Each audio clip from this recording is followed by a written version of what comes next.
my toes, immobilized, as if my brain completely froze. Colder I go,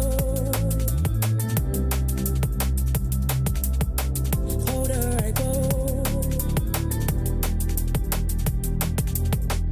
So still, calm like the waters at the sea. Silence as if to say my mind's actually at peace to some degree.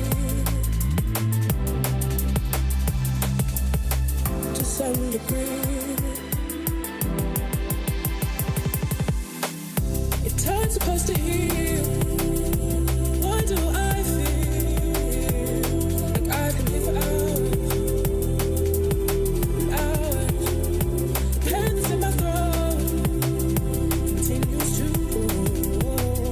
Say it'll get better. How can they know? Water, dry like the cinders in the flame. Bubble, heating. Now it's time to evaporate. Now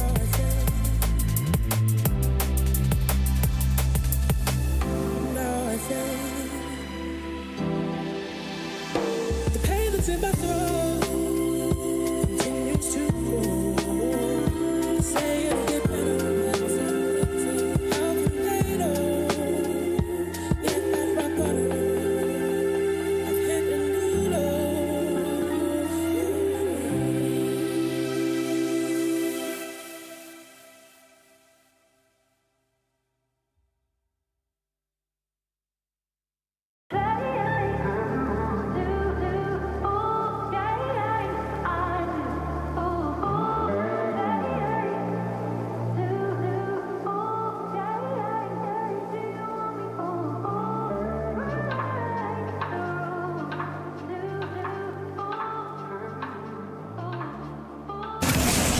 I mean, are you still happy? He's got 7 goals. This is going on the official stats sheet, by the way. Like, I'm still happy with how this has gone. I'm not going to lay into SSG because obviously they're stopped, whatever. I do wish that they kind of kept going, see what they can do. This is such a good learning opportunity for them. Well, I think that game 2 was where the real effort was for Space Station, and Vitality really turned the screw on them in game 3. I don't blame them. Honestly, this is it's tough for Space Station in this match. With everything that has happened, genuinely, it is touching. We're not having a laugh at them. We're just having fun with Vitality. Yes. And genuinely hoping for the best for Space Station in the rest of this group stage. Things obviously did not go their way in this series, and all of us at home and in the booth trying to get this series going. Yeah. Obviously, tomorrow, Space Station will have a fresh day. You get some sleep. You'll be in the lower bracket, but it will be a new day. It won't be Vitality, and you'll have a chance to pull things together. I think there were good things in that game, too, that Space Station were able to do. This Vitality team is very strong. They very well may compete for the Esports World Cup champions, and as 8 goals, hat-trick is on the way. I want one more. I want to send up the triple hattie. Vitality. That just really registered. We were after 10. We've had 50% more than that. I was setting my sights way too short. Yeah. 15-2. Triple hattie. Can Zen get 10 goals? Oh, imagine. It's a shame this time the series has gone. It comes down to the end. Triple! Oh, no, it's not. You stole it! Why would you do that, you goblin? That would have been the first one, but you know what? Vitality, every single person in chat right now, claps for both teams. Absolutely. SSG, not playing, whatever. It's GG's, it's claps. It is everything. And to the Vitality fans that stayed in the audience, that series is nothing like we expected. It was about 47 goals to 3. Ampus now landing on the ceiling. Oh, well-timed flip forward, but Nubo was ready for it. Yeah, it's a nice spread in defense there from Twisted Minds. Backboard covered, ball is being challenged, albeit a fake on the challenge is far from ideal. They've been composed, Twisted Minds. Whenever TSM have rallied and given them something to think about, they've had a response in regulation. And now they've just got 20 seconds if they're going to try and win this one in regulation. Oh, Super Lucky gets a bit too low on the pinch attempt. Didn't get a good contact, and now it's right back towards their goal. Grind pinch, middle, and it's cleared just enough by Ampus. Pass high off the backboard. Atomic went for a fake, but Kaka committed. Now Amphis might have a 0-second shot. Goes for a pass off the backboard. Rise and Nubo both commit. Kaka doesn't have much boost and couldn't keep the ball airborne. Yeah, it might be a smart decision to just go to the ground there. Because it looked like it was going to be an awkward one to hit precisely into the curve. And if you don't have the boost, it's probably better to just force overtime. Yeah. There's a chance. God, this is a sticky situation. Super Lucky, the bounce shot, and Rise will clear it up the gut. Stopped by Amphis. Ground pinch by Amphis. Stopped by Nubo. Nubo goes for goal, and that's saved by Super Lucky. Oh, this is a true fight from TSM. They've got Amphis at the back post. He just decides to leave it, but that's left it for Rise, not his teammate. Atomic with all the options in the world. Taking his time, wants to control this one, and then work it into the middle himself. It does go middle, but Amphis is all over it. And this is going to be a tough read. Ball comes out to Rise. Super Lucky has missed a read on it. Luckily for TSM, it's harmless for now. Pressure's starting to build, though. Nubo! Oh! Atomic landed the bump, but saved it, and the cleanup is there. A chaotic final play of the game, but in the end, Twisted Minds come through and take the victory.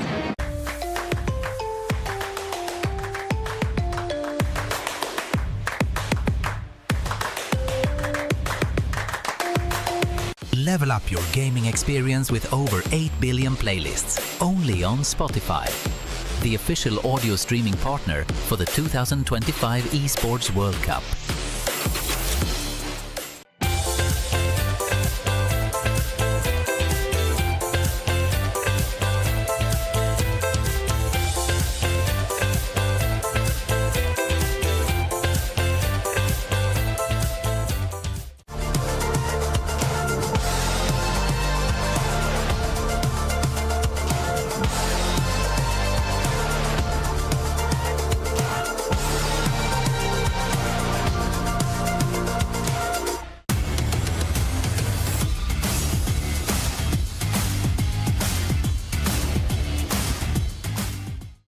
Hey everyone, welcome back to the Esports World Cup featuring Rocket League, and today we're hanging out on the couch. Got Wildcard to my left, got Gen.G to my right, and we're going to be going back to the past. So we've got different baby photos to look at. These boys will be guessing who that baby is. Basically, all the players, all the photos are of players from this tournament here at the Esports World Cup. So good luck, we're going to guess, and we're also going to provide an aura rating out of 10 for each photo. Let's get into it. First photo, boys, again, it is not me. This is not me, season 5, doing my walkout. All right. Everyone has their answers in, Justin? That's a good correct round. answer was Yan. If you put Yan, please give yourself 1 point. Well done. Time to look at baby photo number 2. Let's pull it up. Oh. Turn our whiteboards around and reveal your answers. I thought it was. Justin. I mean, you kind of get a free point. I was about to put Justin. I panicked. Justin. Or a 7 out of 10. It's kind of what He cracked a bit of a 10 smile. out of 10. That's like 10 out of 10. 10 out of 10. No bias. Time for round 3. Oh, that, I mean, when we're looking at the aura rating out of 10, that's right up there early. Look at the sunglasses. We're talking about the green headband. It is indeed Magic Bear. It is the bear. Choyos, man. Okay, this is gonna be like, oh brother, impossible. Oh, your answer first. Zen. Reveal. Hey, Justin's small. Okay. It's Archie. Pure vibes. Pure vibes. Pure vibes. Dude. It does look like Archie. I would never guess Archie. Doesn't it? Archie came into my head, but I was like, no. Who do we have here? Oh, This is the easiest one I've ever seen. I mean, brother. Come on now. Easiest? That is so easy. Apparently Jack. 6 jacks, and I'd say that is apparently Jack. So final round 14. Let's take a look at our baby photo. Who do we have here? We won! It's actually legit. Who on earth is this? Is this old man Torsos as a baby? Torsos, do you look like this? I think I did. There you go, bro. Cradle. I mean, it's quite simple, to be honest. Get your guesses in. All right, flip around. What do we got? Torsos. Big T. Big T. 11 out of 10 on the aura scale. And let's have a look. Old man toss. Let's go. And we won, right? Old man toss. Got 10,000 points for Congratulations. that? 10,000 points. Let's Justin go. actually won with 10,006 Yay. points. Yeah. Yes. Congratulations, Gen.G. And that was a blast from the past, boys. Hopefully you guys all enjoyed taking a look at some childhood pics, reminiscing. It was fun. Bye-bye. Thank you. GG's. GG's.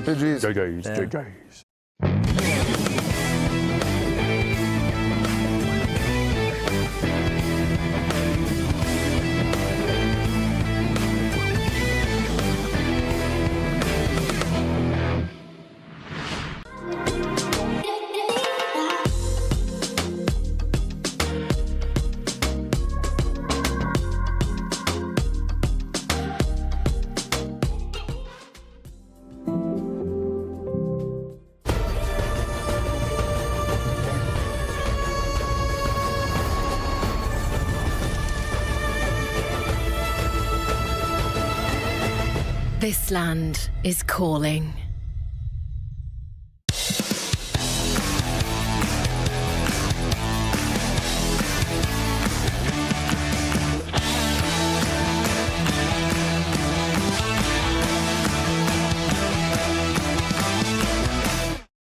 The North American fan favourites are here in Riyadh. After getting picked up by NRG in 2024, they have dominated in the online Open tournaments, placing first in 4 of the 6 events. They've also been staying strong on LAN when it matters most, placing top 4 in Birmingham and Raleigh, ultimately losing to regional rivals the Ultimates in Birmingham in a 7-game series, and also to the eventual champions of Team Falcons in Raleigh in a 6-game series. With it being over a year since a North American team has won a major tournament, NRG, with their #1 seed in the RLCS North American rankings, is here to show why they are the best in NA, and why they also deserve to win the Esports World Cup.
I'm such a weirdo. Tattoos from my toes to my earlobes. Was a role model, I never had a hero. I learned how to live through the stereo. Coming from where I come from, nothing to fear, yo. Everything you see ain't what it appears, though. Everything that I built, made that from zero, then added a zero. I am my hero. You couldn't imagine what it's like in my mind. It's beauty and catastrophe at the same time. Remember they laughed at me when it was game time. Now I know that they mad at me when you can't find. I'm not from the day. I come alive at night. I'm not what you used to. Couldn't recognize. They all on the ground while I'm taking flight. And you're welcome to join me. I promise I won't bite. How is it back, man? And even if I make mistakes, I will always season through. Cause I don't wanna play. I had enough, I'm burning up so hot I just you can never stop, it's building up inside of me.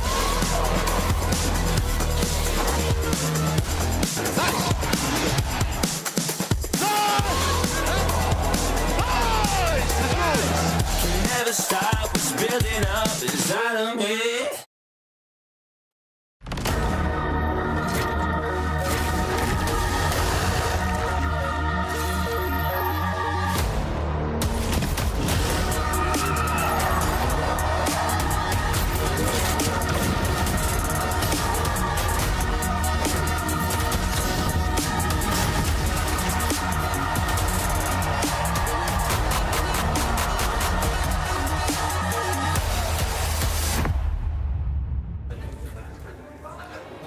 Hello, mate. You all right? Just wanted to make sure you're still okay to help me with brainstorming these cold opens. Is that all good? Yeah, because it would be good to think of some ideas, welcome viewers to the show, make sure it's nice and fun and light from the start. You all good for that? Wow. That's crazy. Awesome. They're so good from the same page. Business partners for life. All right, I'll see you soon. Cheers, mate. Wait, what did he say?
Hello. So we had a lot of stories that were happening on yesterday's show.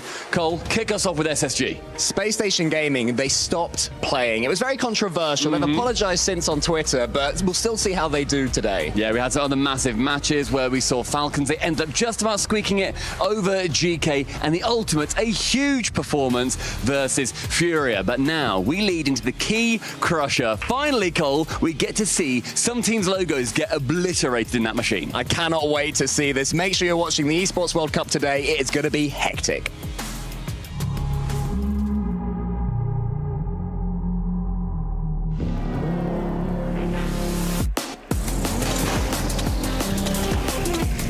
Can it make it too?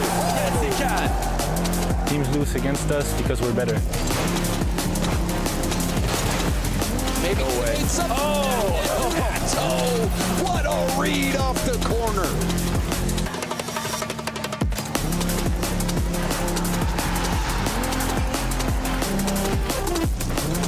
Pull the string on the defender. Mata gets the flip reset, waits for Cheese to come all the way to him and hits the delayed backflip.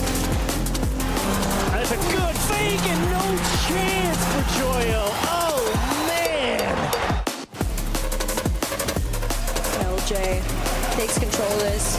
Literally 4 in the tank, and they still manage to do it. Space Station, there's no short of threats on their goal line. And there you go. Take it over the lobby. But this is a chance shaping up for Atomic will slot it lower corner. Next team I want to beat is Vitality. We play them tomorrow. I reckon it'll be a pretty close series, so I'm looking forward to it, yeah. We've snuck out to the trophy wall here at the Esports World Cup to check some of the champions who have been crowned so far. And for Rocket League fans, pay attention to the events that have already happened here at the Esports World Cup. Vitality have 1 win on the board. Falcons, Twisted Minds, Gen.G, Team Secret, all with 1 win, and they're looking for another one here in Rocket League. As you can see, plenty of champions, plenty of winners. 6 weeks down here at the Esports World Cup. Let's take a look at the Club Championship leaderboard. Of course, the top 2 are the main ones we're looking at. That is where the biggest money difference is going to be. 27 million in total on the line for the Club Championship, and Falcons can leapfrog Liquid, who are not playing in Rocket League. Falcons can retake that first place if they make the grand final or better, or winning, of course, at the Esports World Cup. $27 million, $7 million for our club champions in it. As you guys can see, Vitality are right there as well. They're sitting in 3rd spot. We've got Virtus Pro, we've got Twisted Minds, Gen.G as well. So plenty of Rocket League teams are right in the running. All comes down to the wire the next couple of weeks. Can't wait. We'll go back to you guys on the desk. That's right. Today is when dreams and keys start to get crushed at the Esports World Cup. We've got Rocket League heading into day number 2. We got to start talking about that action. Welcome back to the studio. I'm your host, Leaf X, and I've got some very fun friends with me today. Cole and Stumpy, the classics, And who is this lovely fellow? Howdy. We've got Musty with us. The name's Musty, if you don't know me. But yeah. I don't. Who are you? Some call me Why Musty you Cow, here? but yeah, I'm just Musty, man. I'm just here having a good time. Just flew in, actually, but can't wait Did for you all really? the action. Last night, I got here at like 2 a.m. But I got okay. 8 hours of sleep, a nice breakfast, and here we are. Great. Okay, he's locked and What a loaded. professional. Yeah. I love this. How are you two doing?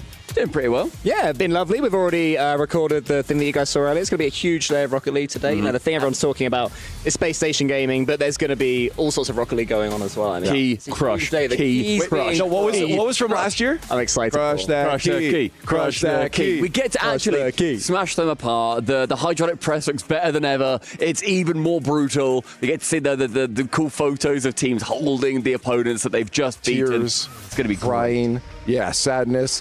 Whenever the keys get And crushed. happiness. Yeah, Some well, happiness lots of too. happiness too, yeah. But I want to see those tears.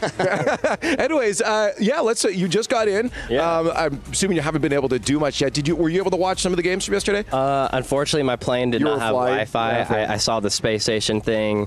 I heard NRG won. No Wi-Fi on the plane, though. Yep. But I'm obviously going for NRG during this. Yeah. And, yeah. NRG did lose a game. Yeah. to They did. Esports. Okay. It was only 1-0 though, so it wasn't too Okay. bad. Not too shabby. Yeah, We'll- they we'll took take one. it. I did see you tweet asking about the SSG. Yeah, People filled you in very quickly. Yeah, Of like, I it got was the very feeling. fun. Yeah, that's pretty crazy, man. Yeah.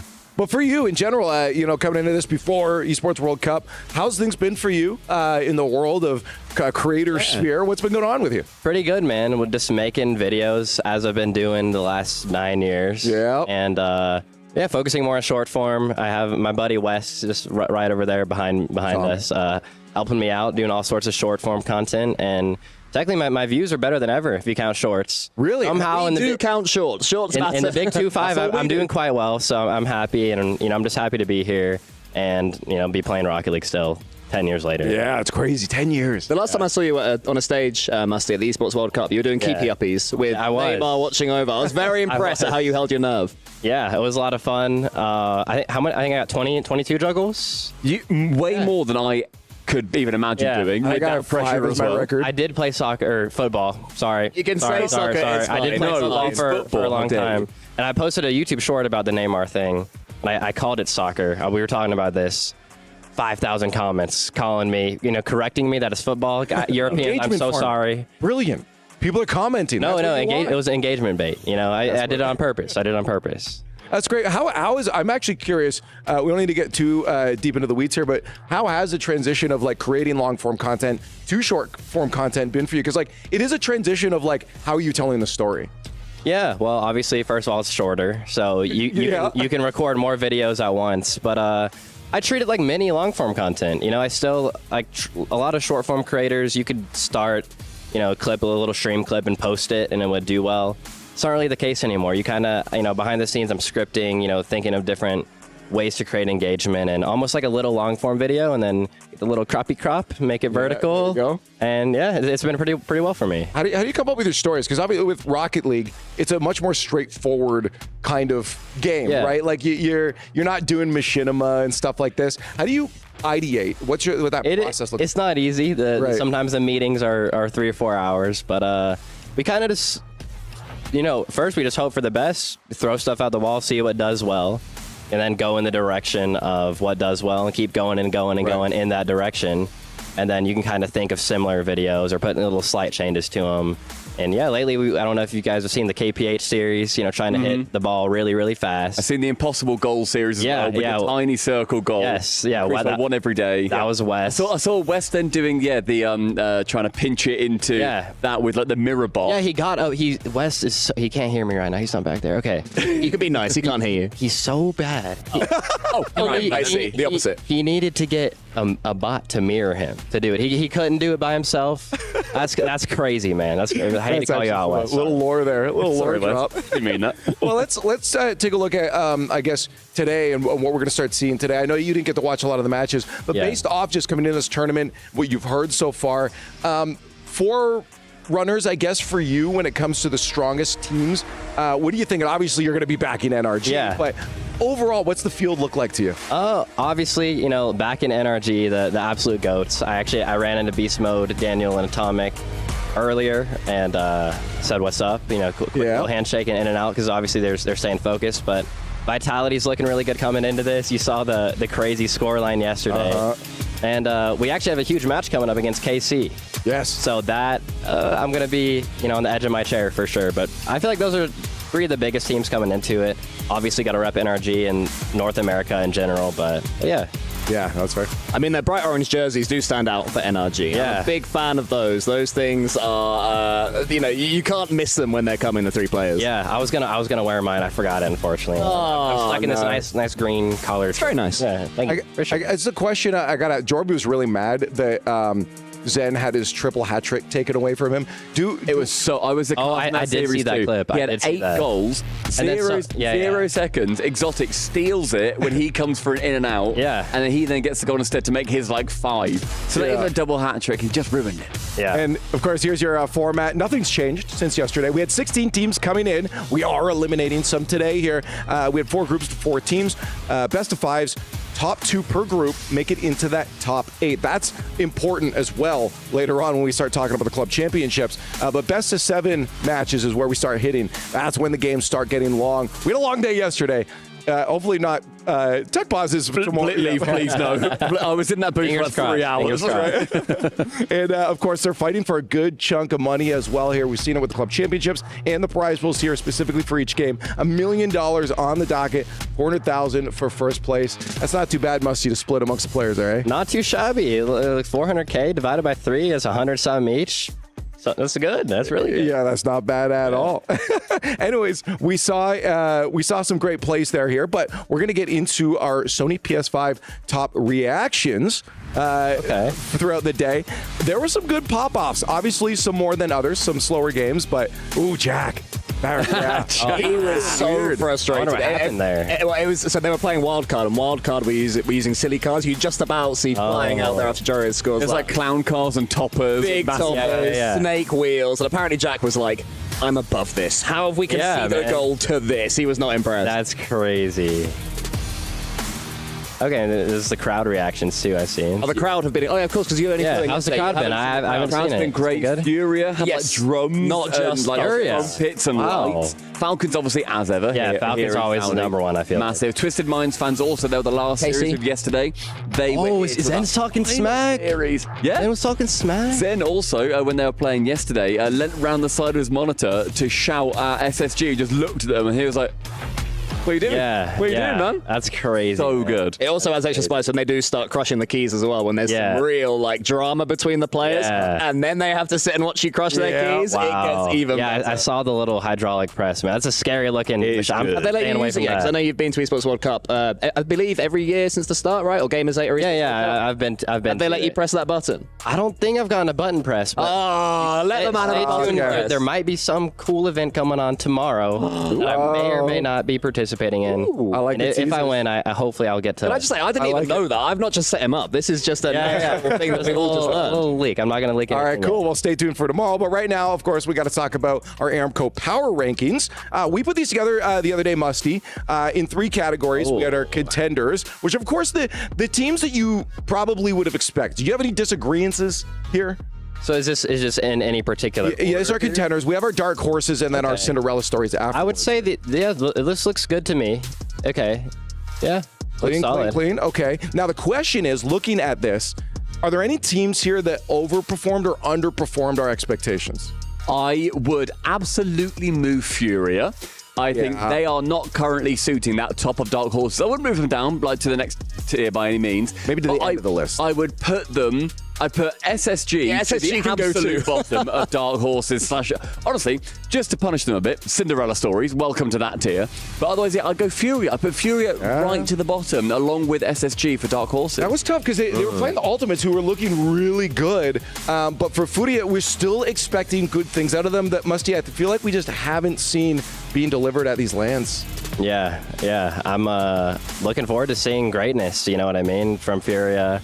Like I said, I didn't get to see him. Yeah, that's true. We're just not seeing it, Cole. I mean, they've got the best energy in Rocket League as well. I feel like, Musty, when Furia just walk around backstage, obviously used to being backstage at these events, you know when they're there. Jan in particular is a man who has aura around. No, I'm afraid to go near those guys, they're man. So cool, they're just right? They look like bodyguards. Yeah, exactly, man. Like you see all the gamers in the event. You got the little guys with glasses. You're super good at them, and you got Furia. Yeah. You got Furia. Although if there's one thing I've learned from like kung fu movies, it's going to be Nubo or Daniel are the ones that can do the real damage. Oh, they're the ones It's very true. Well, how about you then? When we're looking at this list here, I mean, I could see one or two that maybe I'd move up or down in the list. Yeah, I think the main one for me is GK there in the center. Absolutely. They went all the way to Game 5 overtime against Falcons, who are deservedly right at the top of contenders. They put in a brilliant performance. All three of these guys. I mean, we know how mechanical Joyo can be, but Archie and Oli, they were playing great as well. Yeah, I'm very impressed with GK. I think for me, they'd go to top of Dark Horses.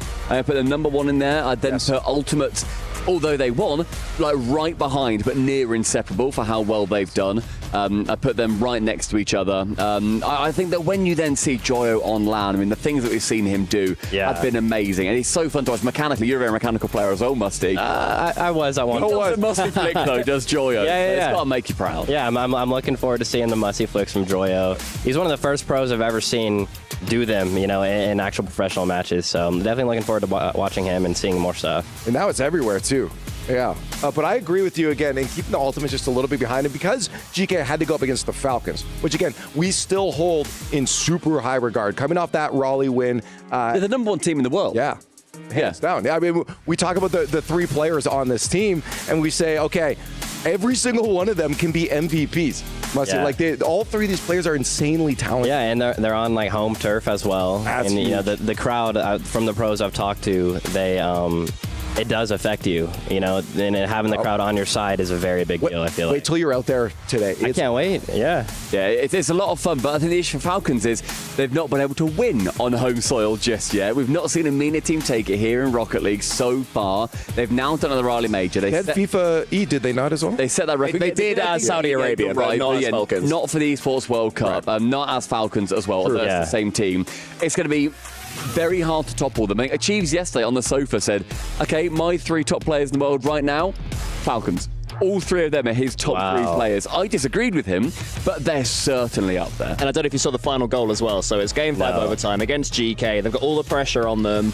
And the Twins go for an aerial fake, and it completely wrong-foots Joyo, and they score. Wait, explain this. So both of them at the same time, or one twin fakes it, one twin finishes? Fake, but basically skim. Like it's like one. It was like one pixel away. An awkward angle as well, and the other one's already up somehow. Wow. I don't know how they communicate that fast. Twin stinks. It has to be. I've not heard twin. I've heard Twinergy, but not twin stinks. Twin stinks. Yeah, exactly. I'm a twin myself, actually. I don't know if you guys. Are you really? Fraternal twins. We don't look exactly alike, but I can confirm twin stinks are a real thing. Have you played Rocket League with your twin?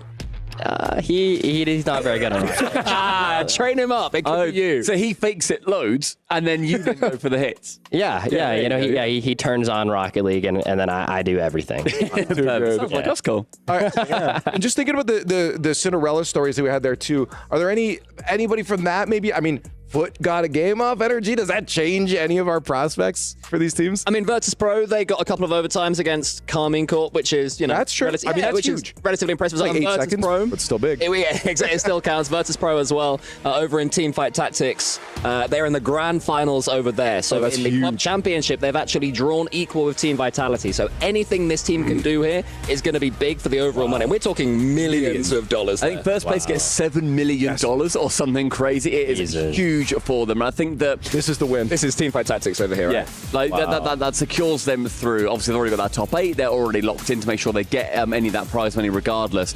But yeah, if they can manage to do a little bit better here in Rocket League, we need them to get a win that would help them out, get a few more points. They won't be going through to the top 8, I don't imagine. Still very impressive. Can I just say, it's so strange to me to see a Midlands football club represented. It's just Wolves. Yeah, Wolves. As an Englishman, it's like Wolverhampton. Let's play some Teamfight Tactics. It's like, okay, cool. That's great for you guys. And here is, of course, your EWC Club Championship presented by STC, and where things stand now. Again, it's a tight race for the finish. Level. Yes. Yeah, sorry, I didn't know they were level. They're 3,150 points. On point, VP and Vitality, but VP in that grand final, they get, I believe, is it 1,000 regardless of esport for winning? I believe so, So they get 1,000 more points, they get that, which might be like 200-300 more than they currently have. So impressive from VP. I don't think their Rocket League team is going to make it out of their group, but they can get into Series 5 in Swiss. It's possible they can break into a top 8. It's unlikely. They'll need some luck. And yeah. Well, there's also they'll be playing the loser of NRG KC. I Didn't think of that's that. the Yeah, issue. okay, GG's. If I'm not mistaken, there's also they need a first place win as well at some point, which I think they've not been able to capture. And again, I don't think they're going to get it in Rocket League. Do you have any hope for them? Is maybe they're a dark horse for you? We'll see. I don't know. I don't know. He's being nice. I think it's if they need to win one of the esports and to lock in first place and then also win that $7 million. To get second, third, fourth, fifth, you don't need to get a win, thankfully. So they'll still be fine. They'll still maybe lock in that third, fourth spot. But it's a lot of money that their teams are playing for. Absolutely. Let's take a little bit of a recap from yesterday and see what we went through again. You didn't get to see a lot of this, Musty, so we're going to fill you in here. Yeah, fill me in, man. Looking at Group A, this is where your go-to team was, NRG. You see it? Foot taking one off of them. Again, it was surprising for that to happen. But I feel like from NRG, from your experience, we've seen that happen. Sometimes they're not always hitting their peaks. Everyone gets jitters, a little jitters, a little nervousness. But, I mean, we won the game at least, which is good. Yeah, no, at the end of the day, I still think this is Cole, one of those big contenders that, in no doubt in my mind, do they stay in that top ranking? Oh yeah, nobody is writing NRG off. I mean, this is the team that made every single RLCS Grand Final last season, winning one of them as a major as well. So they are capable of defeating anyone. Like NRG could be your winners here. They'll be hoping to play better than they did against Foot, but Foot have been improving slowly as well themselves, Stumpy. I still very much question NRG's ice. That's my big problem. Yes, because they get to the grand finals, they get top fours a lot more this season rather than those grand finals. They just do struggle to go over the line internationally. They got the one major. Harsh. They've got how they got to all the grand finals, which is great, really great. And then towards the end, they just weren't quite able to. When you talk about a team that does have the ice this season, especially, Coming Club with that kind of energy, they can get over the line. They threw it in Raleigh. Don't get me wrong. They got reverse swept by Twisted Minds, but they've got a bit more ice for me. I think I've still got them as higher contenders than NRG. I think you can't forget about KC at all. We'll see how Virtus.pro does down in that lower bracket there. But looking at Group B, things get a little more tough here. That one we expected. But down into this one, Musty, there are definitely some matches that could go the distance. We'll look at that Team Secret one, Gen.G, in a moment here. But Dignitas Wildcard, that one they said felt weird. Dig said they just couldn't get their head around it, and Wildcard managed to... I want to see Musty's reaction. I want to hear Musty's reaction to the cars as well. When we see highlights of this, when we see Wildcard, I want to hear quite some. I mean, Joris was so frustrated. Like, when he came and sat on the sofa, he was, like, sitting here, like, twitching, like... Oh, it's like it didn't feel right. You know when the game just doesn't feel right. And you have to be in like flow state. Yeah, exactly. They weren't in. Sometimes you're just not there. Yeah, take a look at Banana. It was Banana Head and Torsas, I believe. Come on, show us Wildcard. No, why show us Wildcard? That's a good shot. Lovely goal to be fair. Also, Fiber kept a normal car. Fiber didn't change. He stuck with the really try-hard Fennec, which was fun. It was Fever, not Fiber. Oh, sorry, Fever. Thank you. I did that to his face one time, so don't feel too bad. We didn't see that car. We didn't see the car. All right, imagine the worst possible car. RNG. They got the clown toppers. Oh, Musty flip. Okay. Hey, now we're talking. As we said, we move over to this TS Gen.G. This was the first real match of the day. It was tight. Yeah, it went all the way to 5. Gen.G did end up taking it, but Team Secret right now, they're battling to try and get through to the 10th spot in the Club Championship right now.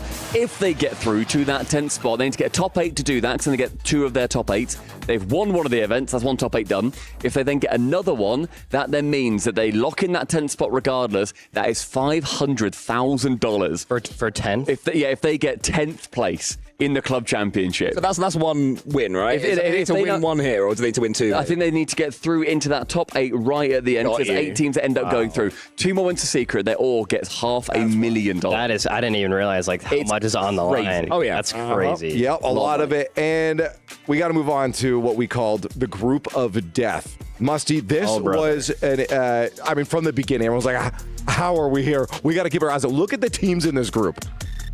Team Falcons, GK Esports, Fury, and the Ultimates. Huge teams. That's yeah, your eyes just widened at this point. Yeah. We started off with a banger of a match, though. Team Falcons, GK Esports. Some people, I think Cole was talking about it with GK being like a team you focus on here because they brought Falcons to a game 5. I mean, they quietened the crowd. We were in that room, we were listening to it live, and I think Falcons won first game in the crowd. They're chanting, they're cheering, they're convinced that their heroes are going to smash, these GK nukes. And then all of it, you could hear them there. Wow. When these goals are going in, and then all of a sudden, GK just sucked there. You see that? Okay, you did a good job of describing it. Yeah. He was so close to the pixels. Absolutely gnarly. And then we go over to the Ultimates, who dominated this series. Sure, we get an overtime in game number 1 here, but after that, yeah, Furia just could not bring things back together. Ultimates, we asked the question now, is NA back, Musty? You're going to say they never left, right? But yeah, I say they never left. I mean, obviously I'm going for NA during this, but I'm going for NRG still. That's my number 1 team in this. Obviously, I have NRG bias, but right. Yeah, NA on top. Hey, again, it's a good team to follow. Moving on to Group D, we had Team Vitality, Space Station, Twisted Minds, and ESM. This was also, as somebody just said, a great series. And let's say we're here in esports to provide you entertainment, and this series provided entertainment. So game number 1 in that series was an immediate smashing, 8-1 for Vitality. Then we had a massive 1.5-hour tech pause. It was rough for the players, rough for everybody. Production did a really, really good job. Had a lot of content going through. Des came back. But then SSG, and it's been all over the timeline, a lot of people disappointed. They just stopped playing. And those highlights were very kind to Space Station Gaming. You need to make sure that if you're in that situation as a competitor, everything's against you. Your teammate doesn't feel very well, but you can still learn. You can still get an amount of the competition. And then, of course, the second favorites here in MENA, Falcons being the first, Twisted Minds coming in. Cole, we see this team as another contender. I've said it multiple times, Twisted Minds are my favorite team. I love the way they play the game. Nubo, in particular, as we have very much established. We fancy having a crowd of people chanting, it's pronounced Nubo, fair enough, Nubo it is. They just play such expansive Rocket League. It's so much more entertaining, Musty, when they are flaring and freestyling their way around. I love watching, the most mechanical players play, but don't get me wrong, players like Monkey Moon, they get the job done without mechanics. Absolutely do. I like entertainment, Yeah, so hey, well, that's what we're getting here at the Esports World Cup. Yeah. We got to let you go in a second here. Before I do, can you give me right now a prediction who is winning the Esports World Cup? If you had to take who's coming second to NRG? What do you think? That's a better question. Okay, buy us out of it though. No, I'm going NRG. I'm going NRG all the way. Who's coming second to NRG? I'm not sure how the brackets are looking exactly, but maybe Vitality. Okay, that's fair. Yeah, okay. Well, no Falcons. We'll see. Anyways, Musty, I got to say, thank you so much for joining us. I appreciate it. And have fun with the rest of the event. Thank you so much. Thanks for having me. Now, we got to keep things moving on. We're going to take a check-in and see what the casters are up to. Well, we got a lot of matches ahead of us for day number 2, but our SNB match of the day is Vitality versus Twisted Minds. James, Vitality had an easy start yesterday, but Twisted Minds maybe a little more difficult. Yeah, Space Station yesterday a little bit lost in space, so I don't think we got to really see what Vitality is made of. Twisted Minds, on the other hand, they looked great. They do look great. What do you make of this Twisted Minds roster against Vitality, though? What do you think is their biggest strength? Well, I'm going to really have my eyes on Atomic because I think he's the key to a lot of their success. But Nubo, he's the star player, so I'm hoping for a shootout between Zen and Nubo. Well, it's going to be a great match, but we got lots to do before we get there. We got Carmine Corp versus NRG coming up next, so don't go anywhere. Games are going to be getting underway real quick here. K-Corp versus NRG. Musty thinking the NRG is going to go the whole way while the Jamil Motorsport arrivals are underway. Players are about to get playing. That's what they're supposed to do. K-Corp looking good, looking great. I loved their white outfits too. Super, super clean. And then right after that, of course, you got NRG, Musty's favorite as they come in. We'll see. Stubby was saying they don't got the ice, but maybe we can get a vibe check from them from CJ.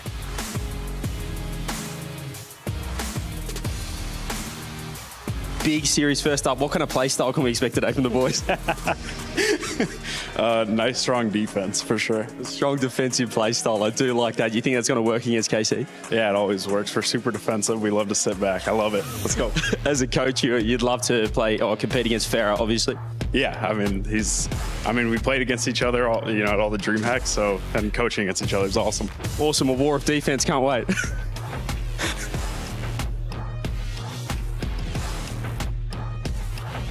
I love it. War of defense. I love that. Like, everybody does kind of, mock NRG, but it's not an insult. They're just inherently a little bit more of a defensive team. Sadly enough, fully leaning into it. He's given up the fight. Yeah, I do want to welcome Johnny to the desk now here. The NA #1 versus EU #1 coming up. This is what it's all about. And in the group stage of all places as well, which is going to be so awesome. I mean, Yeah, Musty really sounds confident. It didn't sound, sometimes we hear the content creators and the coaches and all the staff saying, yeah, I think we're going to win. But I'm like, I don't believe that you believe that. But Musty sounds like he really does believe they're going to win, which is totally fair given how good the team is. Yeah, I mean, I guess looking into this matchup, what do we think is going to happen here? I mean, it is the best versus the best. We always have so much love for K-Corp and that they are one of the best teams. Falcons maybe taking that top spot here. Does NRG really have a chance if they don't have that ice? Yeah. They still do. They're still the number one team in North America. Carmine Corp, I think, have got more ice, but they've also seen them falter. Most recently at the Major, they had a massive falter. They had a big advantage. They couldn't get it done. I still have KC here, but I very much expected it to go to 5. Yeah, KC I expected to go to 5. Yeah, KC, again, a very strong team. We've known them to go to actually Game 5s and Game 7s plenty of time. They still come out on top. Again, the question is, are we going to have that strength from their opponents on the other side in NRG? Because these guys also an insanely strong roster, Cole. Yeah, they are incredibly good as well. You're going to see some wonderful goals. Keep an eye on Beastman, one of my favorite players in North America. He will be scoring some stunners and so much experience as well, Leaf. Well, we should just play some Rocket League. That's what you guys came here for. Day number 2 is about to get underway at the Esports World Cup.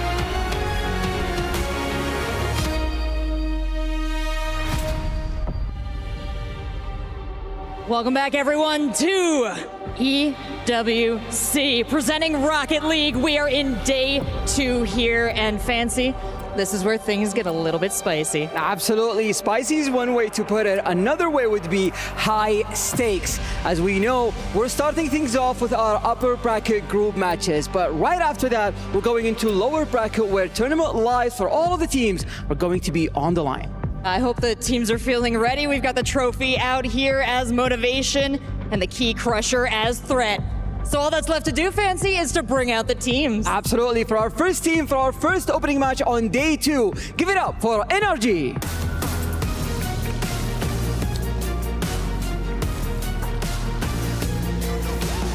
Number 1 seed from NA, their opening and ongoing rivalry has come to a head in the Group A upper bracket.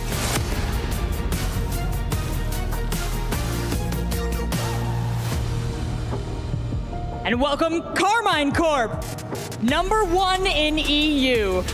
They have the most recent W between these two teams, but this here is a whole new ballgame at EWC.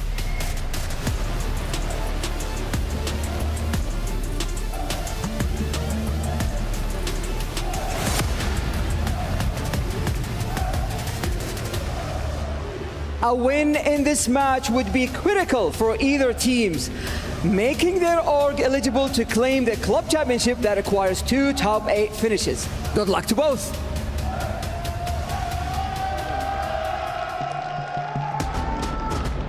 NRG versus Carmine Corp about to get started. This is a big one. James Botts, and no personal stakes for you in this one at all. I'm just here for good Rocket League. We've got the NA number 1 seed against the EU number 1 seed. And, I think looking at the story of both of these teams this year, for NRG, they've continued to maintain an extremely high level of Rocket League. K-Corp started out the year looking unbeatable and then fell short in Raleigh. So they're playing with a chip on their shoulder right now, and I think they have a lot to prove. So this is going to be a very interesting matchup. I still feel like NRG are in that same boat. They aren't meeting the expectation. Granted, the expectation is ultimate. It's a championship, and they haven't met that expectation. You don't feel that way? I would push back a little bit on that because, they did back-to-back almost perfect splits online, something that has never been done before in North America. They fell short both times, losing to First Killer. Their grand final streak ended by the Ultimates. But you look at their results, it has been quite good. I think they have been living up to expectations, but there's all the hope of North America that's riding on them, hoping they get back to a grand finals, hoping they win. They haven't been able to get back to that hype, but I think they've been doing very well. I think it would be unreasonable to maybe expect even more than that, but I think there's the hope that they can get the job done against the world's best. Hope is something that NA fans have been holding on to for a long time. As they pull off on the double fake, NRG are going to get control of the ball. It was K-Corp on that double fake to try to get control. NRG a dead play immediately, and K-Corp start with a clear downfield. I think for NRG, what a statement it would be if you could do something here against K-Corp. You talk about how they fell short in Raleigh, K-Corp did, but this team is still an absolute threat and still are going to compete to be one of the best teams here, if not the best team here. So it could be a nice gut check here for NRG. And both of these teams stumbled just slightly, a little bit against their first round opponents, but we see Drawley, who had a lights out performance yesterday, start out day 2 with a beautiful goal. That demo opening up that little bit of space for Atto as well to get that pass out to Drawley, and by the time Drawley gets the ball, it's already dusted and done. KC, electricity to start here in game number 1. And keep your eyes on Drawley. I do feel like he is that key factor in K-Corp's success. Such a good player. He was saying yesterday on the couch that, he didn't feel like he lived up to his own expectations. Felt like they are way better than their performance in Raleigh. His individual performance is better than what he showed in Raleigh. So he knows what he has to do to get better. And getting that first goal is a great confidence builder as Atto looks for the bump. Couldn't find it. Weak shot saved by Beast Mode on the recovery.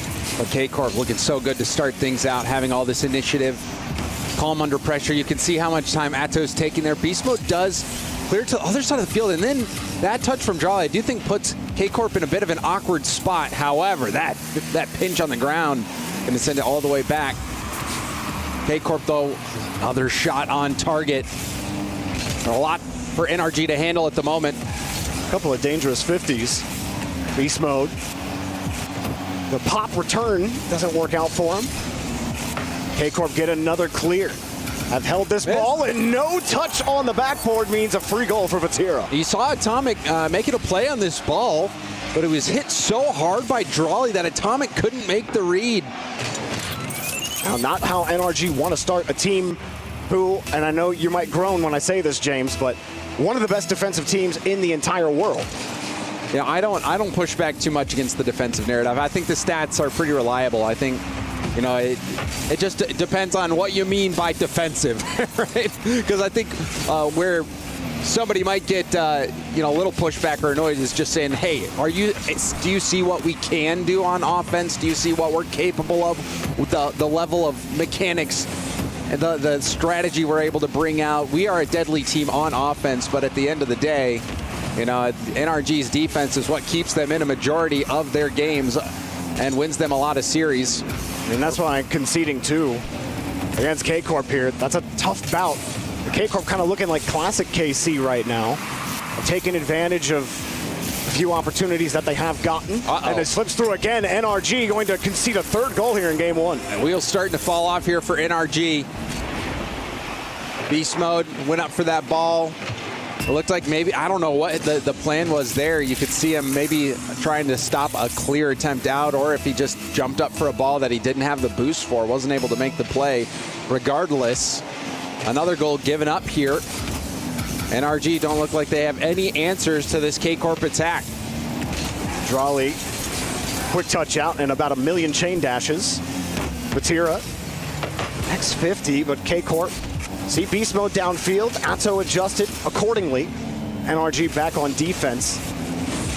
Or excuse me, NRG were on offense. Now they're back on defense. Drawley not going to hold on to that ball for too long, but a free ball and a pass that's not going to connect. can see Drawley's positioning. He was a threat there. It caused NRG to dive in.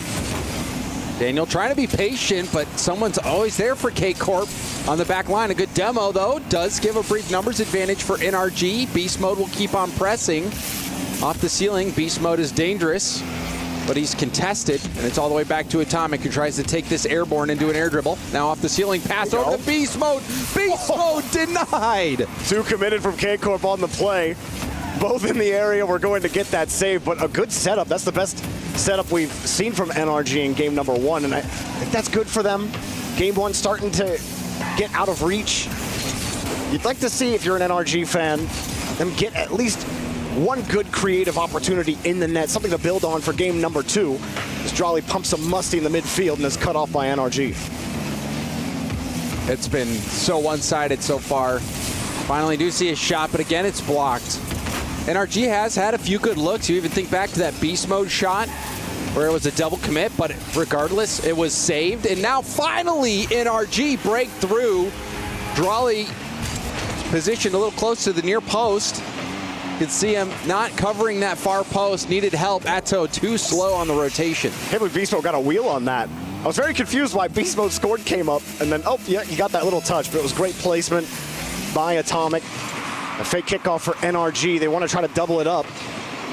You saw Daniel had to go across from the opposite side of his half. Still NRG get the ball here. Hard clears. K-Corp making life difficult. Daniel trying to size up this rotation. 2 50s. But Beast Mode also had to go lateral, and they couldn't get anything meaningful down the field. It's a lot of time wasted on the clock by K-Corp. Precious time taken away. Daniel looking for Atomic, pass a little bit high. Atomic not close enough to it. Beast Mode, half a tank, will move forward, and he's shut down by Vatira. K-Corp looking very strong in this first game of the series, Jorbeat. They definitely have the beat on NRG, even on that play. Beast Mode pumps it up to the ceiling, but then you look at K-Corp's positioning, and all of them are ready for that play. So there was no chance for him to get through on that. Granted, you're in 10-second mode, just throw a ball and see what happens. But there were even other situations. NRG weren't winning the 50s. They weren't able to have those quality possessions that K-Corp had multiple times in this series, and then that free gimme goal, that third goal, that really put that game 1 out of reach. Yeah, there were a couple plays where you're thinking, oh, man, really thought NRG was going to have the touch on that. Obviously, the game started out with a great double tap by Drawley, who was amazing again. But this play here, Atomic jumping early. You know, I don't know if he was thinking somebody was there for a shot and maybe was trying to block it.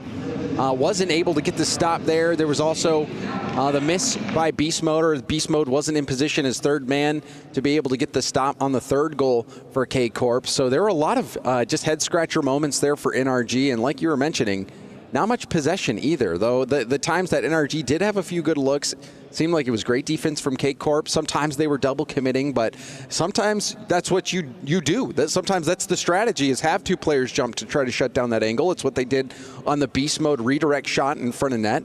They sent 2, and it was the perfect play. They ended up getting the stop and were able to push back out. So K-Corp looked like they had their house in order. What is the old saying? You can double commit as long as the ball is hit, or something like that? Something like that. I don't think that's exactly how it goes, but because sometimes you can hit it into your own net. Yeah, so, you can. I think your own net. I think you can strategically double commit. You know, it's like when you're in a very, very bad position, like K-Corp was, with Beast Mode shooting so close in front of net, where you don't really have time to react. The main point is, you know, if you're going to double commit, just make sure you're not covering the same angle.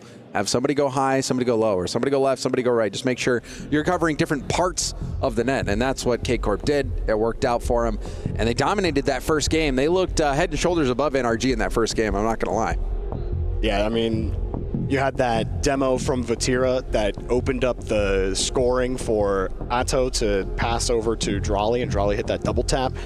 And that just felt like, okay, there's Farah's K-Corp. There they are. Uh-oh. That's scary.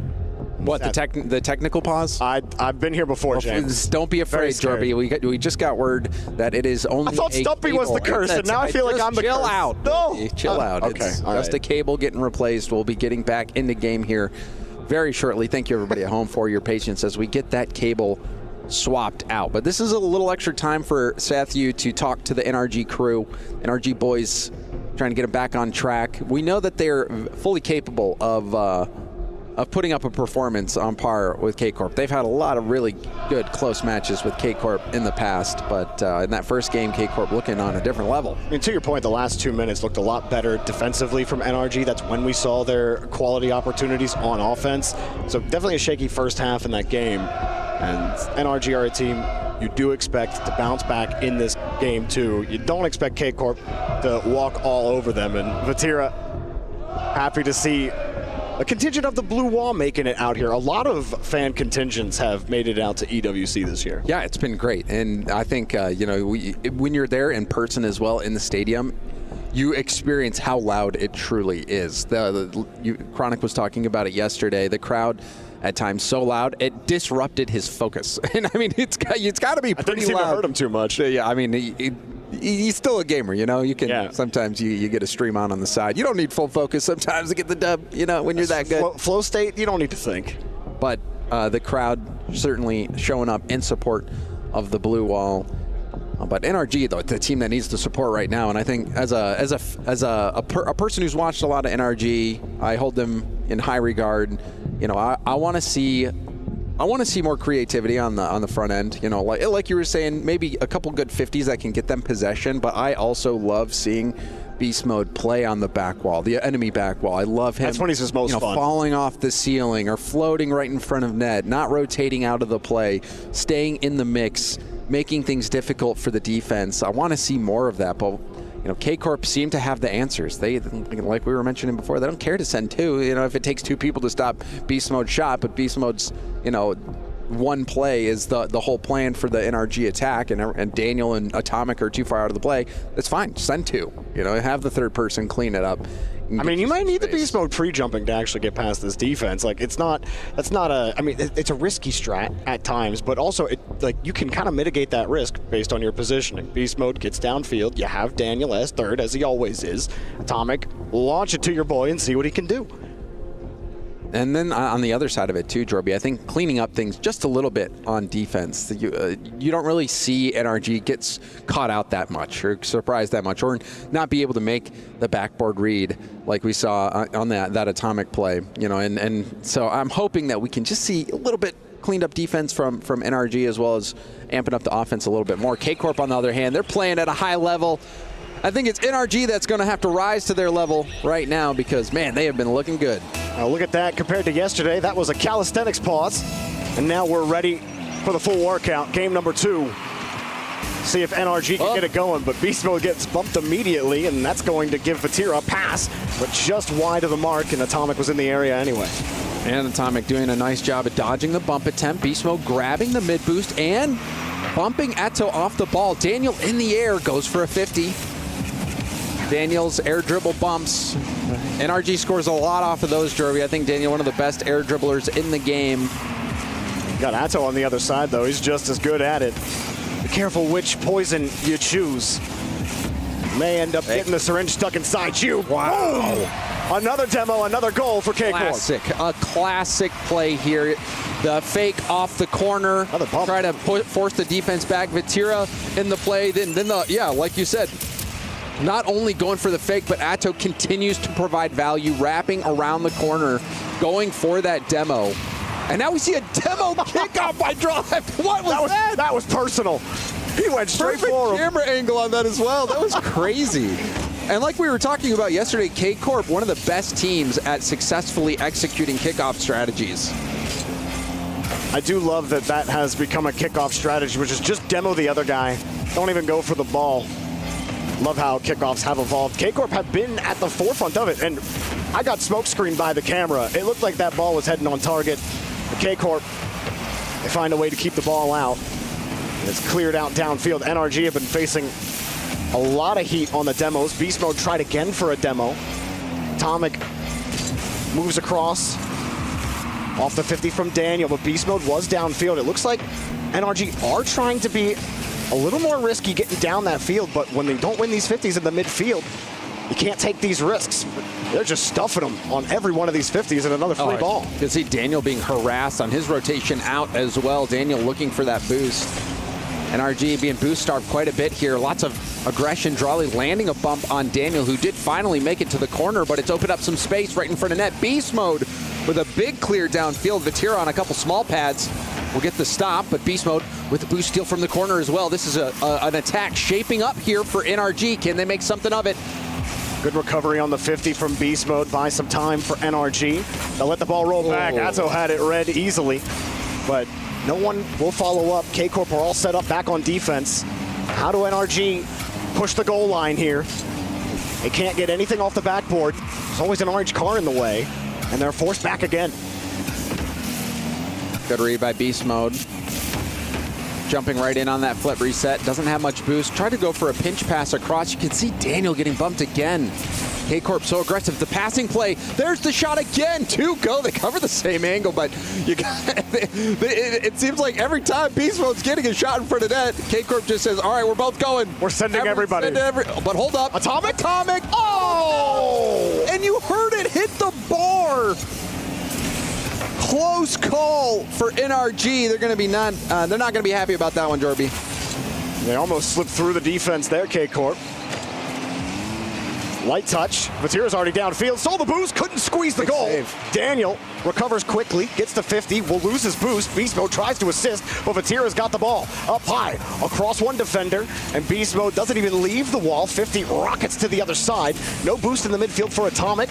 And K-Corp keep on bumping, chipping, bruising NRG anytime they try to get possession. And they're landing a lot of bumps when NRG is on 0 boost, which makes it even more devastating. You know, when you're on 0 boost, can't boost back down to the ground. Your recovery is so much slower. So those bumps on 0 hurt even more than normal. And save after save. This K-Corp defense is impenetrable. They're going to need a long pressure opportunity or something to actually starve out KC. Every time they get there, James, like you said, like they're not getting rebounds. KC are allowing nothing out into the lanes for NRG to work with, and NRG are constantly forced back after 1 or 2 opportunities. They got to find a way to actually dominate this midfield line, starve KC a boost. Otherwise, this is going to be 1-0 the other way. The demo. Beast Mode getting taken out by Vatira. Atto over 1. Low boost Beast Mode. Does get the corner, now flicks it past Vatira, but Drawley right there after that flick was forced to get this back into NRG's half. What can NRG do? Try to get downfield again. Atomic gets bumped out of the way by Vatira. Beast Mode hops up quickly, but it's no ball for NRG, and he's on the backboard. Right down! Beautiful goal from Drawley! This should be illegal! Drawley, who was on the ceiling, floating there. The pass was led, pre-flips into the redirect right in front of net. You can see the reaction from Vatira. Disbelief. That's my GOAT moment from Vatira. We couldn't believe it either. That was, okay, I think Drawley's back at World Championship form. And he was looking fantastic yesterday as well. Drawley had 1 game. I think he scored 4 goals in a single game. Yeah. He was a monster. And you can see Vatira again, the low boost bumps on Daniel paving the way. This is the most hungry that I've seen K-Corp in quite some time. I think that loss in Raleigh has really sparked something in them. I mean, James, we're getting into beatdown mode. Like, this is JV perfect sweep territory right now. NRG have only scored 1 goal. It looks like they're going to get shut out. This is the top seed, the #1 seed from North America. This is the team that, if somebody from NA was going to beat K-Corp, surely it's NRG, right? But K-Corp has made this look easy, and Drawley has been a nightmare for NRG. That may be the goal of the tournament so far. KC look unbeatable in this lobby. The vibes are high, the blue wall, all smiles, all claps. Atto wiping off those sweaty hands. Yeah, I don't know, you see much Mario, but you remember those brick walls? I don't know what you call them. Yeah. Those walls that just... that slam down? I don't know the words for those. I think it's K-Corp. And I think Mario is in our version just getting smashed. The Goombas. Flattened right now. K-Corp purely dominant. And this shot, insane. To stay up on the ceiling. And then also a little bit of boost. And then to have to get to that pass, you saw Drawley had to pre-flip. If they're the giant wall from Mario, then Drawley is the flying Koopa. For sure. Sathu and the boys are going to try to get this figured out. Otherwise, they may be out of here quick in an 0-3, which I'm not sure anyone, at least on the talent side, had predicted.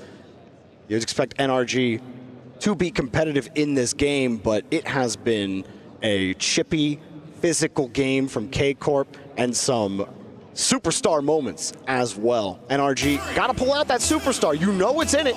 We've seen Beast Mode do very similar things to what Drali just did. We got to find a way to unlock it right now. Atomic getting a key save to the corner. Vatira will get that corner boost, but Daniel had enough.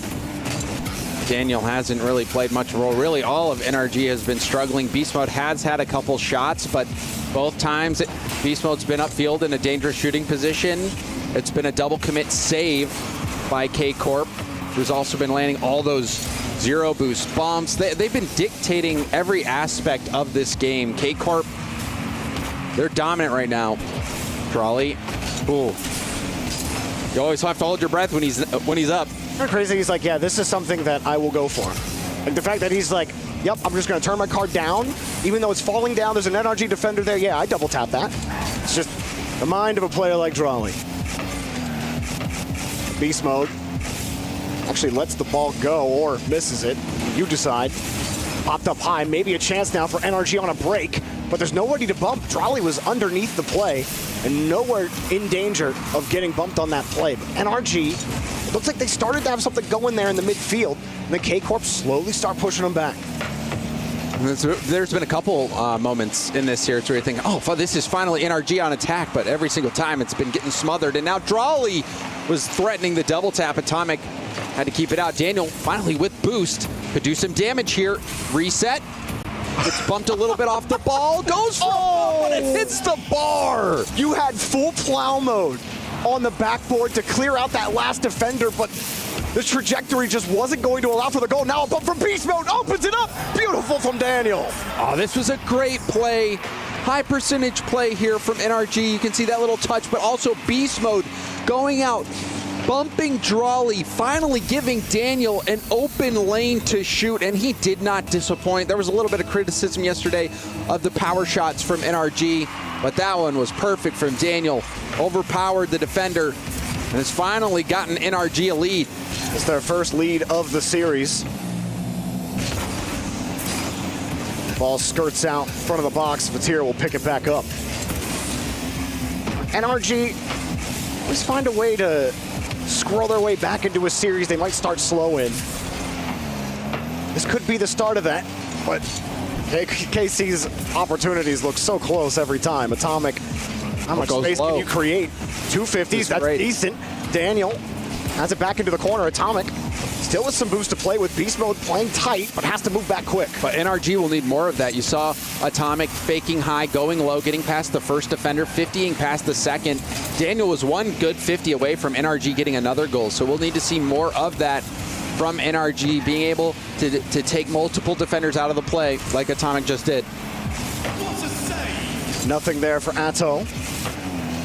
NRG getting a little bit more value out of these pushes through the midfield, forcing Drali to work with low boost, put that ball into safety in the corner, and Atomic threw a laser at the net. Surprise shot. You can see the defender caught out. Daniel, little pop over. Vatira actually driving down, maybe thinking Atomic was going to go for something else, but Atomic saw that small sliver and jumped right on top of it. No questioning the power shot there. Oh, kickoff strat though from K-Corp. Good read from Daniel. Stop that kickoff play in its tracks, and we'll get another goal. A completely different NRG is showing up here in game number 3, finishing their opportunities and putting a 3 spot on KC. A nice shot there from Daniel to the top shelf. No chance for the last defender to save that one. And we talk about Daniel, and been a quiet series for him, but he's come alive here in game 3. Really smart play from Daniel. He saw that it was a kickoff strategy, saw where the ball was supposed to go, spotted that outlet pass, jumped the lane quickly, and got NRG a goal because of it. It's a much better game. And now another goal for NRG. They are popping off in game 3. Much needed. If you're on NRG, you've been unable to score all series long, and now you got the 4 spot on KC, who just were completely impenetrable the first 2 games. They weren't getting rebounds. They weren't getting 50s. Like nothing was working. And now the floodgates have opened for them. They built themselves quite a deficit to build out of. KC got a little to work with. Another lane jump. Nice pass from Vatira to Beast Mode. An interception leading right into a goal. Vatira thinking that he's going to be able to slot that through, but Beast Mode jumps the lane, and maybe this was an adjustment from Sathu, just saying, hey guys, they're telegraphing these passes. We got to be aggressive. We got to go for these interceptions, jump these lanes. Well, that has paid off big time for NRG. K-Corp reeling at the moment. I mean, this is a type of game that really could be worrisome for K-Corp. The last time they were on a stage, they got reverse swept in a best of 7. So one of the most ridiculous series we've ever casted. Yeah, so if you're NRG, you might not be too worried at this point. And yeah, you're down, but this is still very doable for NRG, especially with a game like this. This was a beatdown. Feels nice to hand it back. Drawley shut down in this game. Vatira and Atto unable to do anything, and notably absent from KC's game this game, James, is the bump, the physical games, and Drawley specifically, yeah. Drawley, he was lights out, but you're right, the bumps not working out as much. I think NRG's been making a few adjustments. Not as easy targets right now. They're not sitting as still as they were before. K-Corp do get one on the board here, Jorby, but still, I think this was the game NRG needed. Nice way to reset the vibes. We saw KC after that game, too. They were nothing but vibes. Why wouldn't you be after that? Well, they were Trolley hit early. Shots at off the ceiling. When I'm doing crazy pre-flip stuff at the top of the box, I'm going to pop off, too, you know? Thank you, Shogun. 30 seconds left, and we'll be moving on here. NRG not going to let KC build up any more goals and get another save, but the work is not done for them. Again, this is for a spot in the playoffs. Otherwise, they will go down into the lowers of their group, and we'll have to play the winner of Foot and Virtus Pro. But we do expect both of these teams at the end of the day to be there. But a nice litmus test to see which one will get the better of the other. NRG aren't quite out of it yet. Oh, this was a great game from NRG. They were playing predictive Rocket League instead of purely reactive Rocket League. And it made the difference that game. K-Corp trying some fake kickoffs. Daniel says, okay, yeah, well, I'm just going to take this ball right from you and get a free goal. Beast Mode jumping the lane on the pass Vatira attempted. Also, the physical plays from NRG. You saw this play here. Beast Mode landing the bump on Drawley, opening up a clear shooting lane for Daniel. Daniel blasting that one top shelf. This was what really kick-started the NRG attack. A great bump. Again, it was, beating KC at their own game. That game, too, they were every single type of physical play KC implemented against NRG, and how fitting for them to get back into game 3 with an air dribble bump play. But now you got to do it again. And KC, they've got a deep well of kickoffs. So, Daniel, you can read that kickoff. Well, what else are KC going to throw at you? They're always going to have you keep your camera on a swivel, but good job on Sathu and the 3 players for being able to adjust and not going quietly out of this group's out of this uppers. Yeah, they're not going down without a fight. And, man, they put up a fight in that Game 3, landing some serious blows. But I think for, K-Corp and K-Corp fans, they can expect K-Corp to have a deep bag of strategies. So they're going to have adjustments. Farah back there, he's got a plan for every situation, so it seems. So if one thing stops working, expect him to start something else. We do see a kick.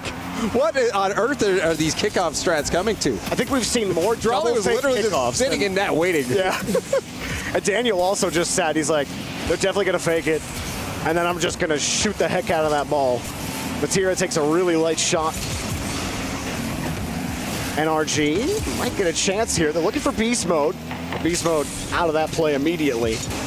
As Atomic, no boosts. Probably not the touch he wanted. Very heavy, gave up possession. Forces NRG back to look for space. But space they have in the midfield. Nowhere to look at. Beast Mode looking for the optimal opportunity, but it never comes.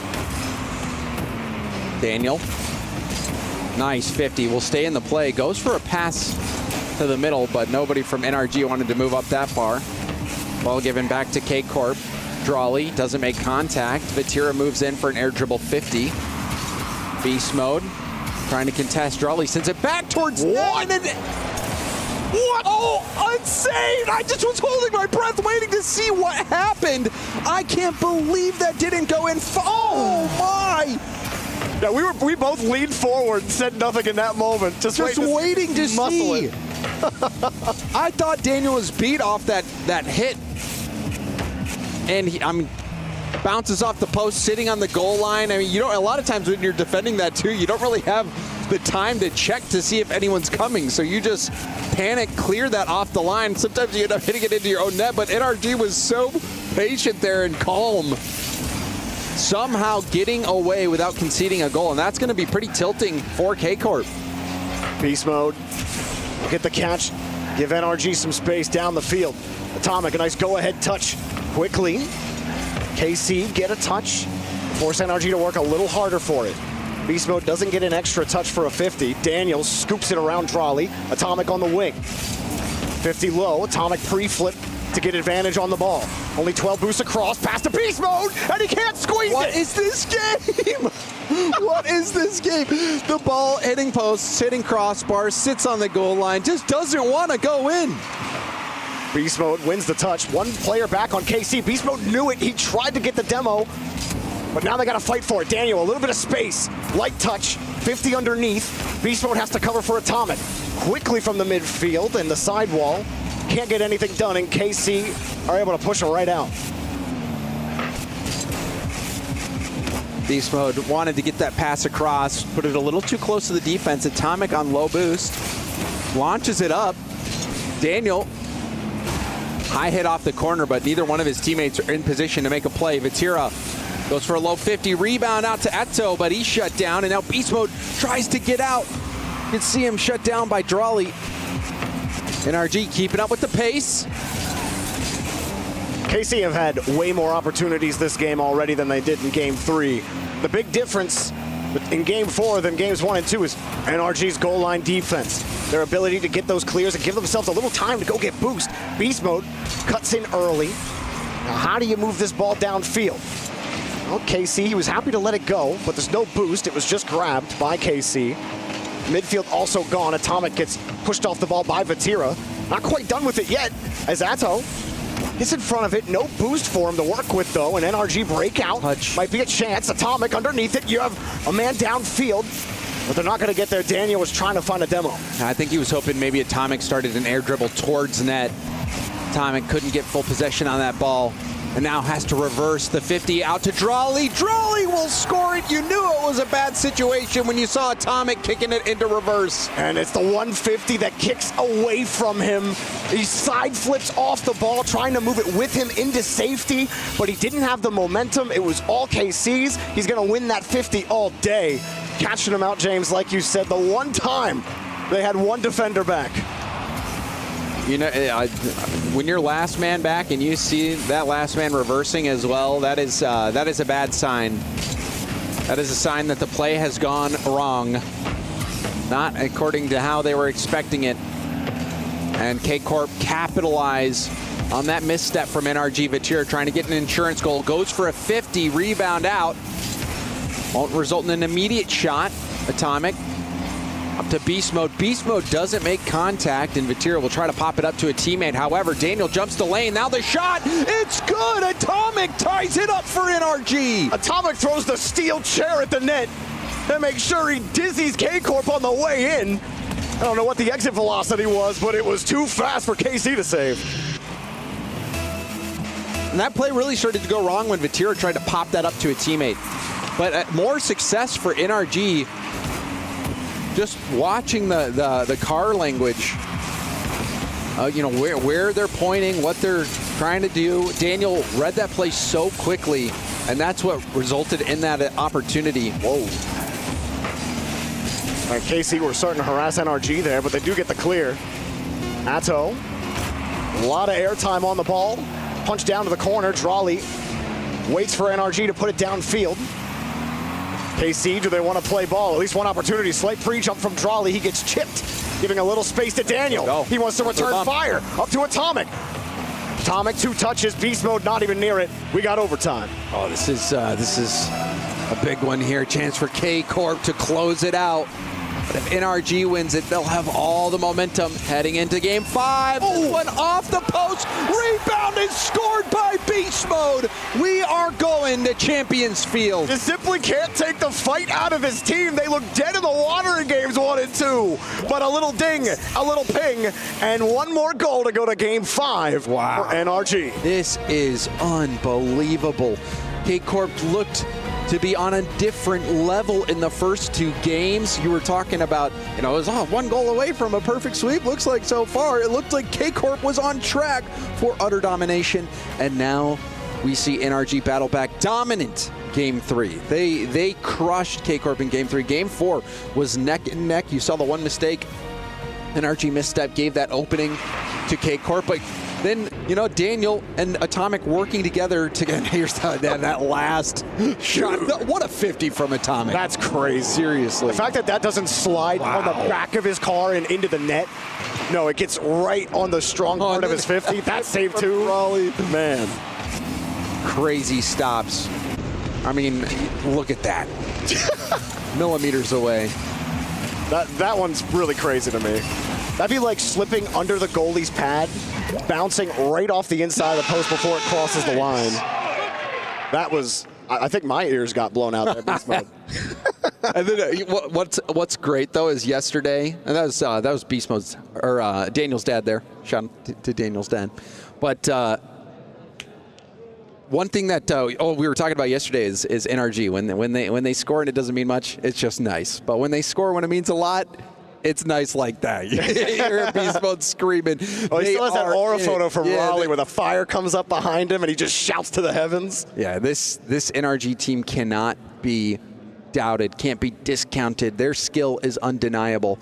And it does look like we have another technical pause here heading into game 5 where all the pressure is on K-Corp, and I'm sure they have flashes of Raleigh in their mind right now, remembering the lead they had on Twisted Minds, who were able to bring it back. So here we go. We're getting into game 5. Game 5, just like that. KC grabbed this one, or whatever the kickoff strat was. Not going to be too consequential, but KC will head quickly to the blue half. Drawley slip underneath, or he gets slipped underneath rather. NRG take control again. Momentum has all been swinging in their favor. NRG continue to swing that pendulum their way as Atomic gets over 1.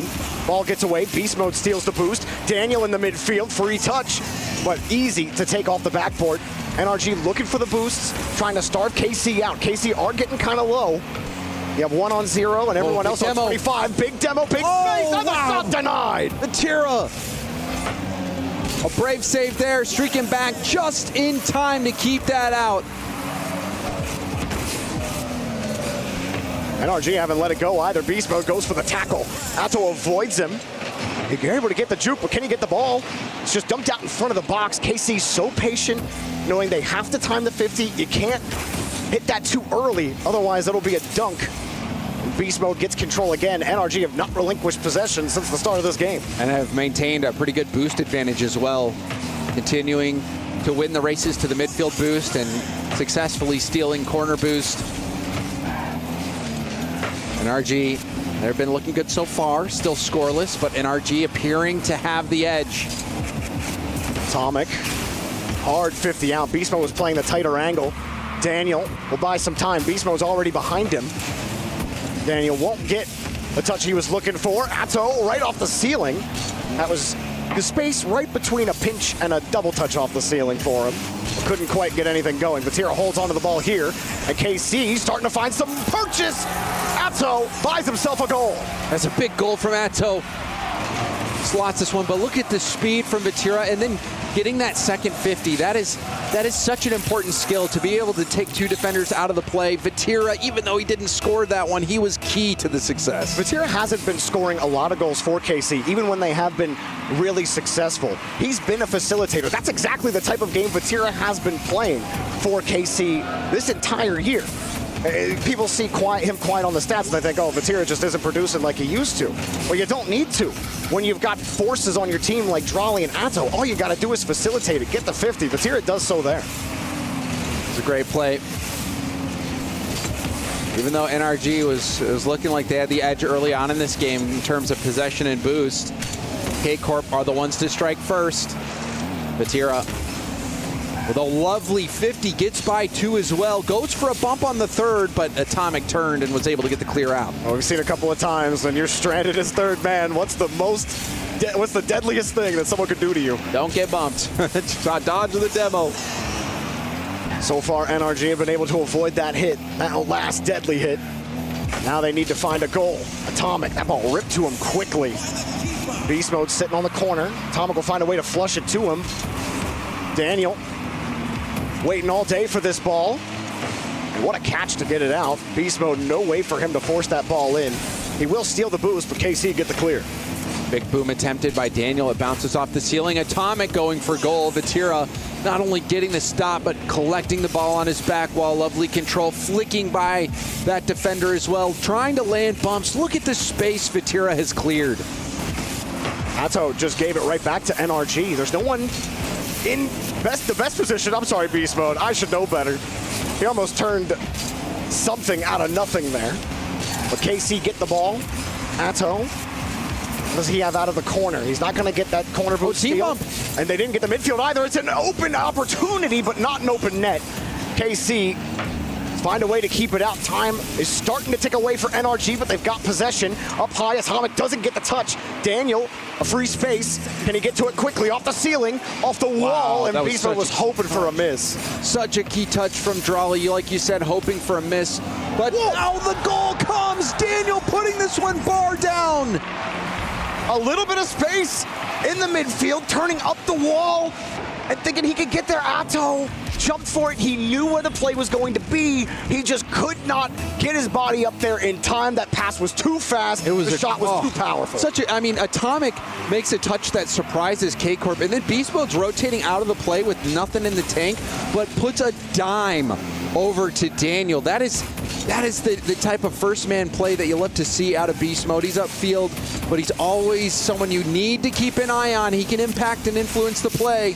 And now NRG, they see two people go from K-Corp. Drali has to panic clear this one out. K-Corp are getting dangled on a string in that corner. NRG have another attack off the ceiling, looking for the touch underneath. No free. He's not going to get there. K-Corp, they might be flopping around, but they're getting to the ball. NRG have not relinquished possession. Beast Mode lets it go. Another shot denied. KC hanging on at the end of regulation. They get a little bit of boost, but Vatira has none of it. Midfield spawns. NRG start to lose possession. Got to look out here at the end. Clock ticks 0. Ball's down. Overtime will settle this series. The #1 NA seed versus the #1 EU seed. Who is going to come out on top, NRG or K-Corp? It was a standard kickoff both ways. No nonsense start to overtime as NRG lob it down the field. And a nice catch. No rebound for Beast Mode to play with. He's forced to leave the play. Daniel forced to cover. That might be a good 50. As Drali comes up, fakes the touch, gets an opening, but no. Still dangerous. Atomic has enough boost, though, to stay behind this ball. 50 out to Daniel, who's contested. This one's dropping straight down. Beast Mode will clear it off the line. Nobody was there, and Beast Mode was happy for it. No boost. Daniel will get the clear. Beast Mode has boost now, picks up a demo on the back end. Daniel boost as well. NRG getting set up shop here on the orange half in Game 5 overtime. Daniel waiting as KC are getting back into position. They get bumped. Daniel's got a chance. Whoa! That wasn't what I expected. And nobody gets anything done. Forced back into the corner. KC get out. Looks like Daniel was trying to get under the ball to scoop that high. Wasn't able to execute. But K-Corp have been reeling. It looks like they've been stumbling. NRG landing some big punches, but still have not yet been able to land that knockout blow. Now chance for K-Corp. The shot going to be blocked. Vatira doesn't want to go for that ball, and Beast Mode gets a demo from behind on Atto. And they tried to catch NRG off guard, thinking they'd be looking at second man and letting third man take the shot. It didn't work. NRG's awareness as high as it needs to be right now. Back on offense now. And they actually get a hold of this ball. KC forced them off the mark. Pass downfield. Oh! Trolley takes matters into his own hands. This flick from Trolley was unreal. Look at it. Oh! The control, he jumps up to the ball, cradles it, and launches it like he's a catapult. Trolley has to be the MVP of this series. Yes, K-Corp stumbled, but Trolley and K-Corp come through. Let's go and hear from what Rachel has to say. Thank you so much, guys. Trolley, you mind if I have a little chat with you for a second? Absolutely. What a way to end that matchup. Come a little closer. We're going to head on up to that trophy because you have just taken a huge step towards claiming this trophy by winning this match. And now we're going to get a little bit closer. But I want to ask you, with that last goal there, what was going through your head? Well, honestly, I didn't expect to score at that point in the game. I was mostly at 30 seconds straight. We're like focused on defense, and like I really didn't expect to like just hit the ball twice and score instantly. Yeah, it was really surprising. Honestly, I surprised myself. But yeah, I feel really good about that goal. It was a really nice goal. Well, you have a lot to feel really good about. I'm going to bring you right around over here because we want to get a good look at you. This is the man who has been scoring on fire yesterday, on fire today. Talk to me a little bit about comms on your team that make that possible. Well, we were on defense, so we were telling each other not to panic because we were just telling each other to like play slow to avoid conceding. And yeah, when everybody started slowing down and stacking up on boost pads, we got an opportunity, and yeah, I managed to like score right after that. Incredible. I want to wonder what your team's mentality was like. You were so clearly ahead, game 1, game 2, absolutely dominant. Then NRG started to find their groove, game 3, game 4. Was that motivating for you guys? Was that a little bit scary? Well, it was a little bit of both. We knew we could win the game, but at the same time, I don't think we should have dropped those 2 games. But yeah, it was a bit scary, but at the same time, this kind of boosts ourselves forward for the next games, because we know that even if we're like 1 game away from being reverse swept, we know that we can still turn it around. One last question for you. This was a rivalry so many were looking forward to seeing play out. NAEU, the top seeds from both. How do you feel these 2 teams stack up in your regard? I mean, they're both great. Honestly, it's always an insane matchup between these 2. You absolutely delivered on that one. Thank you so much. Congratulations to you guys moving forward. We're going to go to a quick break. We got lots more games to cover.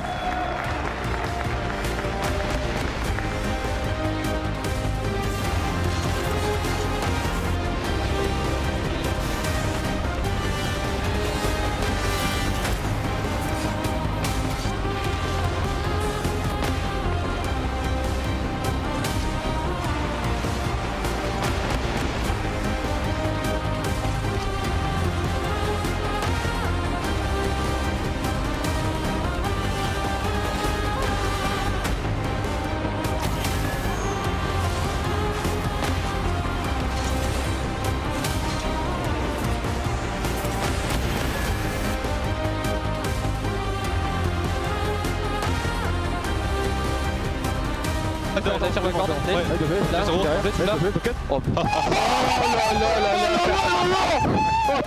gros. Oh là là, frère.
kings of content have arrived at the Esports World Cup.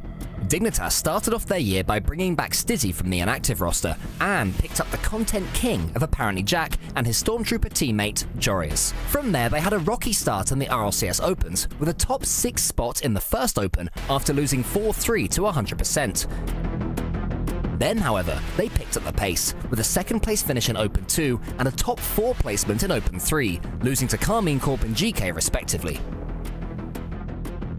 This qualified them for their first LAN as a team as the 3rd seed in Europe.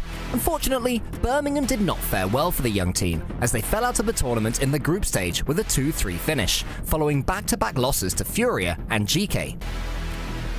After this, though, came some hope for the European squad. A top 4 finish in the 4th Open paved the way for them to finally break through and win their first Open of the season, with a 4-3 win over Carmine Corp, a team they'd previously been unable to beat. With this newfound strength, they powered through the 6th and final Open of the season, placing 2nd and giving them the 2nd EU seed in the Raleigh Major. In Raleigh, they showed they were by far the best European team at the event, with wins over Vitality and Carmine Corp. But unfortunately, it was not enough, as they were unable to beat Team Falcons in a single one of the 3 matches they faced against them in Raleigh. The 2nd place finish in Raleigh, Dignitas were able to confirm the 2nd seed in the RLCS European rankings. With all their results continuously trending upward, is it time that we see a new era of European domination start in Riyadh?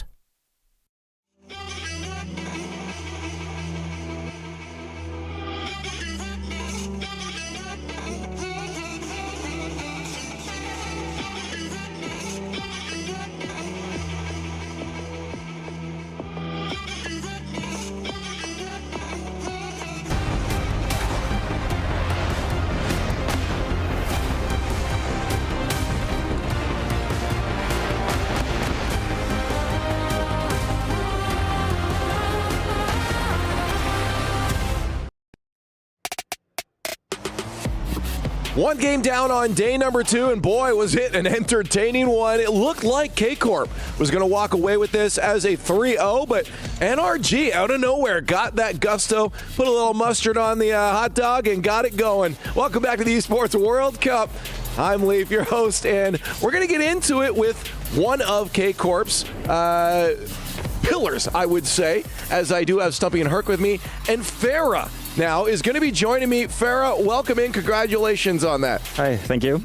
Now, we're seeing the highlights play out right now. Farah, this was a lot closer than we maybe thought at the beginning. It looked like you guys were going to win this 3-0, but something changed. Yeah, we're probably going to have to look at this over because the 3 last games were much harder than the first 2 games on our side. We struggled a lot. So we'll see what happened. But we still could have won, especially the 4th game. Like, I think we could have won the 4th game. We could have won the 5th game without the overtime. But we pulled through, so I think that's what matters. I mean, NRG, to me, they seem to step up their pace a little bit. They seem to vary their attack a lot more. Games 1 and 2 were a lot more edgeable into 50. And then you guys seem to be able to win those 50s and then get a couple of goals out of it. Did you feel that NRG changed their game plan going into games 3, 4, 5? Or was it yourselves that maybe let things slide a little bit and became not complacent, but, you know, didn't quite have the concentration in the first 2? I don't think it's about like complacency or concentration. They probably changed a few things, and we maybe did not adapt very well, or we started, I wouldn't say panicking, but we probably were a bit too rushy. We started rushing a little bit more. So yeah, we made some weird decisions that we didn't make the first 2 games, but I think they changed something that started bothering us. So I mean, it's good practice for us. It's going to be good to look at this over and see what actually happened. Fair. I wanted to talk to you a little bit actually about Raleigh leading into this one. Wait, can you repeat? I wanted to talk to you about Raleigh leading into this one. Who's that? Who's that? They're trying to forget about it. Okay, well, I'm going to make you remember.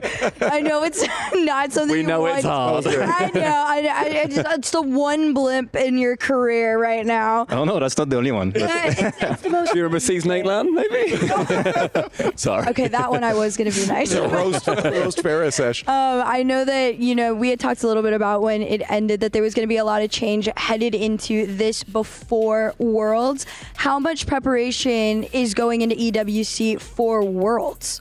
Oh, a lot. I mean, it's pretty much the last rehearsal before Worlds, so it's very important for us to actually do good.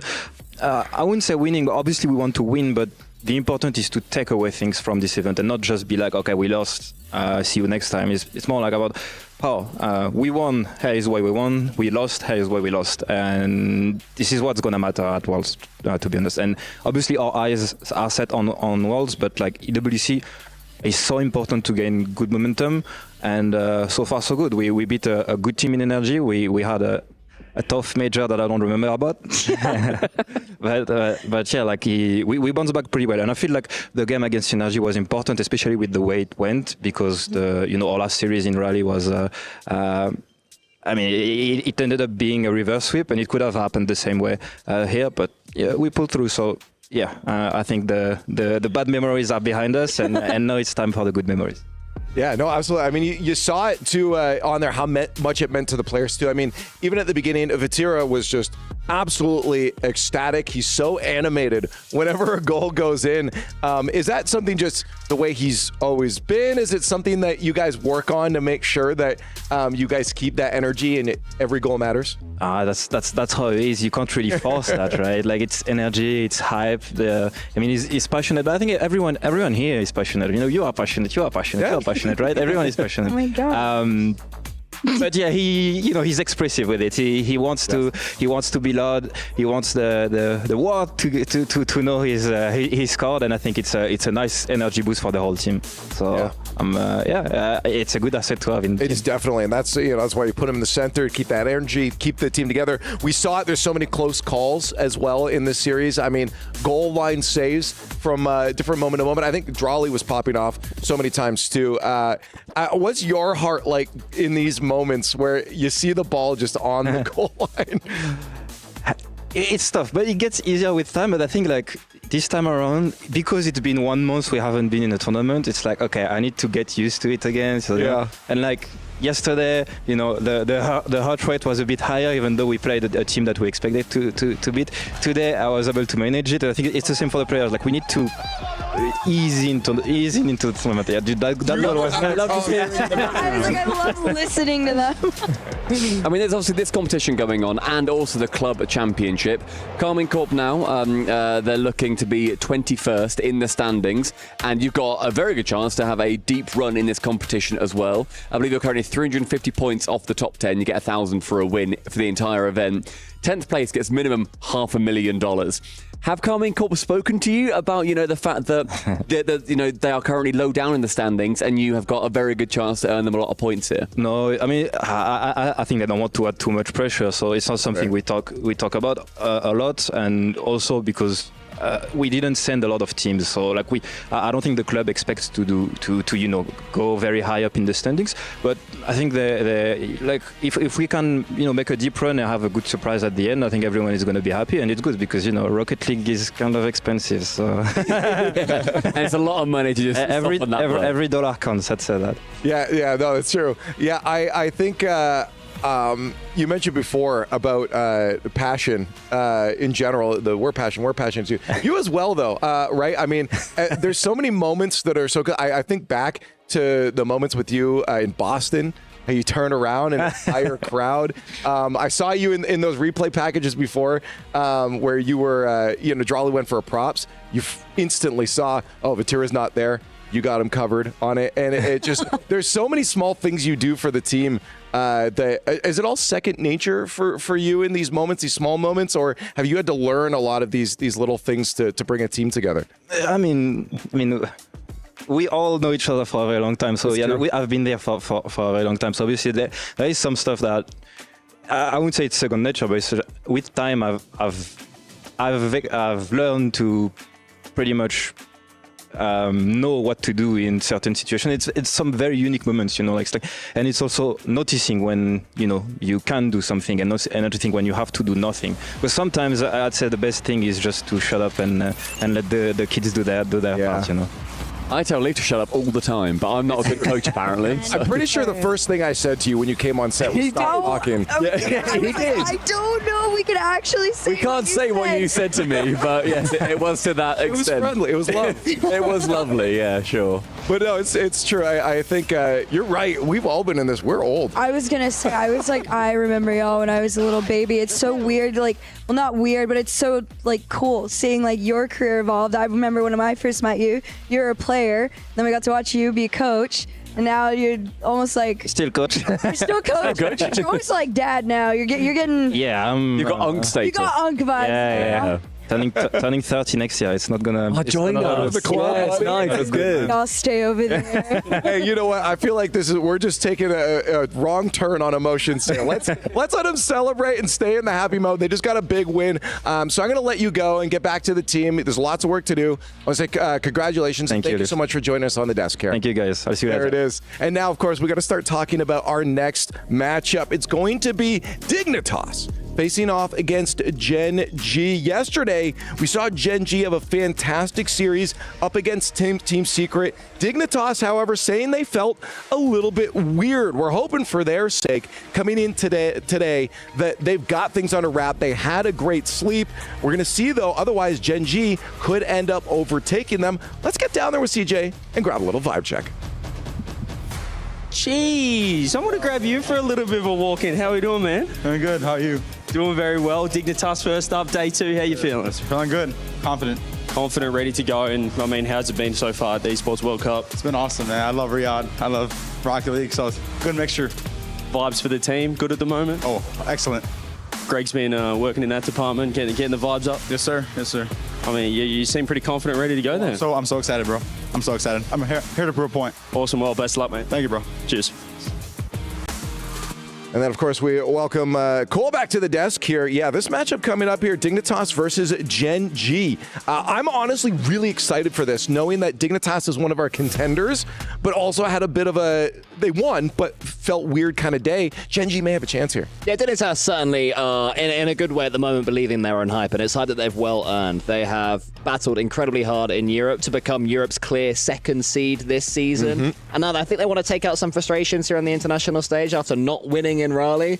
So I think that what happened with Wildcard with the car changes, they were like, come on, let's get to the real stuff. They're at the real stuff now, Stumpy. I'm wondering if it actually threw them off. Like that actually was what threw them I think because off. Yeah. you prepare yourself so much for this is how the game is going to go, this is what it's going to look like. And if there's another team that's going to make, the series not necessarily feel completely comfortable, it's going to be Gen.G. And they've really encapsulated that yesterday. They went to 5 versus Secret, ended up taking them down. I didn't back them to. I did have Secret going through there.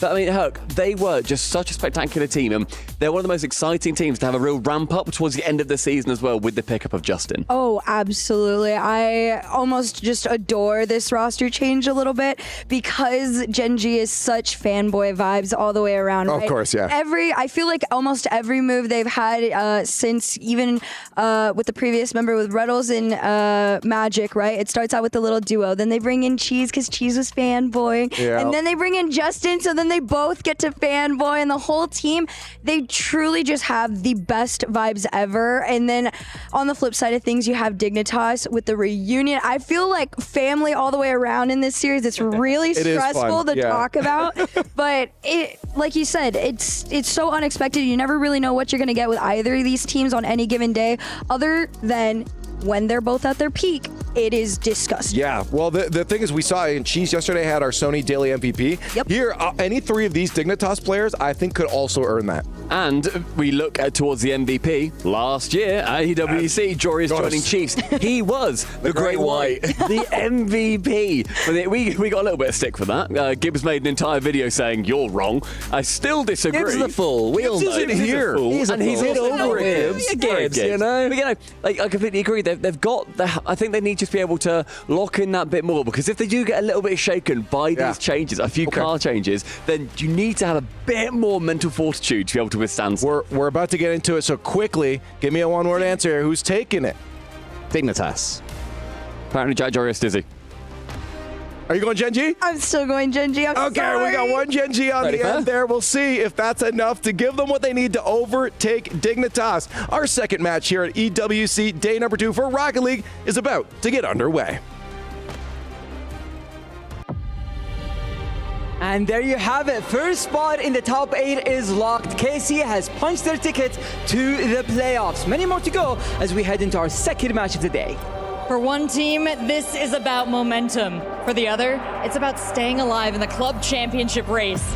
Let's welcome our first team, Dignitas. They've already taken a series off Gen.G this year, and yesterday we saw Joris hit brilliant form, leading day 1 in both scoring and goals per game.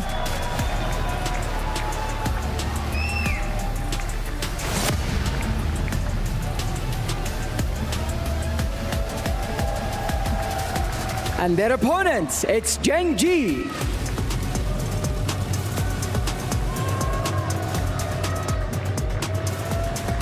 They fought back from the brink yesterday, turning a shaky start into a stunning Game 5 victory.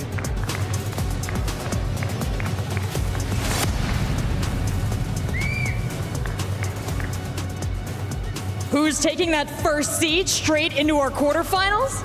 Let's find out.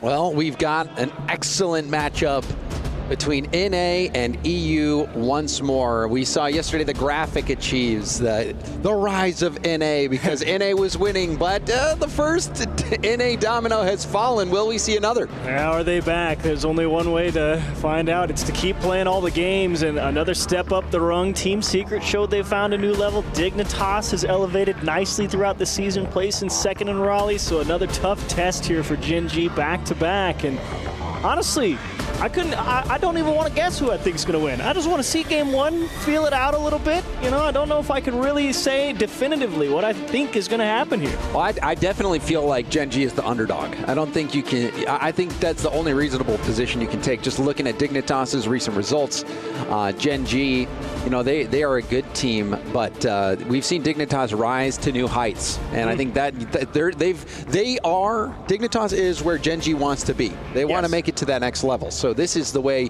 you get there, is by knocking Dignitas out. New dawn, new day, more Rocket League to play, and only one way to advance. Find a way to a win. 0-0 ball game. Playmakers ball game, I like to call it. Thank you for the heart. We appreciate it. That's Stizzy. Stizzy, highly mechanical Spanish player. And you know, when I say knocking out, I mean more in terms of a boxing analogy, because they're not out of the tournament yet. But not yet. You want to send them down there to that lower bracket. You want to make it to the top 8 right here, right now. And that is the goal as we are about to kick off Game 1, Dignitas versus Gen.G. I'm curious who really gets that first chance at an extended stay on the attack. I mean, Justin showed some great defensive chops yesterday. We've always known he's been a great defensive player for so long, and he's always got a lot of flexibility, but that veteran's experience, kind of like what Farrah was talking about, you know? You play the game long enough, you kind of know what needs to happen, and he's going to need all of that today if he wants to take down a team like Dignitas for sure. Sometimes you just got to fill the gaps, do what needs to be done, battle in the trenches, play the role. And Justin has been on the biggest stage, winning world championships before. He knows the job that needs to be done. But Gen.G to get a big result here against the favorites in Dignitas. Appjack tries to poke it up high. Justin down to the side. Magic Bear wanted to keep possession, but maybe a little too greedy. And Gen.G continuing with that very patient approach that they took yesterday to start the series versus Team Secret as well. And it's curious to see, well, I guess not curious, but not surprising to see them continue to have that deliberate, consistent approach to try and work out. That being said, Dignitas pressing hard, Appjack with a tough save off his own post, and Joris will just get that ball out to safety. It's a good start so far. Both teams battling for this possession. Cheese, an opportunity to control the ball, but he gave it away. Now this has put Gen.G in a really awful spot. Good recover from Magic Bear. A tough spot's right. Magic Bear breaking out pass intended for Justin, but Justin was coming to get it. A little bit of a miscommunication. And Gen.G going to be left scrambling on defense as they delay at the midfield line. And Dignitas should have a pretty good look at pressing here.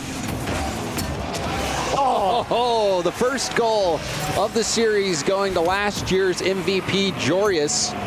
Jorius, you can see him there hovering, waiting, locks in that flip reset and is able to get the shot with enough power. Unlucky. You can see Justin up that backboard trying to decide, do I have to keep going up? Do I got to come down? And gave it his best go. Unlucky bounce off the post, pings right back in. Dignitas score first. And got to say, apparently, Jack, excellent start to this series. Guy's been looking smooth, in control.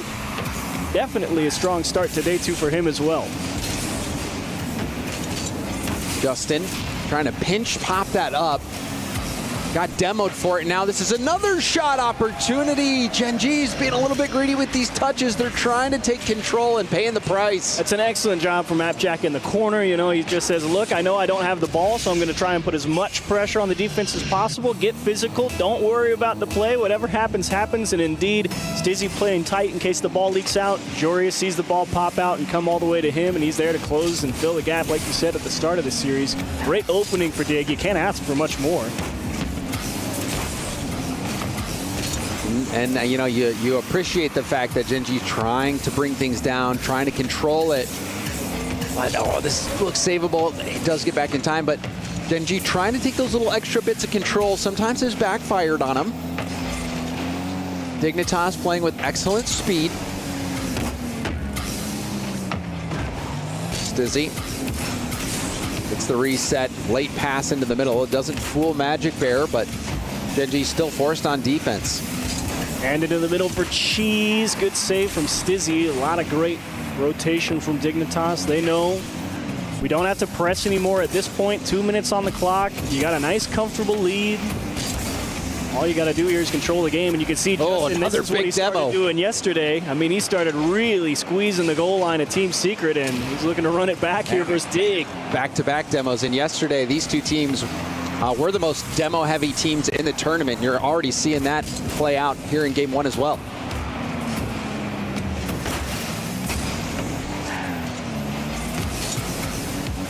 Justin with plenty of boost here, going for an air dribble 50, goes for a bump as well, but Jorius and Magic Bear was able to get there, and yeah, you can see double commit. Cheese having to kick it into reverse for a little bit, does pop it up high, but has to follow his own ball, was going for a pass, but Magic Bear didn't have boost to stay in the play.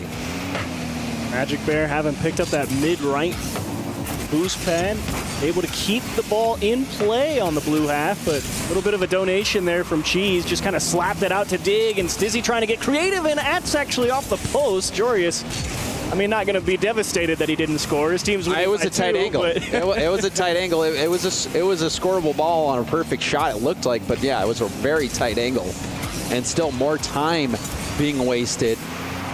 Dignitas' defense holding up, more demos coming out. Magic Bear was bumped off that ball. She's going to be trying to race back. It was a back pass, and it does stay in the Dignitas half. Gen.G really trying to make something work, but that is a massive clear. It's going to be a tough read. Apparently Jack couldn't get it on target, but was able to bounce it off the backboard. Now Stizzy misses the read. There was no double, perhaps because they thought Stizzy was going to get there. Maybe boost was an issue as well, but that looked to be maybe one of the better chances Gen.G would have had they committed to that miss. Yeah, would have been a difficult shot, to say the least. Unfortunately, just never really able to feel like they genuinely had a strong attack. I mean, yeah, that one goes towards net, but you're already losing by 2, and even then they were ready for it. So Dignitas, honestly, that game 1 didn't really feel like they broke a sweat. And to be fair, it was controlled. I don't think Gen.G really broke one either. And I think that's kind of the problem. You know what I'm saying? Well, you know, there were a few moments where Gen.G was trying to possess the ball and they made some missteps. You remember the touch from Cheese on the backboard? Yeah. He was trying to control it, ended up having the ball go out into the middle, and they ended up getting scored on. So, you know, then also just the mechanical ability of Jorius as well. That flip reset shot was very good. The demos from apparently Jack, and that demo really threw a wrench in the Gen.G's defensive plans. So, you know, all around, I would agree. I don't think Dignitas broke a sweat. I think Gen.G, they were looking pretty good, but just a few missteps here and there that Dignitas was able to capitalize on. I think it's a classic feeler game in game one, but it goes in favor of Dignitas, and now I think Gen.G going to have to figure out offensively what they're going to do to mix things up. Yeah, and it's surprising because you look at, Dignitas being so spread out on that pitch. It's a lot of space to give up, and you'd think that kind of patient approach from Gen.G would bode well. It'd be like, okay, they're given a lot of room. There's a lot of space to work with, but the execution just doesn't quite feel there when they really need it, or perhaps the attack is starting too soon. And Gen.G may have to find some tweaks there and just say, look, we can't just press just because we got the room. Maybe you take it down, dribble it on the floor, conserve the boost as you push that up, slow it down, and Justin trying to do just that. But like here from Cheese, this is a big moment. You got to find a way to keep the ball through this 50, and even better, how about into the net? You call him out, and he steps up. Cheese getting the touch, staying behind the ball. This is a great 50. Stizzy, he's trying to get this ball to the corner. I think Stizzy maybe could have had a little bit of a better angle on that 50, but you could see him jump up high originally. Yeah. Maybe trying to shut down the high option. Felt like Stizzy definitely jumped early thinking, look, I got to take away, top left corner of the net, maybe try and see if he goes to the backboard, and just showed you hand a little bit too early, got punished for it. Justin, 0 boost, decent 50, and he's going to be out of the play for at least a little bit. No boost pads out there in that corner. And Cheese, once again, tasked with buying a lot of time and not enough bought. Justin hard cutting, even though there didn't really feel to be a whole lot of pressure coming from Dignitas. Like we said, pretty far spread out. The heat's not coming immediately. Gen.G doesn't really have to rush in that situation. I think Gen.G does do a pretty good job of not panicking. They do their best to try to maintain possession, keep control, even if it doesn't work out every time. And you can see Magic Bear grabbing the corner, faking like he's going to pass it around. Now fakes off the ball completely. Somebody does get a hand up, but I like the creativity on the fake from Gen.G. And Justin actually tipped that ball, which messed up Cheese's read. Classic Justin try, though. That wouldn't be the first time we've seen him go up to the backboard for some heroics. Unfortunately, threw off the scent from his team a little bit there. Magic Bear. Great timing on that boost pad to spawn. He's got 100 on his transition out. Flip reset through 1, through 2, and Stizzy will finally get it out to safety. And there's a pop-up pass to Cheese, who scored on a 50, tried to get another one there. This is looking much better for Gen.G, but a miss on the read from Cheese. However, Magic Bear, they're first, going to play the 50 again. We're seeing a lot of 50s from Gen.G. They're really leaning into playing for him. Liked seeing apparently Jack try and tweak the angle late on that challenge he took at the midfield. Oh, another demo, and there's the surprising that was the first demo of the game, when last game we had 11 total demos. Oh dear. And now on the other side of the field, no defense back for Dignitas, and Gen.G will pick up their second. Yeah, not much to say there from Stizzy. 2 men, 0 boost, sidewall battle. Guy with the ball won. Who could have guessed? Great job to get behind it, dig it off the wall. Put in the go ahead insurance goal, so good for them. The Gen.G, great start to game 2, but it doesn't really feel like I guess Cheese earned his first one, but that second one, I don't know. But they have been playing, I think, really safe Rocket League. Like, we're seeing Gen.G just trying to break them down. I think that's the way to play. I think with the lead, absolutely. And just in general, you see a lot of teams, especially European teams, take that approach. Just break down until you have that open net. We do, obviously, mechanics can play a part here and there, but I love what I'm seeing from Gen.G so far. Great game 2, no doubt. Can't complain about a 2-0 scoreline.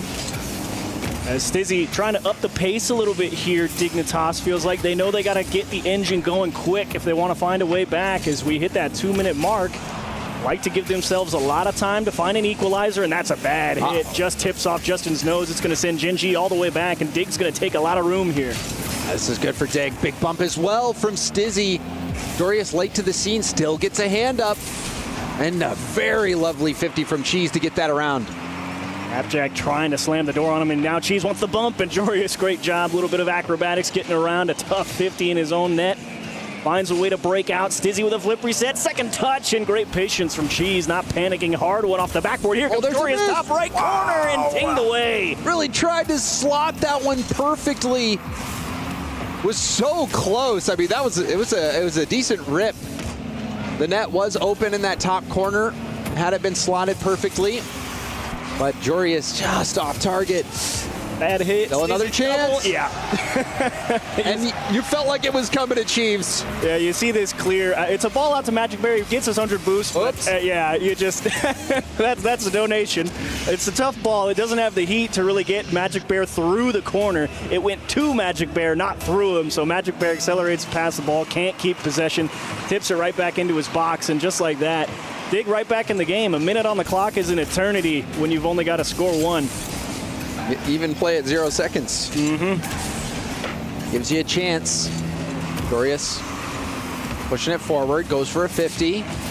Justin on his own back wall, down to the ground on a dribble. Slowed down by Stizzy, but Magic Bear right behind Justin to help out. Jorius tries to control it off his own back wall, and then gets hit back to Stizzy, who goes into an air dribble, but he's bumped off the ball. Pass over to Abjack. Abjack maybe going for a double there. But it was shut down very early. Good defense. Oh, redirect from apparently Jack, who fell off the radar of Gen.G. And Stizzy kind of got forced into taking this challenge at the midfield line. He knew Justin was behind him, so he kind of just jumps, makes his best hit, and way to get it out towards your teammate. Abjack making a big play with 0 seconds. Gen.G, though, you can't have that one go in. I love the fans' reaction compared to apparently Jack's reaction on that one. Abjack, cold-blooded. Yeah, he is ice cold. Straight competitor through and through, and finds a way to get his team back level and see if he can push him to a win. Gen.G winning the majority of this game, giving it up here late. We'll see if they can get the lead back or if this one will have to go into overtime. Demos coming out in these final seconds. Stizzy goes for the fake. Cheese will pop it up. Last chance for Gen.G. Cheese has plenty of boost. Pushes it upfield. Jorius trying to get it down to the ground. Abjack won't play it, and we've got overtime. Abjack going for that pixel perfect exact redirect into the net. If you miss it, you miss it. It's okay. You didn't lose anything. And Gen.G, OT kickoff in their favor, but lose the ball fairly quickly. Jorius trusting Stizzy to deal with that ball. Jorius now jumping in. And that seemed like a missed opportunity for Gen.G maybe to intercept and go on a counter. I just didn't understand why Magic Bear took his dribble touch and then just drove away from the ball. And Dignitas all of a sudden just get to fight for possession on the orange side of the field. Thankfully they find a demo and Dig gets to take a little bit of a step back. Good speed from Cheese. Started off this game with a 50 goal. Justin going for an extra touch. This one's going to be high over Magic Bear's head, right back to Cheese, who's low boost. Launches it high off the backboard, hoping for a misread, but apparently Jack stays on the play, gets another touch, but Magic Bear is there waiting, but the block sends it all the way back to midfield. Cheese is waiting. Stizzy stops it. Stizzy, the 50 back to Gen.G's corner now. Jorius has a boost to work with. Oh, scary challenge there, coming back through the midfield line, trying to channel a little bit of that Joyo energy in the Falcons game. Almost turns into disaster for Gen.G. It is wide, but you can see Dignitas really paying attention. Where's the open ground on the pitch? How do we get it there? And it's doing a great job forcing Gen.G to go left and right, and it's very easy to lose track of the flow of the game because you can get so sucked into staring at that ball. Cheese. 50 by Abjack, who goes for another one. This is high above Gen.G net. A bump landed as well. Stizzy puts a light shot on, forcing a clear out. Jorius gets the demo, but also was bumped off the path of the boost. But it's an all-out battle right now for possession. Dignitas seem to have the upper hand.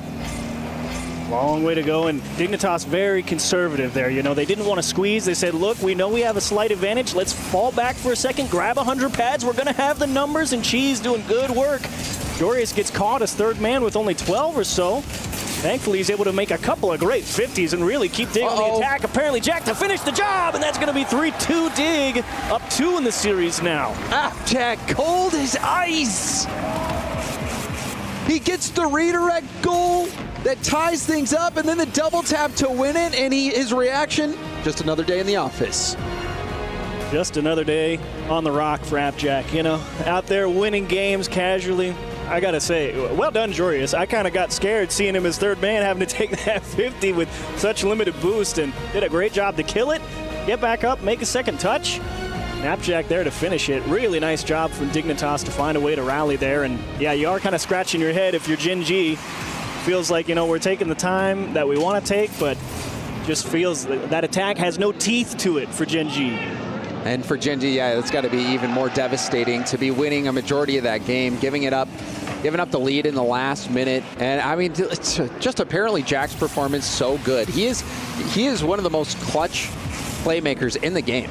What a shot. He seems to rise to the occasion in those really tough moments. And then this one, the double tap to win it. Beautifully done by apparently Jack. Gorgeous finish is right, and Justin trying his best. I mean, there's definitely some questions to be asked here for Gen.G. Down 2, and you felt like you kind of got exactly what you wanted in Game 2. You tried to wash, rinse, repeat it from Game 1 because you didn't want to make the change, but you go up 2-0, you think, great, we're in a fantastic spot, and then game just evaporates. You make one little mistouch in your own corner, get some back halfway there.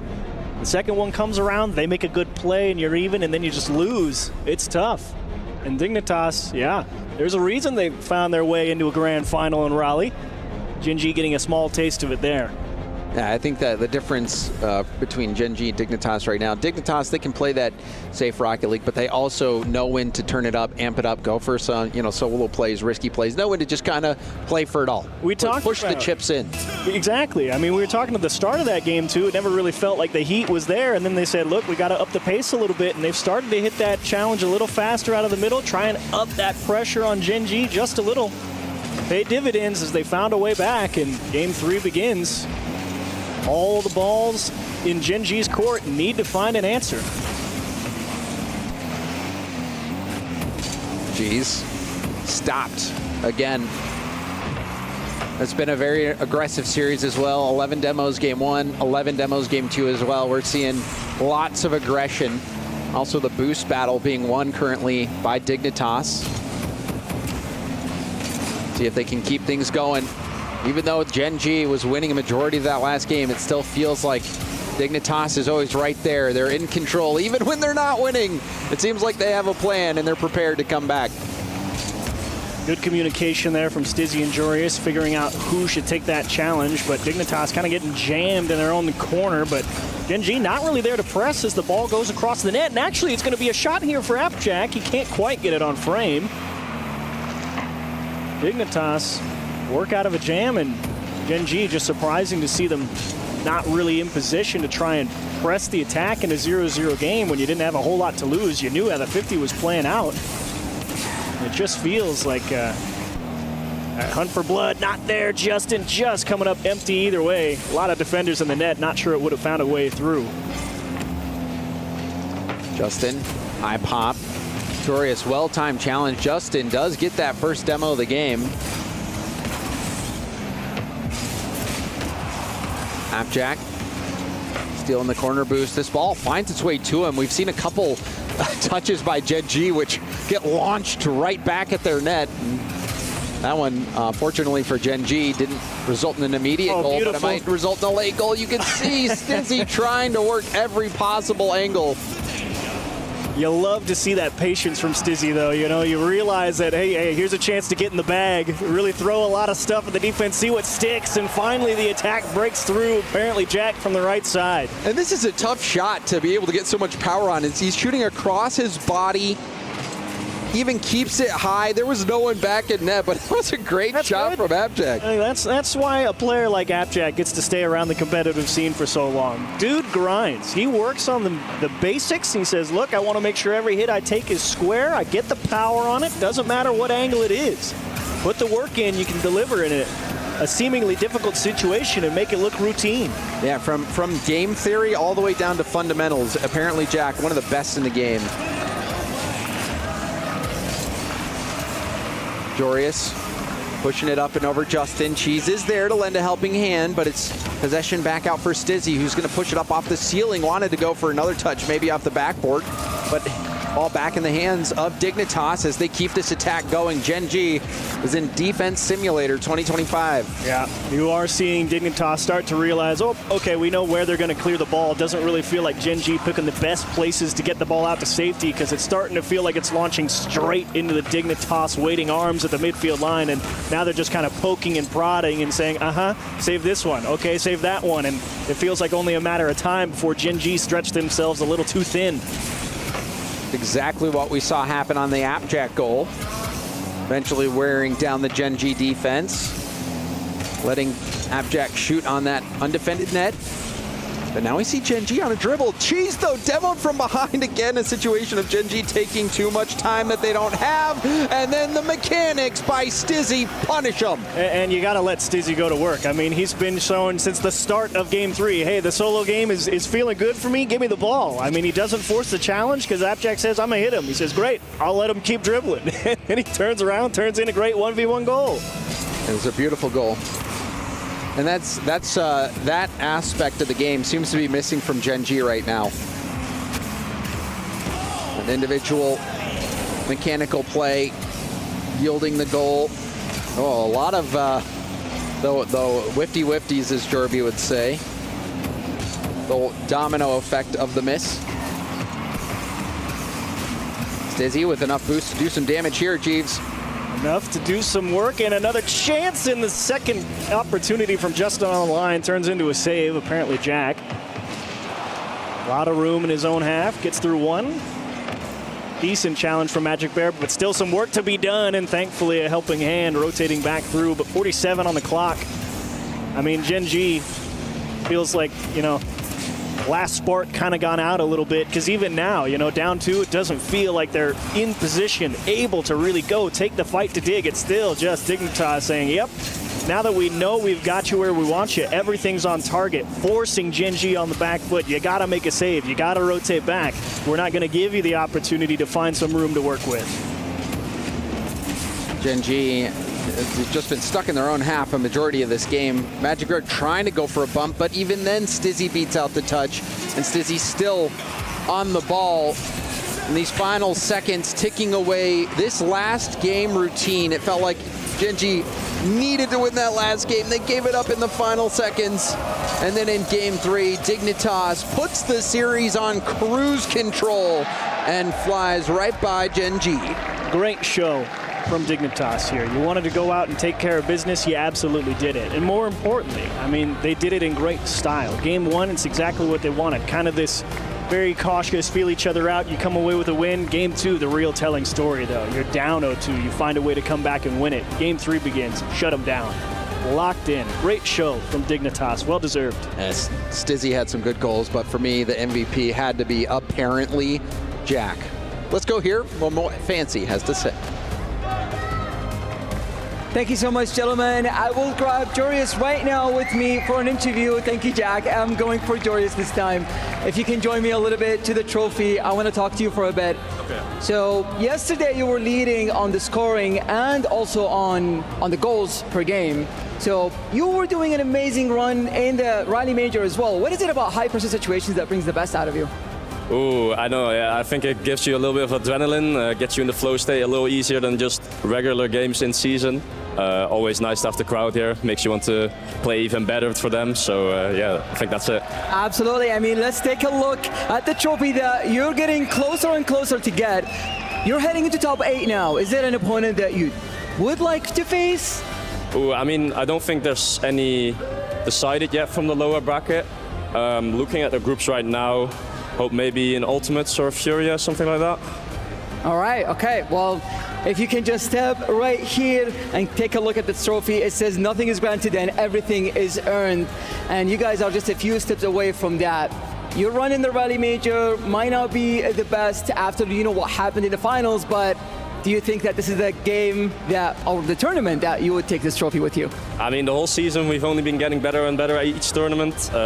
Why not keep that going here? All right, well, best of luck to you. I'll let you join everyone from the team, and best of luck to you in the top 8. But for now, we're heading to a break and then back to studio.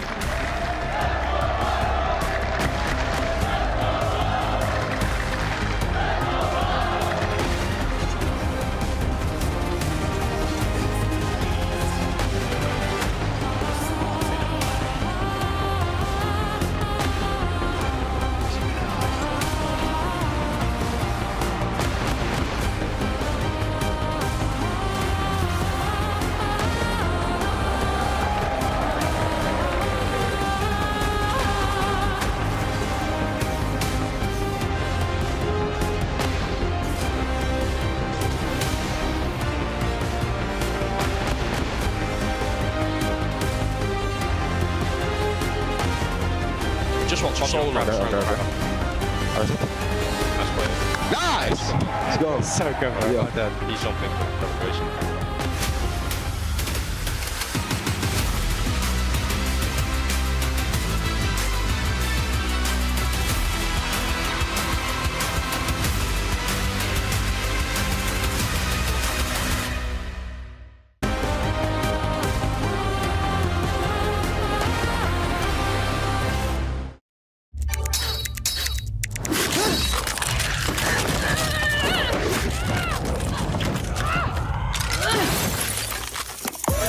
Reach your impossible, Lenovo Legion.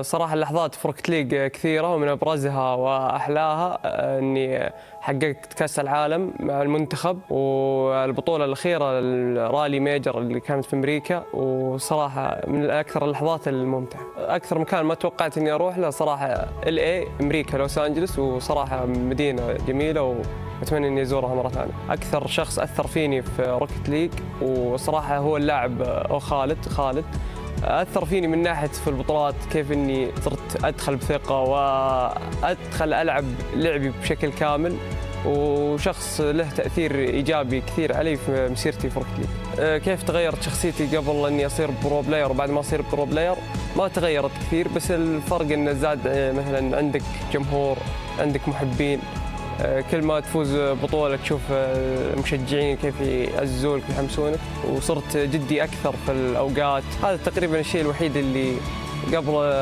إني أصير لاعب محترف وبعد ما أصير لاعب محترف.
I'm over here with Bella over on the PUBG side. We're out here on the Boulevard. Obviously, Esports World Cup is all about the club championship, and we have a tight race at the top, especially those top 5 spots. But Bella, what can you tell me about what's been going on here on PUBG and what it means for the club championship? Well, we started our grand finals day 1 just now. We're halfway through the day, but Virtus Pro is staying on top of that leaderboard. We have Falcons, we have Twisted Minds, and we had to say goodbye to Team Liquid yesterday because they got eliminated, but it's looking tight, and we have no idea how the rest of the day is going to flow out to be. Well, Liquid don't have a Rocket League team, so that opens up that first spot. The club championship is as close as it's ever been. It's anybody's game. Well, if you can't hear it, we're in the arena now, and Falcons are about to play in a little bit. Welcome back to the show. I'm Leaf. I've got Herc and Jorby hanging out with me. Well, I gotta yell. It's loud. You actually have to yell to be able to hear them, Jorby. I haven't gotten the privilege of being in the arena yet while the Falcons crowd was here. This is insane. They don't. Drums there's the drums. I was gonna say. I was like, we haven't seen the drums yet. And there they are. It does get pretty loud, and in my ear, though, I can still hear you both. But I have to say, that last match, I mean, Dignitas wiped the floor with Gen.G. That's the Dignitas I expected coming into this tournament. And I know they felt weird about that series against Wildcard. No weirdness today. Oh, absolutely not. I know I was talking very highly of Gen.G. I do still regard them very, very highly.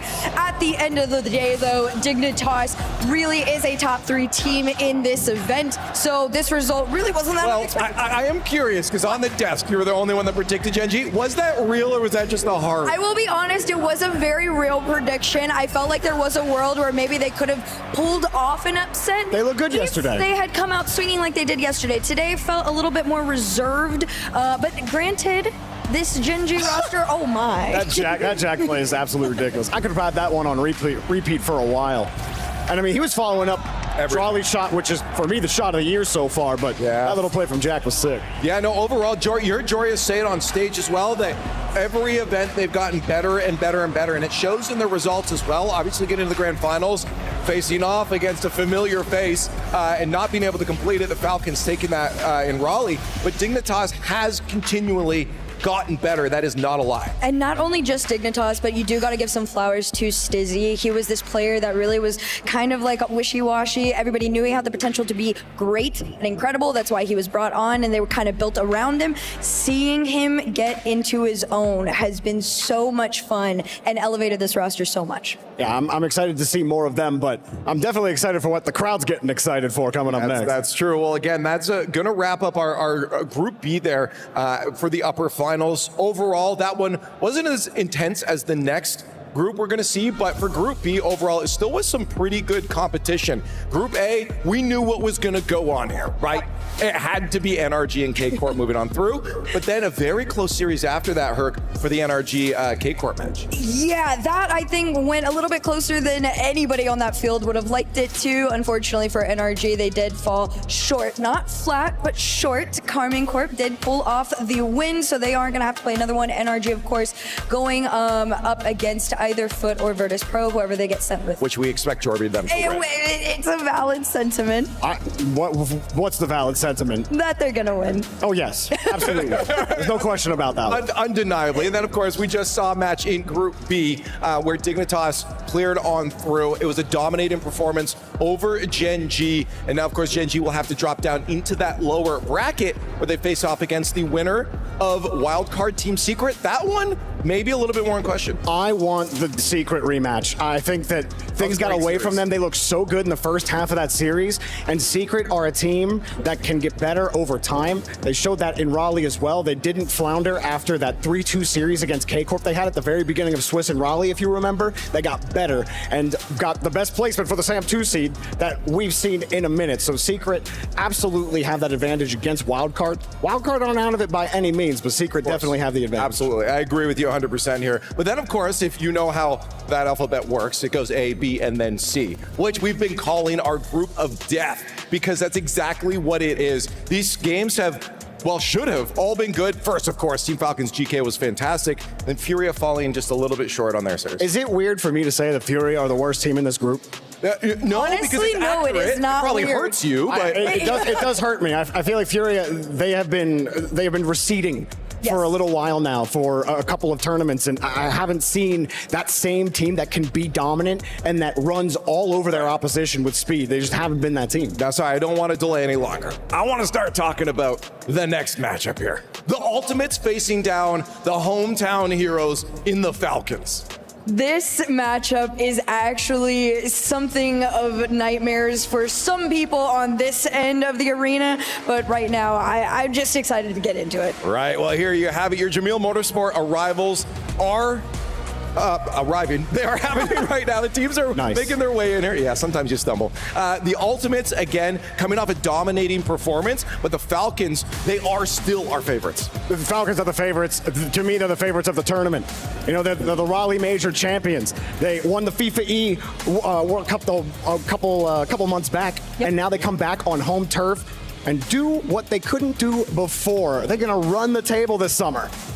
I am just so stoked to watch them play, especially because I felt like their performance yesterday weirdly could have been better. And that is a rare thing you say about them. I don't think they're playing at their peak quite yet. I feel like this team has learned to save that energy for the right time. This honestly would be it should the Ultimates show up in the way that we expect them to. I know Fancy was talking about potential MVPs and that, and I feel like every time I look at this roster, Jorby, all three of those players can come into question for that. Yeah, honestly, the team MVP would be a great shout for them, but I'm going to be honest with you, if there's one man that can stop them, it's First Killer. First Killer. Did you see First Killer yesterday against Furia? Against my boys Furia? He was styling on them, all right? It was disgusting. I couldn't look away. He is one of the most consistent players in Rocket League. Chronic had a great game yesterday, and to me, this team lives and dies by Chronic's performances. LJ, he's been bringing the heat as well, but First Killer's the center of this offense. If Chronic is finishing what First Killer is starting, the Falcons might have a tough out here. I don't think that this is a gimme. Falcons might have 3-0'd them in Raleigh, but I don't think that makes this a gimme at all. This is a different Ultimates team. Hey, well, you were just talking about Chronic, and I do actually believe that we have some words from him himself. Let's take a look. Here with Chronic, mate. Great day one. What's going on Ultimate and day ones? Must be pretty good. Yeah, I don't know. We seem to always start pretty strong. We feel good. We just have to make sure to carry that momentum throughout the rest of the tournament. Yeah, well, that was a big thing. Obviously, the Raleigh Major, you guys finished day one looking like the tournament favourites, and then kind of just didn't go your way. I mean, what's going to be different about this event? I think in Raleigh, we just got a little bit overconfident. We didn't stay locked in. We just thought we were like the best and didn't stay humble. So I think we just have to make sure to do that for this tournament and just make sure to stay locked in. Obviously a massive matchup here against the Falcons. What are your thoughts on those guys? They're a great team. You know, they beat us in Raleigh, but we swept them in Birmingham, and I think we can do it again if we play our game and play well. Perfect. Well, best of luck, mate. Thank you. Thank you. Cheers. Hey, again, staying locked in is what they said they have to do, but it's a lot harder, especially when you come into an audience like this and they're not cheering for you. Oh my gosh, they were talking about it yesterday. Anybody that had to go up against the Falcons made a mention that it was very difficult to focus at first, that you can hear them over everything. Noise canceling headphones not doing their jobs right now. So if you're going up against them, in this case, Ultimates, you got to be locked in from the get-go. Yeah, I don't think Ultimates are going to have too much trouble with that. They've gotten acclimated to the environment, and they're no strangers to not being the favorite in the lobby or in the arena. They have been the favorites before, but not all the time. It's familiar territory for First Killer and company, and I think this is going to be closer than people are thinking. I think Ultimates looked really good yesterday. I don't think we should be sleeping on them against Falcons. No, I agree, because I mean, you look at GK going up against them. I think the Ultimates can do what GK does.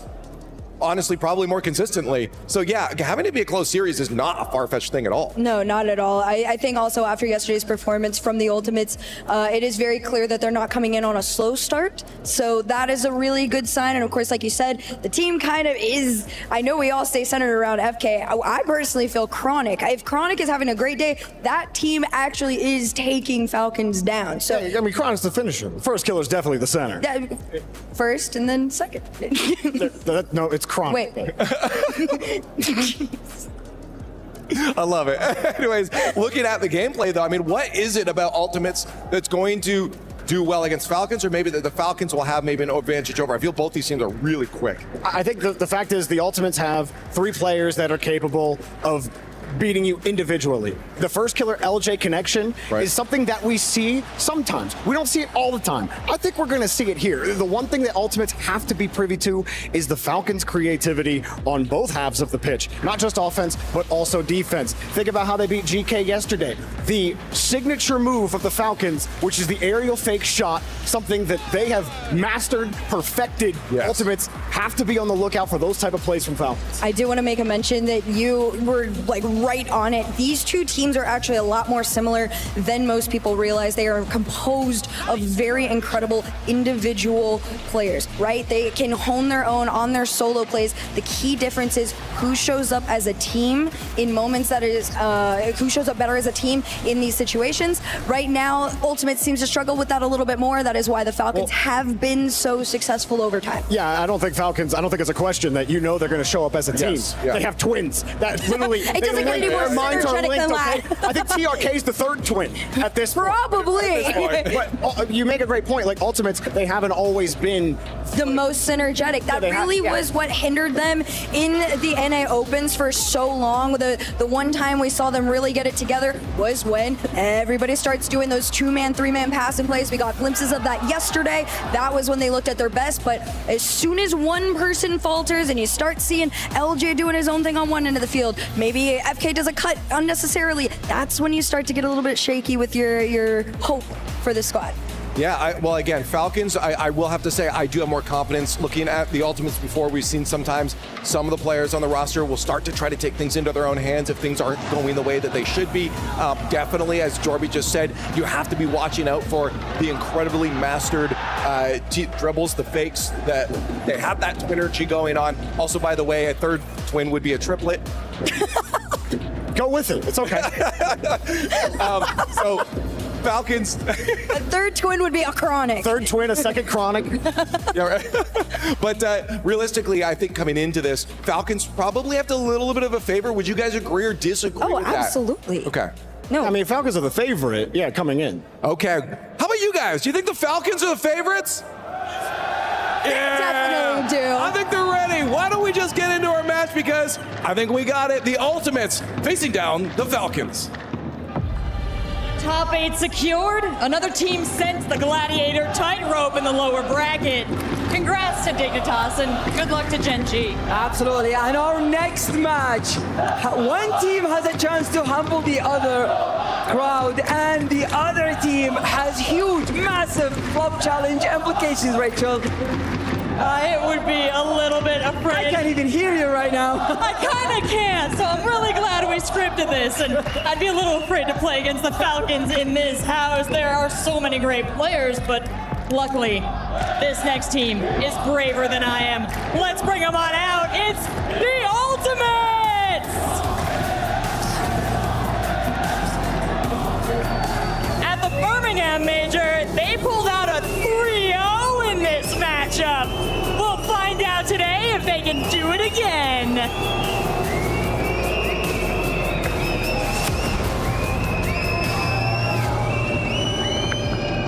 We shall see. This team has the most recent win, and they are, of course, your EWC Club Champions. It's Team Falcons!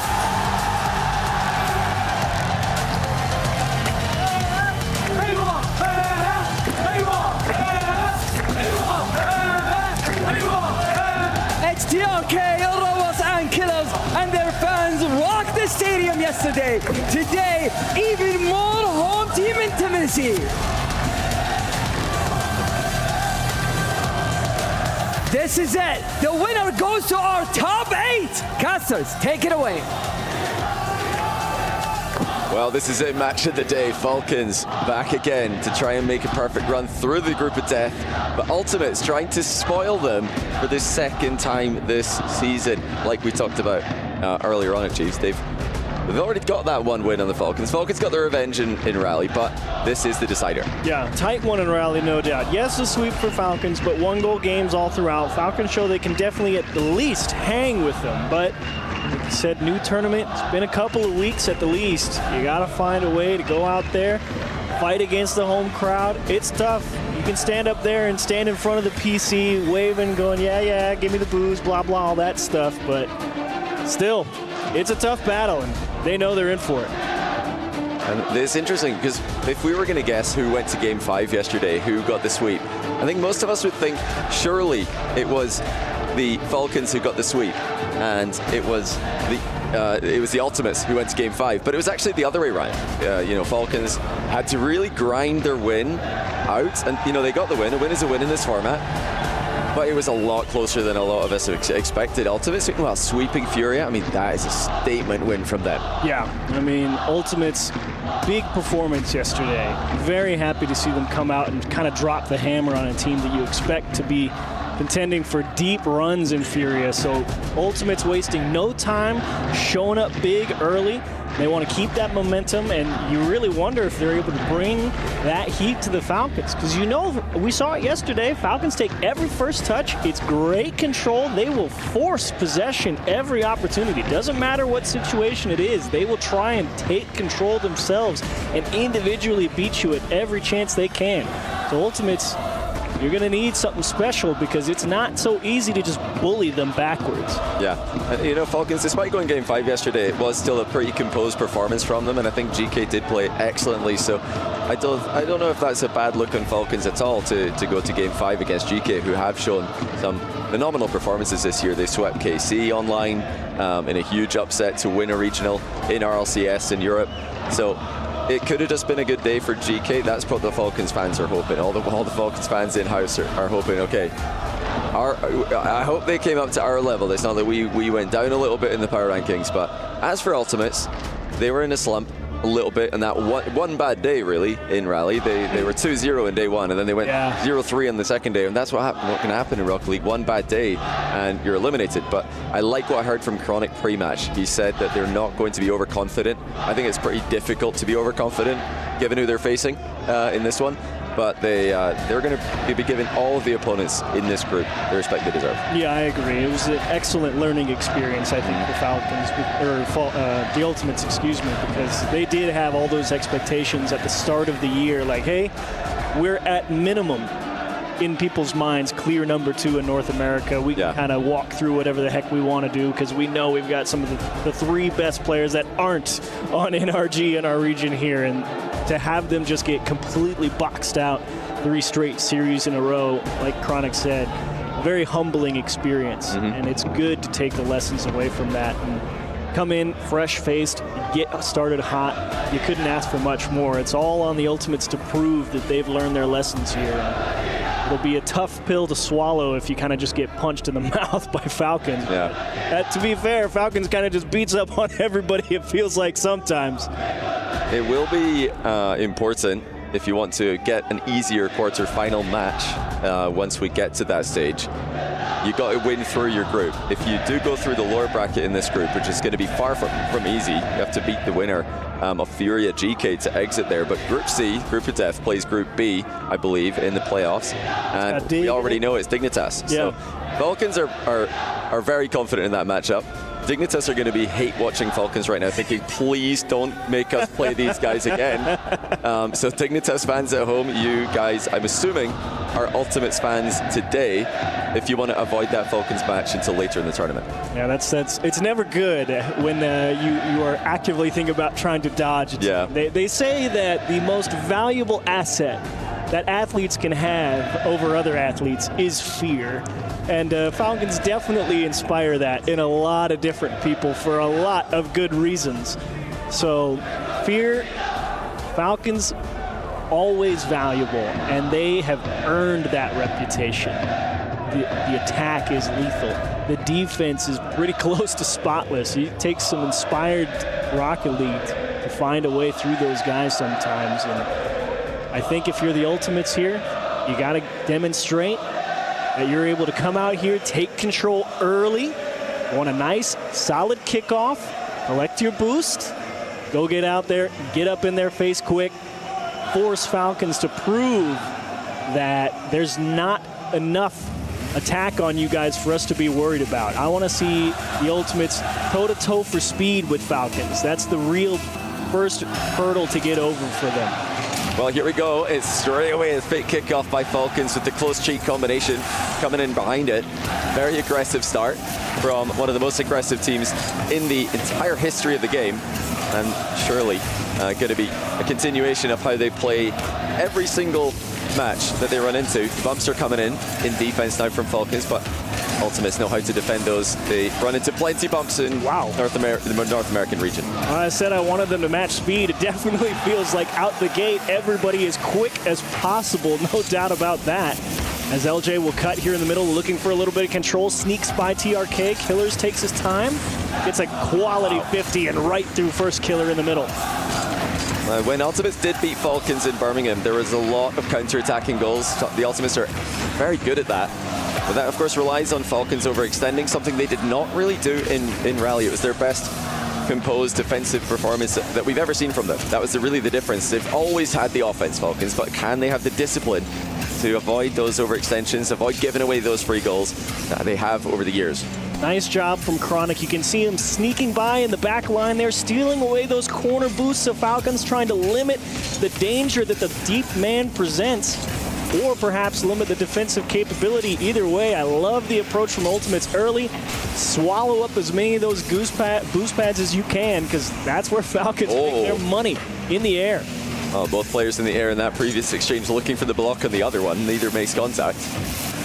Yeah, it's a pretty even start here. Ultimate's getting a close look, and here's LJ. He can do ridiculous mechanical things. Offload to First Killer for the first goal. And you can see all of Falcons pretty low on boost there at the end. TRK tried to force it, realized he couldn't, kept driving back, and Killer's also rotating into the box with limited, just couldn't defend anything high. The early boost pressure from Ultimates pays some dividends. And usually when Falcons land in those low boost positions, they're able to survive because they're so good at keeping up momentum and building momentum without the need of boost. But there was really no way for them to gain a ton of momentum. And they couldn't match the aerial play initially of LJ, but good positioning by First Killer as well. The back post. Oh, Demo's landed here. That's going to be a free shot. Oh, it's going to be into LJ, who does really well to knock that back corner. Chronic, tap forward, and LJ love the pressure. Force Falcons to go all the way back to the net. Put that shot on target hard as you can. Give yourself time to get your feet set, because you know Falcons are coming back at you quick. LJ will have 100 boost here. Killer's taking his time. He knows he's got no 50s coming, so he just takes the best 50, and that was a gorgeous recovery. An excellent job to keep control there. Rawas picking his moment, an excellent challenge as well, and a great clear from Ultimates. Yeah, First Killer had to make something on that, and he got a big piece of the ball to send it way into the Falcons' half. Rawas pass 2 with the reset, tries to land on First Killer, who dodges a bump in the net and then makes the save as well. That's a huge dodge on the bump by First Killer. You can see the help from Chronic as well. He didn't believe he wasn't going to get hit. He knew that if First Killer turned to dust, it was all him. And Ultimates know speed is paramount here. Gotta be a delicate balance to be struck, though. You know, it's so easy to turn those, hey, I gotta cover the gap in case my teammate gets turned to dust, into really ugly double commits sometimes. Oh, little double commit as you speak about it there from Ultimates, but they have gotten away with it. Falcons not able to get a clean counter-attack started, but now here's a chance. Clears up for the read. It's an open net, and he puts it in off the bar. Great shot from Killers here. Not an easy one. First Killer just got out-leveraged. You could see on the sidewall. TRK, again, he showed yesterday, he's great at managing those challenges off the wall. Just takes that ball right off First Killer. He might not have even known he was there.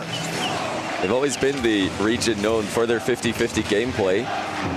Practicing 50s with training weights on the EU server with a ping disadvantage for their entire careers. Not something that Europeans and North Americans have to worry about. Chronic with the ceiling reset now. Looking for the floor interaction. Doesn't really go in his way. First Killer demoed the flying challenge there straight into the player, just leaving the ball behind. And it immediately opened up a lot of room for Falcons to make sure that they get their own corner boost. They didn't really worry about the initial challenge and the shot coming after. They knew they could handle that. They're just making sure that they don't get boost starved, and they finally release a little bit of pressure. Put Chronic on the defensive.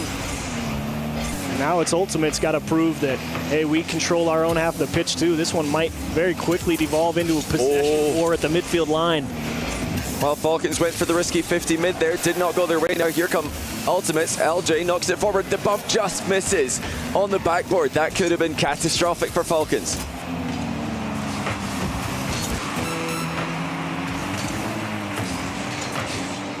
Just 25 seconds remaining in game one. It's a deadlock still in the group of death upper bracket match. Who's going to advance? Who's going to get the advantage? It's Rawas with the easy goal. But it was all in the build-up for the Falcons. The quickest 5 minutes ever there. Wow. Miller's excellent job around the corner. Nobody able to really go challenge the ball in the corner. They both turned back towards net. Killer says, great, I'll make my one touch and put some heat on you. Ultimates collapse. Falcons a late lead. You need something special here. Oh, double kickoff. Into the mid it goes. Rawas with the key touch. That's Such an aggressive strategy from Ultimates, a good one to choose in a moment like this. And there's pure chaos. TRK is just panic flipped. Chronic into the middle. LJ can't reach it, but it's still up in the air. Potential for a 0-second play. Chronic pops it towards the goal again, but this time Falcons have boost in defense. Get a little help from each other as well. They just smash one of them into the ball. It goes all the way back. Force Ultimates to go the length of the pitch in the air. It's, of course, first killer. But all 3 Falcons players. You can get through 2, but not through 3 by yourself. Nice closeout to game 1. And Falcons relieved to find a win. Maybe relieved is a bit strong of a word, but they knew that the Ultimates came to play. That's for sure. Yeah, they look great. I mean, the Ultimates I've got to prove that they're back, that there's not just going to be another downward trajectory at the end of the year for Rocket League, the seasonal year, which will end in September in Lyon. But this is such an important build-up event as we get towards the World Championship, the Esports World Cup. Falcons boostless in defense for the first goal, which LJ created, and first killer pre-jumped with a perfect read onto LJ's pass. But then it was the 50-50 from TRK. It gave Kalirs the open net, and he did pretty well with it. And yeah, like you mentioned, the third goal was all about the roll around the corner, right inactivity. Here. Somebody's got to be facing the ball there. No one's able to get a good quality challenge. They both turn away, leaving them pretty much as sitting ducks. I mean, it was a good try at the end, but that's composure. Yeah. Just drop it on the goal line. And looking at that second goal from Falcons again, I mean, I remember seeing Killers just roll around that corner. It's not that they both turned away. I just realized they couldn't get to the corner first. Yeah. And as Kalirs accelerates through that corner, they realize they can't go up the wall to challenge. So to avoid getting hit, they kind of stop. And that ball lets it leak through as the lean in. Yeah, Roas is locked in. Kalirs not yet locked in. He's still leaning back. He's going to lock in before game 2. There's never been a more visible lock-in than when Falcons lean forward. TRK, however, very relaxed posture. Kind of leans to one side almost, and yeah, holds the controller at an angle. Yeah, if we're going to put another third player in between the twins to lock in like they do, I do remember Azdrol does a similar thing. He kind of uses the desk as a measurement tool in a way, because when you're that locked into the desk, you can really position the monitor the exact same distance away from you everywhere you go. We've not really seen it too much in Rocket League, but it is something that's done in various esports. Yeah, a lot of shooter players are very particular about their setup, and also they bring a ruler to the event. Yeah, exactly. You know, you got 36 inches away from my head, 45 inches tall. You know, it can get that granular when you get to the top level of any level of competition. I mean, fantastic display, and TRK definitely like to see a little bit of hang out, be groovy, you know, because like you said, Roas there on the near side, dude is right next to that. Oh yeah, he's got to see everything. My favorite thing about this is Roas was locked in there, and we've just been informed that they were reloading the lobby, so he just stayed locked in for the loading screen, just in case. Just out of curiosity, do you know of players when they got to like remake a lobby or anything? Do you think they would like pop out to free play, or do they just kind of sit there? I think if there's time, some of them might, because obviously they're not the ones who have to join it. They just get pulled in by the admin. So some of them may do that. I know some players like to go do a quick, couple of seconds of slow-mo. As all of you guys at home, if you never had a chance to try this, it does have a crazy effect. If you play, yeah, if you play slow-mo for just for a few minutes, you go back in and you feel very quick, very light in real time. And the opposite's almost true. If you watch a replay in 200% speed and then you go from that into gameplay, you think, no way is this real. They've slowed this game down. This can't be Rocket League. It just feels heavier. So it could be a bit of a placebo effect, but it can be functional. It is a little bit counterintuitive because, a lot of times in many other competitive aspects, you want to play the game at as high a speed as possible because when you go into it, then it slows down. But Rocket League, it really does feel like the opposite. And I think the biggest reason for that, you kind of play the game at 75% speed or whatever speed you feel comfortable slowing it down with. It also helps you just get your brain locked into, hey, on the approach, I don't have to play it at full speed. I can think about exactly where I want to hit it. I can think exactly what angle I want to be when I come out of the touch. You really do dial into I get exactly the hit I'm looking for. Yeah. That thought process translates very well when you go back up to full speed. Yeah, movement as well. I know a lot of you guys at home are watching the pros play and you're thinking, how on earth are they spamming wall dashes this quickly? How do I learn that? You try it yourself and you go up the wall or you fall off the wall. but you can probably do it in 50% speed.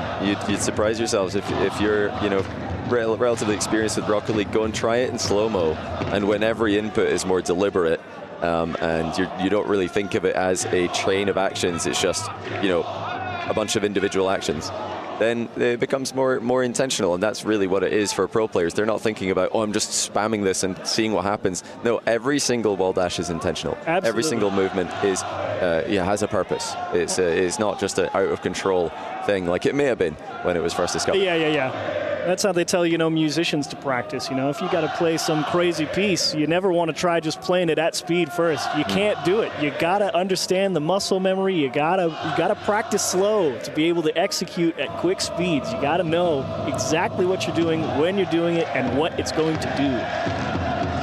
Well, the atmosphere continues to be unbelievable for the Falcons match of the day. And there's definitely reason to celebrate at the moment with Falcons leading 1-0. The chance for Ultimates to come back, I think it has to start here. For their own confidence, really, more than anything else. It was a close game 1, so that's not a bad one to lose for the confidence. Not a bad one to lose, and Ultimates did look solid. It was just a matter of could they execute, and right now, start of game 2 feels like Falcons found a different speed level. Maybe Ultimate struggling to lock back in after the technical pause. Nasty read for Chronic. Will get there first, but Killers immediately met, just missed, and got to be careful. Roas got to buy a lot of time, decides to take his chance early. Oh my. Almost turns it in himself. No, it's even though there are Ultimates defenders up in the air for this, Falcons are still committing for the rebounds. They're still trying to read misses because those bounces are awkward to read in the defense POV. When that's over your head, it's not 100%, even for professional players. Killers just misses that second 50. TRK forced up, and again, Roas having to put on a little bit of a good defensive showcase. Got to be careful. He's having to work hard on that back line. Puts a lot of pressure on that third man when you know you have to buy a lot of time, and he's done an excellent job so far in game 2. TRK landing boostless in the midfield there. He is the player at the top level who uses the most boost in most of the events he plays in, and it doesn't seem to hinder him or his team, but you will see him just dashing around the pitch in low boost. He's still 0 right now, but I'm sure he's moving supersonic. Personally, did not read Roas's touch there, but the Twins are both out of position and team bumping each other. The wrong kind of Twinergy in that play. TRK's got it covered. Yeah, it was definitely a miscommunication. They thought they were going to let that pass off the wall bounce to him. He ended up solo playing it, so they both ended up tied up in that Ultimates corner. And Falcons, thankfully, TRK back there to cover it up. TRK wants to finish the job, and first killer up to deny the attempt. Not even willing to let it develop further. Stopping it before it reached the backboard. TRK smashed down for Killers. It's a stretch, and he will get back to it. It's just high, and the third man actually let it bounce. TRK file that one in the backboard. Hey, they might miss it next time. Maybe I jump it. Yeah, it's a rare situation where the ball's in front of the goal and there's no Falcons follow-up. Usually they've got players queuing up to hit the ball in those situations. They, clearly weren't able to get there, or didn't trust the bounce was going to make it mid. Now, that's a demo downfield. Clears fakes it out for a was. Oh, what a save by First Killer. Nice job not getting scared by seeing that first player up. First Killer keeping his eyes downfield, noticing there's 2 threats. Didn't jump early, didn't show his hand, and that's a missed touch from Roas. A beauty of a try, though. Yeah, he's very close. Close enough that it has to be respected. And now Falcons slow it down in the back corner. Showing that they do have the ability to control the game and the pace of it if they realize there's an advantage. First Killer immediately intercepted. TRK, not the best first touch, but he does get back to the ball. LJ over the top of him. Now First Killer. Will he have the double tap with no boost? Tough one, couldn't get it. Killers leaving it go. Here comes TRK smashing one off the boards. And Ultimate still, gotta say, done a great job never being caught out of boost. They're always in position, always ready to go. Roas in the back line with 0. Chips it up for TRK. TRK met immediately by Chronic. And Falcons get a boost pad stolen in their corner. Ultimate's finally a chance to breathe here. Maybe start the attack if they can keep possession. Roas has had no boost, but both his teammates helping him out there. Ultimates couldn't punish. And now TRK with the ceiling Should double be in. attempt. He's got all the options here. Goes low with a dunk. That's just unbelievable. Maybe I spoke a bit too soon when I said it should be in, but he still gave me the benefit of the doubt. He said, yeah, I got it. Don't worry about it. What a block from TRK on LJ. Huge goal. Oh, he's stealing double into reset, followed by a shot is pretty meta at the moment, but when the ball bounced that far off his car, he improvised immediately. And Falcons with a chance to double up. You weren't kidding, taking those 50s on training weights. Oh, yeah. No, they say, yeah, one more's coming. I'll still go for it.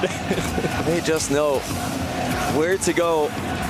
They know how to read those touches just a little bit faster than anyone else. Ultimates have looked very much in this series, very much in this match. That's the double commit by Falcons. It's almost worked in their favor with the perfect landing.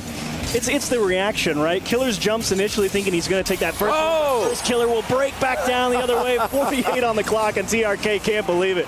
A literal face palm by TRK. He can't believe that out of everything he's let First Killer score with, it's a mind game. Just let him drive it near back post. He goes, wow, I just gave up too much. Yeah, he should maybe been a bit hard on himself there because he was left alone in a 1v1 with First Killer, someone who's known for his 1v1 ability. But if TRK is going to concede to something, I think he'd rather be an outplay. Speaking of, Gilliers goes 1v3. Immediately off the kickoff. That first touch and the chip left. First Killer wants the boost, and LJ is like, wait. I have to play defense. Hang on. He's like, well, somebody challenge for me. I don't want to challenge. What can you do? Great execution from Killers, immediately putting the game back in your favor. Chronic picks up midfield. Killers is going to be starved for a little bit. It's a two-headed dragon for Falcons right now, and you got to get the attack going here, and that one breaks back down and in. First Killer gives the ball up with no help behind it, and Falcons just eat it up. Yeah, the bump landed, but Falcons double committed in defense. That's such a smart play because they knew First Killer's going to bump the first challenge. Let's just have another one at the exact same time from a different angle. He can't bump both of us. And Ultimates felt like they had to commit on that. They, wanted to equalize. They've got a chance to here. First Killer redirects it into the corner, though. I don't think that's where he wanted to hit that one. And the thought process from First Killer, not really a bad one in that instance, but unfortunately with 13 seconds on the clock, you don't have the time to think about it. You just got to get this transition going. LJ has to be on target, and TRK all over it. Falcons cleanly up 2-0 now, heading into the match decider. And Ultimates, honestly, they kind of got stalled out here in game 2. There was a couple chances on target. Oh my TRK goodness. will put an exclamation point on game 2. The game's already over, but why not have another goal? That's why you keep playing, even if the match is already decided. Give the fans something to cheer about. And the fans definitely are cheering here in-house. Wow. It was Falcons with the solo play from Kaliers going essentially 1v3. I mean, First Killer left LJ on an island, but I don't think he realized Kaliers had control to get the ball on target like he did. It initially looked like he was going towards the back corner, so there, from First Killer's POV, may have looked like there's no shot on, but this is just... Oh my day, this is a flip reset. That's how he did it. I didn't realize he hit that flip with the flip reset. Yeah, he gets it right here, and he uses the flip to get the 50. Oh my goodness. Yeah, that's gross. How do you see this coming from LJ's POV? Oh, he spotted him. Oh my God, he took the ball cam off and he saw him on the backboard. What a madman. That guy's amazing. It's just crazy. I mean, TRK with the solo play, Kaliers with the solo play. It was all solo plays for Falcons, but the defensive play also secured the game for them. The air dribble bump pass was considered unplayable. It was considered overpowered when it first started taking over the scene. End of last season, start of this one. But now defenses have realized, well, I mean, they're using two players in this play. They've got an air dribble bump and a shot happening in the exact same location. So we've got to send two players as well. You've got to double commit in defense there. It's not always bad to send two. And Falcons show you why at the end of this game. And we talked about Ultimates kind of getting stalled out there. Falcons 58% possession of the ball in game 2. Definitely starting to take the lead in this one. We'll see if Ultimates can find an answer, but man, that was individual effort to a T from Falcons. No chance to put another nail in the coffin. It's so difficult to reverse sweep in modern Rocket League. This one kind of just comes out of nowhere. I mean, Chronic floats it downfield. First killer? TRK trying to back pass, but First Killer intercepted it. I mean, great read, but definitely a risky play there from TRK. He didn't have to go towards the middle. He could have hit that to the back corner.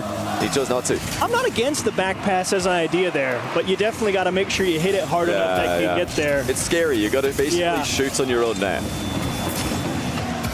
Either way, Ultimates will take it. Small hiccup for Falcons and a lot of time to find an answer and fix it. That being said, 1-goal lead, 30 seconds in. You love to see it if you're an Ultimates fan. Now it's just, can you hold it? The answer is no. Dear. I think First Killer knows, just like TRK did in the last game, that he's made a bit of a mistake here. You see him leaning back because he's hit that into the only place that Roas can block. It's a bit tricky on the turn because he definitely understeered there. Didn't have a lot of angles to work with. He wanted to be able to turn and hit that away from Roas, but towards the wall, and he panicked. Got on the wrong side of it and straight into the teeth. Roas is low boost here. He's missed it. And for once, Ultimates didn't believe in the miss. Oh, nice job, LJ. I love that, actually. He just realized that, look, I'm getting faked out. He took ball cam off, said, I'm going to go hit somebody and see what happens. Ultimates trying to make anything work. And Falcons just trying to straight down in the middle. The chain dash gets him there for the challenge in the corner. If you want to learn how to 50, just take a look at this. Get there before the other player even has a chance to make a touch on the ball. I mean, talk about efficient movement. Roas drilling it into the middle, 2-1. Falcons look unstoppable. Long way to go before it's over, but man, nice try from First Killer, just missing top left corner. Chronic, decent challenge, wins the corner boost as well. LJ continuing the press. Ultimates, a good possession here to get themselves back on the right foot. Roas immediately trying to break it. Doesn't care if he gives the ball up. It's all about giving them the space to work with as Falcons, and indeed they've come to take it. It's a great play by LJ not to get faked out there. It was pretty convincing. Kalir's missing his touch, but he does get it back to his own ball. And I like the lead from First Killer. Didn't have a good touch, so he just left it for a teammate. Causes some interference downfield. He's still causing interference downfield. Now finally leaves the play. He's getting back involved. It's Ultimate stealing boost pads away. Falcons find an angle to escape. Killer's very patient exit out of his own half. Falcons definitely in no rush here. Huge demo. Smoke everywhere on the pitch. And it's Ultimates pressing, but unfortunately the help ran away. Yeah, they didn't stay again. They're just not quite on the same page. It was defense last game, offense this game. Still, within a goal. Every game's been competitive for Ultimates. They just need to get that synergy firing before it's too late. Ball out for Chronic. Has to make an adjustment. Killers meeting him in the gap. Near immediately. That 50 game from Falcons continues to cause problems as Killer's a step too far. We'll just try and play a bit of keep away, and First Killer spins everything in the tank. Will need some help. Chronic met by TRK, somehow continuing through his 50. Killers gets a ball straight down, and he will just finish it himself. It was always going to be tough to read that one. Huge dunk by Kalir's. Chronic had to try and read it. But it's the worst possible bounce for them. Straight down before he can reach it. And it's 3-1. Can the Ultimates get anything going on the kickoff? It's going to be on the right side, but no one's there for it. It's TRK again. Falcons just piling on the pressure. They're never satisfied. Doesn't matter how many goals they lead by. They want more. And now the real problem with 2 minutes on the clock. The lead extends to 4. I was about to say, Falcons don't really care what happens. They can just throw anything they want at the net now. But you got to find the clears. First Killer caught with 0 boost. Gets a little panic jumpy. Doesn't realize it's wide. Falcons will turn in a huge insurance goal. 3 goals with 1:50. I mean, I'm willing to chalk it up right now. Yeah, Ultimates have to dig deep here when it seems unwinnable. And it feels like there's just no way to get that W. They have to just channel all the experience that they've built up through the years. More than possible to score 3 in 90 seconds, especially with all the kickoff strats that are going around these days. But They've got to get one from midfield play. No kickoff to help them out on this one. And Falcons, look how Ross high up just the field driving they are. around the midfield like, okay, what are you guys going to do? I mean, I'm ready to go, but you just keep hitting it across of your own net. You're down 3 with a minute 12. What are we doing? And he's just waiting. And that's, something that we have to credit Falcons for. It wasn't always a part of their game to have a disciplined third man. Very often in the past, they would be in these positions, up 2 or 3, and then just concede a free goal for absolutely no reason. Yeah. But now they've got the discipline. They're just holding somebody back. They're keeping the defenders in position, making their opponents work for every goal. Work for it, they are trying, but running into a brick wall. TRK, gorgeous flip reset. Equal to the task, his first killer on the line, and time continuing to tick away. Appearing to be the end of the road for Ultimates, but they still have another life. They do. Lower bracket chance for them later on today, but it looks like it will be a necessary route for them through the tournament. Now, unsurprisingly, Chiefs, as the game and indeed the series are all but over now, I can tell you Rawas has been the most back in this match for Falcons. One of the most famous defenders in the history of the game, has used all of his experience to do a lot of what we're seeing right now, just driving around at the back, choosing his moments to go forward. But what a series for Falcons.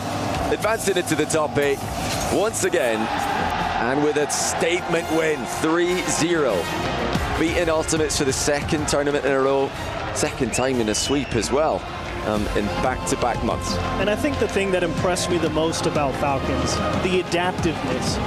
Because you see some of those instances, they play so quick, they try and get right up on top of you, and they'll double commit sometimes, and they'll just quickly adapt, even without the ability to calm. They know where to go next, and well done to them. Well, let's head to Fancy for the interview. Congratulations for the win. I have so much to ask you about, Yazid, but can you go with me to the trophy as we walk and talk? I want to ask you a few questions first. Yesterday, you guys weren't on point when it comes to your performance, but then today, you guys took it as a one-sided affair. So what changed? ودي أسألك أول شيء يزيد، لو تقدم معي بس التروفي، ودي أتكلم معك على اللي صار ما بين أمس وبين اليوم. بالأمس أدائك ممكن ما كان الأفضل، لكن اليوم تغير كل شيء. فعلمنا وش تغير بين أمس واليوم. يعطيكم العافية أول شيء على الحضور جميعا. وأدائنا اختلف عن أمس، إن أول مباراة بالبطولة وعدلنا الأغلاط ودخلنا اليوم بقوة وأثبتنا هذا الشيء. Well, he's saying that what changed is that yesterday it was the first game of the tournament, so we weren't sure what we're going to do, but then the next game we know what we're doing and we're heading for the trophy. But I do want to ask you about this trophy specifically. You guys just won the Rally Major. We know you won so many tournaments locally. Do you think that this is the year where Falcons will be able to take this trophy? هل تشوف أن السنة هذه هي السنة تاخذون فيها التروفي في EWC؟ الصراحة احنا جايين من ميجر وحنا الأبطال، فما بشيء بيوقفنا وإن شاء الله الكاس بيبقى لنا. He's saying that we won the last major in RLCS, so of course nothing is going to stop us as we are the champions. Is there anything that you want to say to the fans? يعطيكم العافية على الحضور جميعا، واستمروا بدعمكم. يعطيكم العافية، بإذن الله بنجيب لكم الكاس إن شاء الله. He's saying thank you so much for all the fans for attending, and we're gonna get you that trophy. Thank you so much. I will leave you go to the team and get ready for the top 8 match. This is gonna be a spicy one, but for now we're gonna head back to a break and then into the studio.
والله قلت كول والله. كيس.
Day number 2 of the Esports World Cup carries onward. Another, I would say, expected win here as the Falcons tear on through the favorites coming into the Esports World Cup.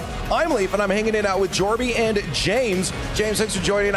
Expected result here for the Falcons. Well, I mean, I think that's a little bit disrespectful to the Ultimates. I think, especially seeing how Team Falcons struggled against GK yesterday, GK pushed them to the limit. I think the Ultimates came in thinking, okay, we can do this. This is a beatable Team Falcons, but what we saw is the Team Falcons that we expected in day one. Yeah, I mean, and First Killer did everything that he could in this series, honestly, but yeah, Falcons were just too much. Did you see the TRK? The double tap? Reset double tap Oh dunk? my goodness. What the hell was that? This looked like the Team Falcons that everyone hoped would show up day one. They show up in day two. They've had a really tough run. Like, this is the group of death. This is supposed to be the most difficult group, and Team Falcons, they made it look easy today. More like group of cakewalk for Falcons. Yeah, well, I got to ask now, you know, against GK, was it just that we weren't seeing the Falcons at peak and now we are, or was it really GK? I think it was probably GK. I think GK was playing really well. Those teams from Europe, they can show up, they can surprise you. But I think what we saw, though, today, you know, is a bit, you know, if yesterday was the rise of NA, today was the fall. It was the fall of NA. And Team Falcons, though, you know, I don't think it matters who they play. You even heard Drawley hyping up Team Falcons yesterday. I think many people know that Team Falcons is the best looking Rocket League team in the world right now.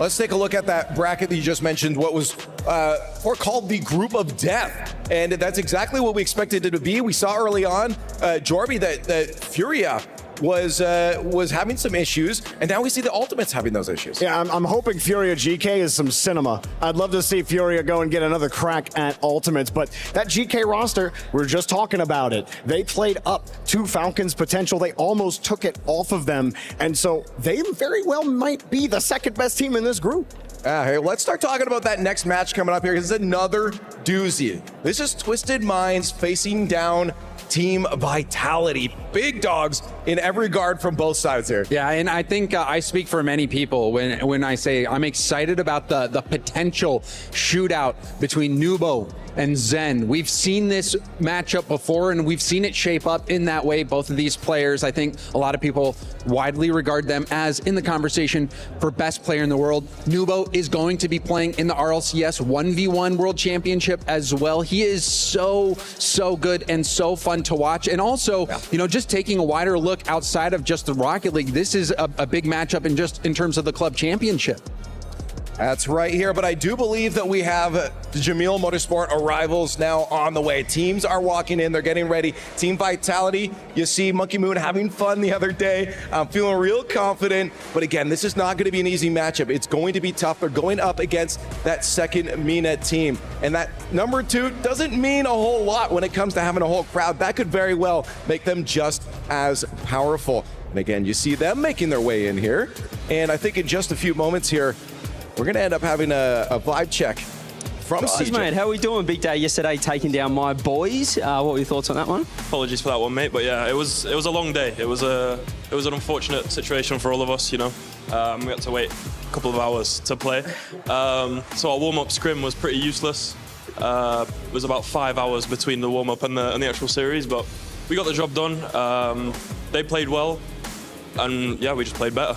And Vitality, big match. What are your thoughts? They're a good team. It's gonna be difficult, obviously, but we know what we need to do, how we have to play. Yeah, we just focus on ourselves and take the confidence into that series. I love it, and the fit looks good today. You're looking good, mate. Repping Man United, of course. Jerseys in here. Yeah, feeling good. Awesome. Best of luck. Thanks. There it is, a rise from Twisted Minds. And to keep the Twisted Minds love going on a little bit longer here, we actually have Abdullah, the head of esports from Twisted Minds. Welcome. Thank you for joining us. Thank you guys for having me. It's a pleasure to be here. Such a big game for us, and such a big crowd here for this game. I'm really excited. Well, I mean, you mentioned it's a big game. You got the crowd here. How does it feel for you getting to play such a big matchup in terms of the club championship in front of the home crowd here against Vitality? Yeah, I think it's something that it's really in our favor. I think the guys previously they played against crowds right here. They have the home team, or let's say the home crowd supporting them. So it's really big, and they're really happy by it. Yeah. I think they've shown excitement as well. So really looking forward to it. I think Vitality is a really big team to go up against, but we're confident. Well, just to remind people at home where you guys are at, you're currently at 2,200 points right now in the club championship race. That's 5th place, which is better than the placement from last year. I think it was 12th place. So you're doing really great. That must be nice to see that progress for the team. Yeah, I mean, it's really great. Of course, we had some unfortunate tournaments at the beginning, but I think right now we're doing really well. We have still some really important tournaments ahead of us. Of course, Rocket League, Tekken, as well as next week, Street Fighter and Crossfire. So I think it's really big 2 weeks for us, and hopefully we'll get the best results possible. Yeah, I was going to say, you said Tekken. I think you have a player in the top 16 right now who's one of the favorites to go the distance. How are you keeping up with all the esports? You have multiple screens up at once? Yeah, I mean, we have 3 tournaments running today, all at the same time. It's a lot, but I'd say, you know, it's a lot of action, and of course we're behind all players that are representing Twisted Minds, and hopefully wishing them the best, and of course hopefully getting the best placement as possible. Yeah, I guess now looking at coming into this, are you nervous now that you're seeing the group that you guys are in, Vitality on the other side? We know that they're very strong. Is there any worry? I guess just tell me how nervous you are about this specific matchup. Of course. I mean, I'm really close with the Vitality guys. I think also the team, they were at the top last year. This year, I would say they're not at their best, but yeah, we're coming in really confident, and hopefully we can get that W. James, I think he's a busy man, unless you have any more questions here. No, I think we're ready to get going. Cool. I'm going to say, do you have anything you want to say to the Twisted Mind fans here, right, before we move on? يعطيكم العافية جميعا على حضوركم تشجيعكم صراحة يعنينا الكثير جميع الجمهور شكرا لكم جميعا وبإذن الله أن نفرحكم إن شاء الله. There it is. Hey, Abdullah, thank you so much for joining. We're now going to go down to an interview with Cassio. Here with Casio, coach of Team Vitality, mate. Obviously, a bit of a different day yesterday. What was it like? What was that series like from your perspective? From our perspective, it was like a bit of a weird series. Like it's a bit unusual for us, like to be 2 hours in a series. So we really had to like keep like the boys focused, not being too disturbed, because we won game 1 8-1, but then afterward there were like a really long break, and we didn't really know what was happening, like if we were gonna play soon or not, because the issue wasn't getting fixed. It was like a new problem from that they didn't have before.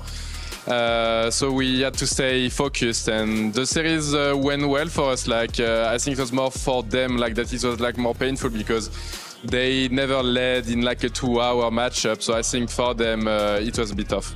And obviously at the end, they kind of stopped playing. You guys kept scoring. Were you happy with that? You want to see your team keep playing till the end? I mean, that's part of it. Like we are professional. We are supposed, like, it's on the rule books that we should play till the very end to our best capacities. As well, the production, the viewers, orgs, and sponsor, and everybody is supposed to give their best and deliver a show. And so that the boys wanted like to keep playing, and even like I told them like don't type in the chat or anything, just like keep doing what you need to do, and that's we need to be clean on our side, and that's about it. Awesome. And then obviously Twisted Minds today. What are your thoughts on Twisted Minds in this match? I think it's not an easy match. I think they're like kind of like a standard team in terms of like play style. It's not like they do anything crazy particularly different than others, but they are like a tough opponent, and they are like a bit better than Space Station in my opinion. So they are like the next step now for us to deliver our performance and see if we can do better next time. Perfect. Well, best of luck in the match. Thank you. Cheers. Yeah, I think Casio, a lot of great answers there, but I think the biggest thing that was important is that he said it's going to be a tough matchup. Question, how's it going to go?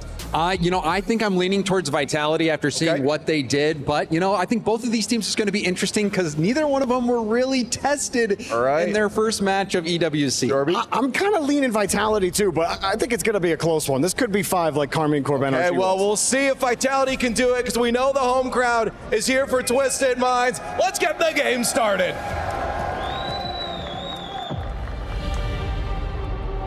After yesterday and today's last match, we've all learned a lot about what the home team advantage means in Saudi.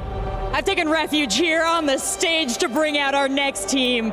And so, with your help, and especially with the Vitality cheer section, let's bring out Team Vitality! Their fans have swarmed the stadium to watch their boys be their best. Let's see if they can prove that a hive mind beats a twisted one.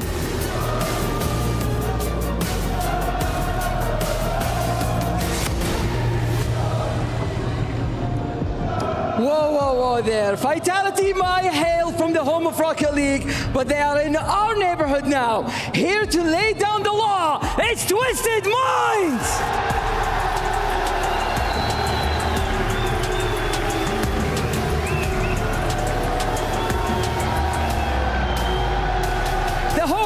Is all on the same wavelength, coming after a mind-blowing performance from yesterday's match.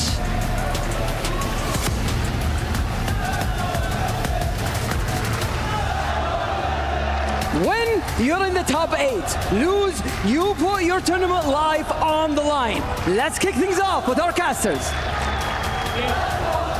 Well, when I saw today's schedule, my eyes lit up looking at this series here, Johnny. It is, among them all, my favorite series in Rocket League, Nalpo versus Zen. It was the match of the day. I think it was the match of the tournament in Birmingham, wasn't it? It just stole the show on day 1. Here we get it in day 2 of Esports World Cup. It's always an absolute banger. So many mechanics, so much creativity, but it's about the supporting cast as well. Both teams are trying to prop up their talisman and put their star player on the ball as much as possible. Monkey Moon, perhaps in the conversation, of course, but maybe soon to be the unanimous GOAT of Rocket League. He's said it many times. Zen's the best player right now, by far, and we're not going to try to take the ball away from him. We're just going to try and get him in control as often as we can. And Rise and Atomic are under no illusions as to who the carry is for their team. Well, Rise, he certainly believes that Nalpo can be the best player in the world. He sees him as one of the best mechanical players in the world right now. We've already seen that so far at the Esports World Cup 2025. I'm sure we're going to continue seeing that as this series continues. The winner here will make it through into the top 8, sail through the upper bracket. Team Vitality had it all their own way. To be fair, so did Twisted Minds against TSM. They both had relatively easy matches. It's going to be who is the first team to really settle into a proper match of Rocket League. Yeah, it really is, and they both had to play very late as well yesterday. We had Vitality in the famous 2-hour-long series that's going to go down in history for many reasons, and then Twisted Minds having to wait until after it to play their game at the very end of the day. So right now they're playing at local time 5:43 p.m.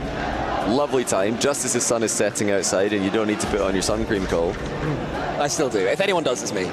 When the sun is set? Yes. Where you worried it's going to bounce off the moon and give you sunburn? If anyone can get sunburn from the moon, it is me. Anyway, enough about me and my pale little ginger skin. Let's go to Team Vitality versus Twisted Minds. It will be an absolute blowout of mechanical prowess between these two. And the man on the ball early doors, Zen, gets it towards Rise, a player who's been the thorn in the side of so many French teams in his time. He'll be hoping to do the same again in this one. Yeah, Rise and Monkey Moon, of course, made a grand final of the World Championship together. Monkey Moon's worst RLCS end of season performance, with the other two being wins. Triple commit there for Vitality on the goal line. Everybody thinking, uh-oh, here comes a shot. Somebody get out for that, and another save comes through. Monkey Moon had to make that one solo. Quick start for Twisted Minds, but here comes Vitality down the other side. It's Monkey Moon on the counter. The touch from Zen helped it to him. It was exotic, forward to Zen. Redirect, skimming it into the crossbar. And of course, you've always got to think that it's on target when Zen's making a touch like that. That's what the defender thought. Monkey Moon made sure of the rebound. A little bit of extra pressure for Team Vitality. I'm sure that the org owners won't have been reminding them that if Vitality win this, they'll be going back to 3rd by themselves in the Club Championship rankings, escaping Virtus Pro at least for now. So extra onus on Team Vitality to win this one and make that top 8 as soon as possible. Absolutely, and it must be interesting having seen those org group chats and those instructions coming through. Great save by Atomic on Monkey Moon's shot. Expect that he would save that shot though, with the blast of defending that it's got available to him. Oh, a chance now at the other end. Zen with the pre-jump, saves it on the goal line. Huge block there from Nalpo, or on Nalpo from Zen. Rise goes high. Twisted Minds can't be too disappointed with the start they've had. Obviously, they're a goal down, but have had some massive chances. They have. As Exotic is then called into action defensively himself. But here is Zen. One half of that blowout that we saw in Birmingham. Monkey Moon gets the flip reset nearly. Almost there. Team Vitality happy to soak up some pressure. And hopefully for them, take the opportunities as and when they come. And it was Esports World Cup last year where Exotic and Monkey Moon season turned around. They were not looking too great, especially on lands before Esports World Cup came around and they won it. It's with Zen alongside them. They're looking to repeat it. Zen is in front of Monkey Moon, opening the door for him to make it 2-0. The defense had no chance in the 1v2. All Atomic could do was stay still and hope that Zen wouldn't get him, but you can see there Atomic waves goodbye to the camera as he passes. Zen was not having him in his way. The composure there from Team Vitality. You do see those opportunities saved at times. I remember Zen himself being 3v1 and getting a save like that when Vitality got that. Oh, wow. Historic, perfect split when he first joined the team. They're a little while away from that with this Vitality roster, but they've always got that potential. But here's Atomic, goes underneath Zen. You can't let him go underneath. Oh! Atomic almost threads the needle, but just about hits the post.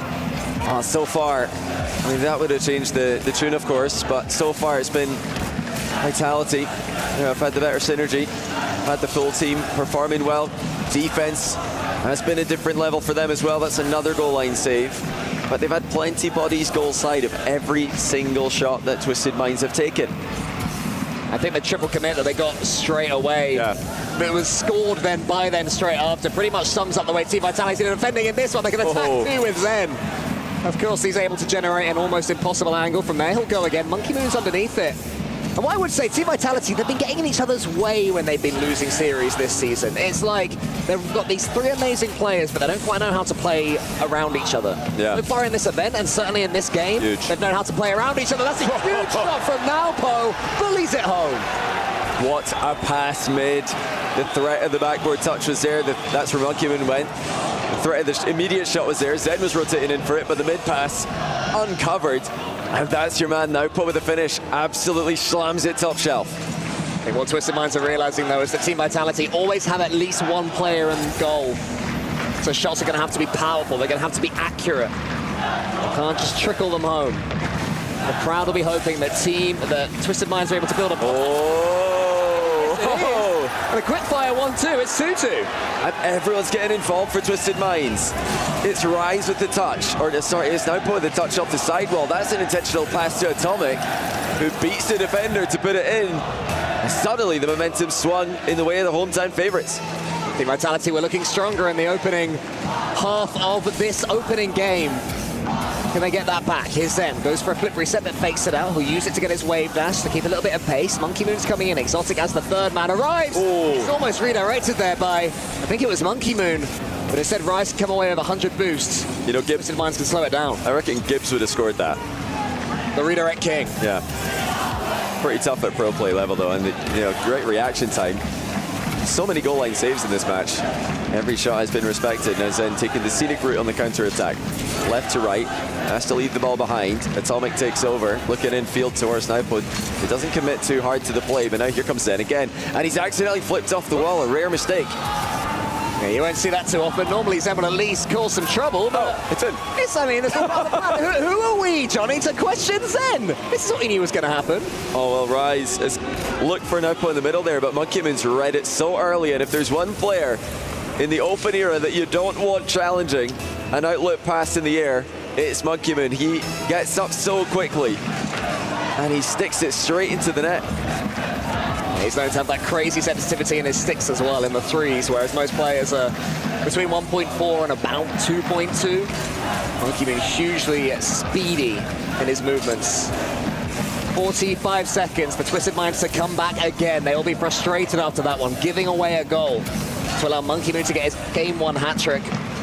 A man who, for so many seasons, has improved as the season has gone on. Looks to be doing the same again. 30 left now. Monkey Moon gets taken up by Rise. Exotic beats now poked to the ball. And Vitality love where this ball is. If they can keep it here for the next 20, they'll be happy. And this feels even more seconds away. Zen doesn't score, but it doesn't matter too much. I'll just be happy to keep the ball camped. I think Rise landed on him. I think he landed on Nowpost. He was trying to leave the ball and let Nowpost start an air dribble from the ground. I think he landed on him, just prevented the jump. Unfortunate, but still a chance to redeem themselves. Rise looking to get the ball to the middle. It's looking awkward for Vitality, but it does go into the ground. And they hold on for the 3-2 win. Team Vitality rally after losing the 2-goal lead. A very impressive and professional performance from them. Zen sips a well-earned drink, a pink drink, sort of energy drink in there, I'm sure, into the water. To keep them going, because it is long days here, of course. We're playing this one pretty late at 10 to 6. We'll go into the night here in Saudi Arabia. I feel like this is the morning, though, whenever we come here. The afternoon feels like the morning. The evening feels like the afternoon. Night feels like the evening. It's just everybody's operating on later hours over here. Zen with a redirect touch. Have to respect his ability to put that in. That's all the defenders are thinking when he shoots that. And then, great save. I mean, reflexes had to be there. Keep that one out. Genius from Zen there to fake that he was going to do something amazing and instead just fling himself past the ball so Monkey Moon could come in there for the hat trick. That is, you only get that from the best player in the world in Zen. And there he is there, the open era GOAT, the GOAT himself. Monkey Moon, he's won World Championships, he's won Majors, he's won Esports World Cups, current reigning champion here as well. He'll be relishing the opportunity to face off against another Middle Eastern side in Saudi Arabia. Won't worry him at all about the crowds against him. He's actually, I do admire Monkey Moon's, it's not even his villain arc, it's just his loving being booed arc. Yeah. An interesting statistic from that first game is actually Vitality were struggling on zero boost for much longer than Twisted Minds were. 80% more time spent on zero boost, which is not what you would think looking at the victorious Vitality in that game, but they were able to compose themselves and make good plays with zero, despite being forced into the low boost many times. That's a good save, but is there another one? No, there's not. Zen makes it 1-0, and it's all Vitality so far in the series. Yeah, they've had all the pressure, despite those 2 goals from Twisted Minds. They were somewhat against the run of play. And the main reason for that is when Twisted Minds are coming forward, Vitality are timing those last-minute flings at the ball so well. And those Vitality fans that have travelled over are certainly beginning to believe this might be the Monkey Moon show here at the Esports World Cup yet again. Scores 3 in the first game, gets the assist there for Zen. Twisted Minds almost get one straight back, but again, Vitality emerge with the ball, with boost control, with Zen having everything to himself. And a miss there from Rise on the backboard. He recovers, but they're looking jumpy, Twisted Minds. They are indeed. They need to try and regain midfield control. They certainly had plenty of it in game 1. They had far more control of those mid boosts. And this game has been a different story. Vitality pressing forward. It's really what the main advantage is when you can get the opponents into defense, is you're putting them on, you know, they're having to fight each other for the small boosts and the back corner ones. It's not all about stealing the back corner boost. It's about controlling the mid ones as well. You just have far more at your disposal. That's why offense in Rocket League generally beats defense. It's looking dangerous to the defense here, but Vitality do survive. Vitality always seem to have boosts when Twisted Minds are coming forwards in those key moments, even though Twisted Minds have more of it that time. Look at Exotic forcing Nalpo to go high, and Zen is waiting. No one's following up from Twisted Minds. Atomic was just a few steps back, couldn't make the most of Nalpo's work. Nalpo puts it into the center, but it's cleared away. Yeah, they had both players kind of tracking the same side of the pitch there, both moving over to the back post. The ball came towards the near post again. No one is there to tap it in. And yeah, Vitality they're sending everybody. Whenever Nalpo's on the ball, they're just trying to stop it at all costs. And very much the same just in Minds POV when Zen's up in the air. They just know that the first player is getting outplayed. Monkey Moon gets a 50-50 teed up with Atomic, but Atomic wins it. Rise puts it into the center, Nalpo's underneath, but can't go for that one again. Monkey Moon using all of his boosts, Exotic using all of his, but still somehow getting a 50-50. Twisted Minds have to be reading these Vitality touches because Vitality are getting to the second ball all too often, in my opinion. Oh, what a touch by Atomic. That's definitely caught Vitality by surprise briefly. Open mid-pass. Rise finds it with the ceiling pinch. Extremely creative. Once again, Vitality have read it ahead of time, and it's been about those interceptions at the end of the last game and now into game 2 as well. Rise finds it open with a low 50 and tries to 50 it back, but it's gone too far back for Atomic, who has pressed up. It's the chance though for Nalpo. He goes to the sky, he shoots. Monkey Moon was already up and waiting for it. That's exactly where the Frenchman wanted Nalpo to shoot. And keep an eye, by the way, on Team Vitality and how many of them are grounded in front of their own goal when Twisted Minds come forwards. Every time it happens, they have men back, ready to defend. Again, that time, it was Exotic on the backboard. It's looking relatively simple from Team Vitality, even though the heat map of the ball will say it's always been in blue territory. They've rarely looked threatened, and then when Zen comes forwards, as you say, Johnny, they're expecting to beat the first man, but he can also beat the second and the third. There's still that 1-0 lead. Vitality won by a single goal in the last game. They're a very disciplined team, of course, so much experience across the board. Atomic with a nice interception on that play. Rise trying to continue it forward. Atomic's tripping up Monkey Moon, but doesn't land it at a key moment. Just over a minute remaining in this game. As of yet, there's been nothing to cheer about for the home crowd. Zen has control here as well. It could get even worse. He gets the flip reset. He's nudged out the way. Rise lets it bounce to Atomic. Twisted Minds need to remain patient here. They'll know that a minute is an absolute age in Rocket League. Plenty of time for different things to happen. And Zen's caught out here. Skim. Instead, he goes for a psycho. I say he's caught out. What I mean is setting up a psycho infield pass, but Zen was back, clears it long. You know, Zen, as he often does, just plays well within his means. He doesn't try to take it too aggressively. Oh, what's in? Exotic with a monster dunk in the back corner. And Rise thought he had more time here. He thought he had control, but he just got a bit too underneath the ball there. And it's the worst case scenario. I think we saw the picture-in-picture of Rise there as that moment happened. I think he said, my bad.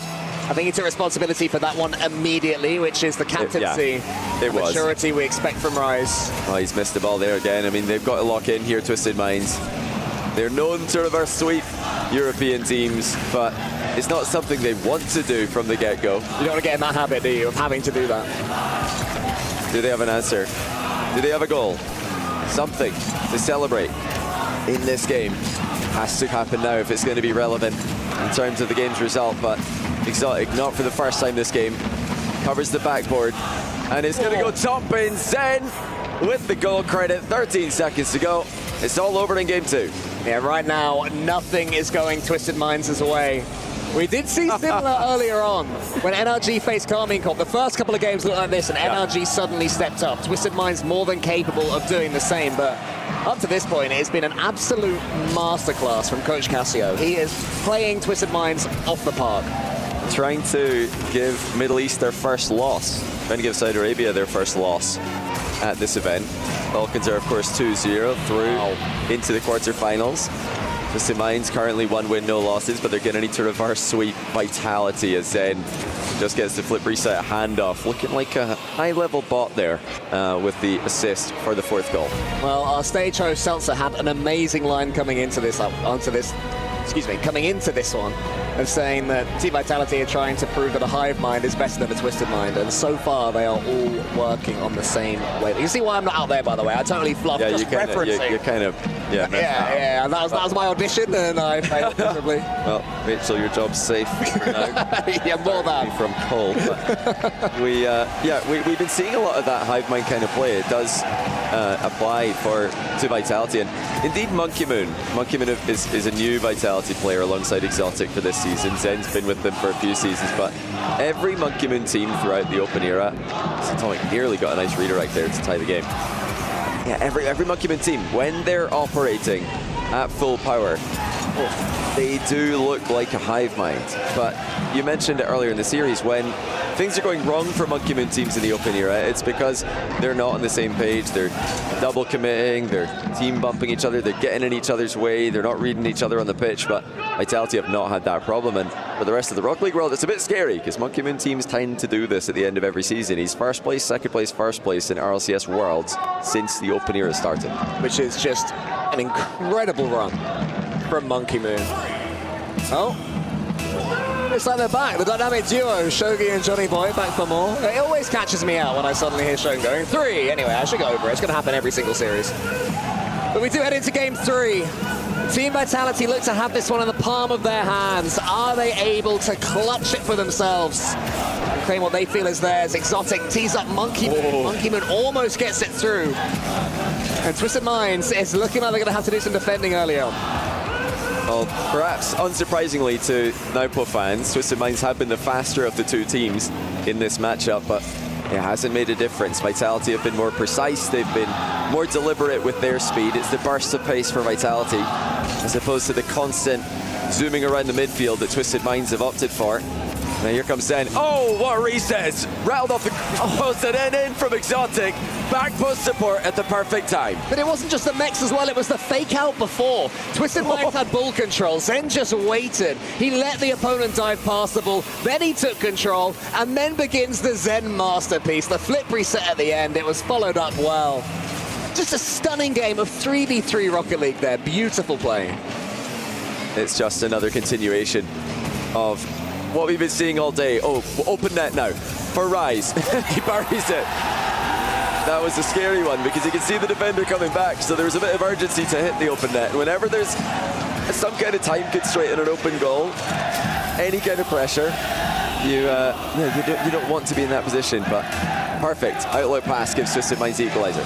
I mean, Rise was known as the Iceman, not because of his open goal finishes, it was because of his ability to win Game 5s and Game 7s. But it can extend to open goals as well, as Monkey Moon puts that one just above the crossbar. Exotic has Atomic in front of him. Atomic takes control of the ball though, and Exotic's been taken out. This is another real chance for Twisted Minds. They have some momentum for the first time in this series. Rise and Naupo, neither of them can shoot.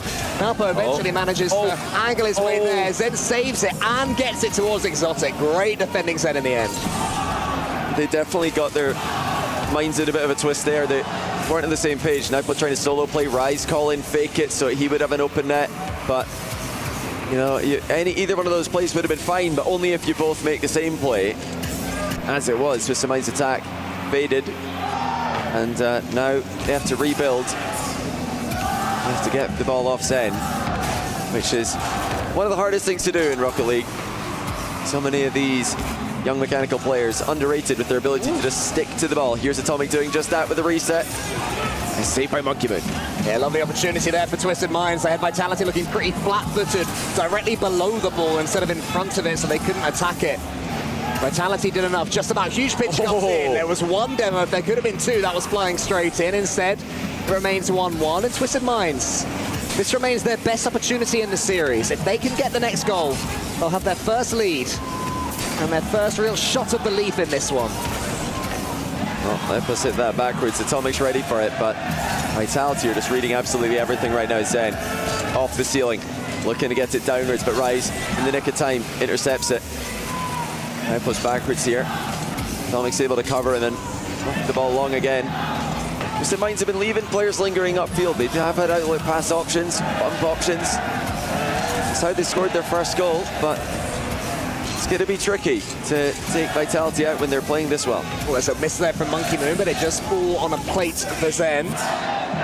Atomic towards Rise. Now posed underneath. Rise would love to get this ball to his more mechanical teammate. He tries to a couple of touches, does well to get it over the top of Exotic. And again, it's going nowhere. Vitality forced Twisted Minds into corners. Again, it's lost 50-50, but it's just gone straight into the Vitality corner. Oh! Zen has gone. Oh! And now comes up with the difference. The ceiling pitch from the mechanical mastermind. How's he got that much power on it? Just tickled the ceiling as he got in the way of it. Exotic has been hard red, and Twisted Minds finally get their noses in front. Vitality are far from out the woods right now. And this is interesting because now we can't see Vitality show the same level of patience. Of course, the next minute and a half, it's a long time in Rocket League, but Vitality at some point are going to have to exert themselves, and Twisted Minds maybe can lull them into a trap. They have to avoid getting excited themselves and overcommitting. Nalpo having control of the ball will help with that. He has 40 boost as well, which is maybe more than Team Vitality expects. Gets it around the corner. Monkey Moon uses all of his once more. Exotic has nothing. They're pretty low. Monkey Moon gets half a touch out into the corner. And now that's what they want. Monkey Moon searching for somebody to bomb. There was too much space from Twisted Minds in the ball, and Vitality punished. Monkey Moon running interference, just covered in no man's land so nobody can close the distance. And that gives them the opportunity to find Exotic upfield. Once again, it's head in hands for the hometown fans. Vitality have this series in their midst. Twisted Minds have had their best game so far in game 3, though. Here's Monkey Moon, bumps out Atomic, gets him. There's a touch from Zen to the back, but huge save from Nalpo, but Exotic sneaks it into the near post. What more can Nalpo do? Well, if you like that save, here's another look at it. Unreal read, but it's Exotic again, the finisher. In a recent Twitter AMA, Monkey Moon actually said, he answered the question, if you've got one player in your team who you want to hit the finishing shot of a World Championship, who would it be? And he said Exotic. And it's because of things like this. He just puts it away, no nonsense. Not for the first time this series either. Exotic from the angle. And now Twisted Minds have to chuck everything at it to stay in this upper bracket. Rise goes over the top. Zen on the backboard, gets it away. There's no boost again for Team Vitality. Monkey Moon and Zen getting each other's way. That's a bit of a warning sign of what we've seen of Team Vitality. They are getting a bit itchy in the last 30 seconds here. Rise takes a touch. Zen's flying nowhere. Monkey Moon comes in from the side, and Zen can clear. Well, Zen's just hit that in reverse. Clear the halfway line. Buying Vitality some time. Now Twisted Minds. Oh, they're trying to get the pre-jump started. Atomic does get the ball forward, but Zen's got a full tank of boost, so that's the worst possible scenario for Twisted Minds, and it's gone the full length of the pitch once again to Exotic. He's scored 4 in game 3. You can't give Zen that much time. You can see Twisted Minds were trying to rush things, but Team Vitality have played this series to absolute perfection. This was the performance of a team who want to go on to win this title. They want to go on to win the World Championship. This was the super team we were promised. And Twisted Minds barely had an answer. Team Vitality supreme. Monkey Moon, of course, giving the thumbs down to the crowd. This is one guy you don't want to boo if history has taught us anything. One of the best villains that Rocket League's ever seen. We've had Calm in London, but Monkey Moon all around the world. Your team's probably, I'd say, your team's least favorite player, if you're an NRG fan, or now a Twisted Minds fan as well. Let's go to Rachel with the man himself.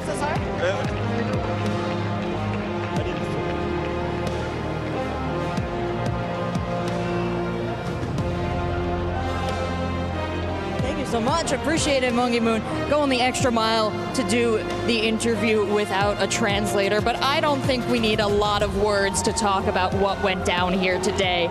Monkey Moon has won here in Riyadh before, and I'm going to bring you up to this trophy to show you what you stand to win this weekend. Amazing performance. Are you feeling the same victorious vibe you felt last year? I mean, yes, but it's still a good win. I mean, the crowd was against us, so for me it's like good. And thanks to Vitality fans for the support. And yeah. They came out in a big way, and I know you've made them very happy here today. Looking ahead, is there any team here that concerns you? Yeah, maybe Falcons. Just for the crowd. Yeah, maybe Falcons, yeah. And based on the fact that you took down Twisted Minds in front of their home team crowd, would it be that much more special if you could take out Falcons in front of the same cheering crowd that cheers against you? Yeah, for sure. It would be the same like now. And for sure I will beat them for the next games. And I hope it's in the final. Well, I hope that for you too. It's a delight to watch you win, so I'll wish you the best. Thank you so much. We're going to go to a quick break. When we come back, it's the lower bracket.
It was crazy at first because we had a lot of things to do there. Also, we played with new rivals. We made new friends. So the first time that we went there, it was a crazy new world to explore. So I think the feeling was like I was really excited to go to that country. Also, the beach there is like different in Spain because the waves are way taller. There are a lot of surfists. So I think the experience in South Africa with the beach was crazy because for example, in Spain, you cannot bring your dog to the beach, and there you can. So there is a lot of dogs having fun. There's a lot of surfing doing activities. So probably like the humanity in the things that you can do. We don't have desert in Madrid, or also not a lot in Spain. So we have done a lot of activities that you cannot do in my country. Also, people is so nice, so close there. Everyone is open to do friends there. So probably that's way different than in my continent. It's kind of hard because you don't, for example, I think this year I've been half of the year out of my house, of my home, with my without my family. So also I have a girlfriend that I care a lot about her, and You have to, like spend time online with your family, a lot of video calls. So yeah, probably that's the hardest thing to deal when you are far away. Everyone can have their own opinions. I'm not anyone to change that. So yeah, feel free to discuss everything. If you think in some way that that's not fair for them, or other people will think that that's better for them because they will improve faster.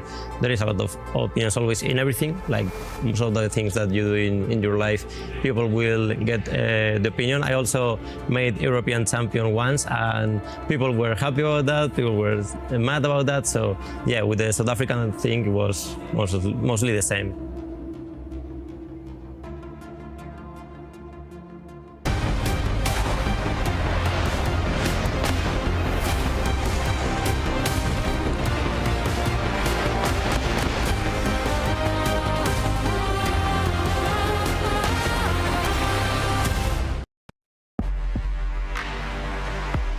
Playing as the fan favorites obviously doesn't always do the job, because Vitality come out over Twisted Minds, and you can see the excitement from Monkey Moon there. Welcome back to EWC Day number 2. I'm your host, Leaf, and joining me here, we're going to have Jorby, JamesBot, and Achieves. And JamesBot, this felt like, okay, Vitality is here to play. Yeah, I think a lot of us were interested to see how Vitality would actually fare, because if you saw them play Space Station yesterday, it was a bit of an anomaly in terms of a series. We didn't really have a gauge on, okay, how good is Vitality right now. I think this series gave us that answer. Well, here's the secret. We put Monkey Moon in a crowd that's against him.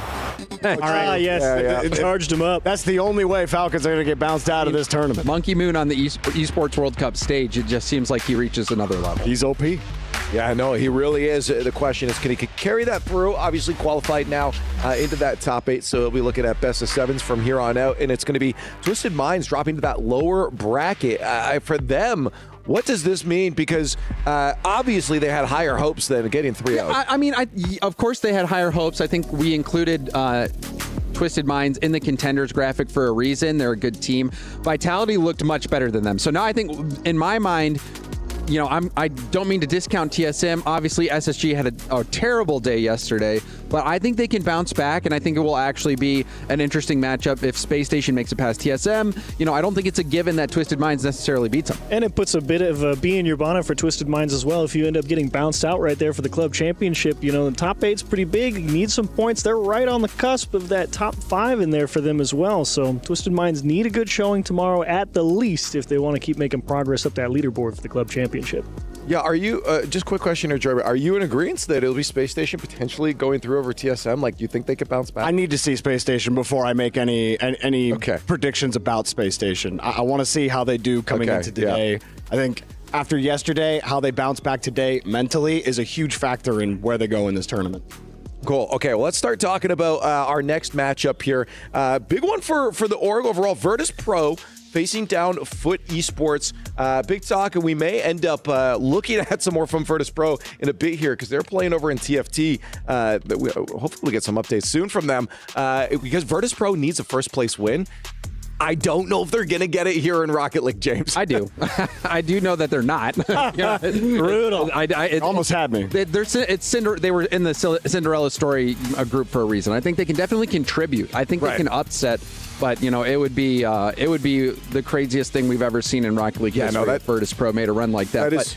But I think just looking at this matchup, even I think it's going to be really tight. I don't think necessarily Virtus Pro is even a heavy favorite here against Foot. We just saw Jamil Motorsport arrivals. Foot's coming in. They're getting ready again.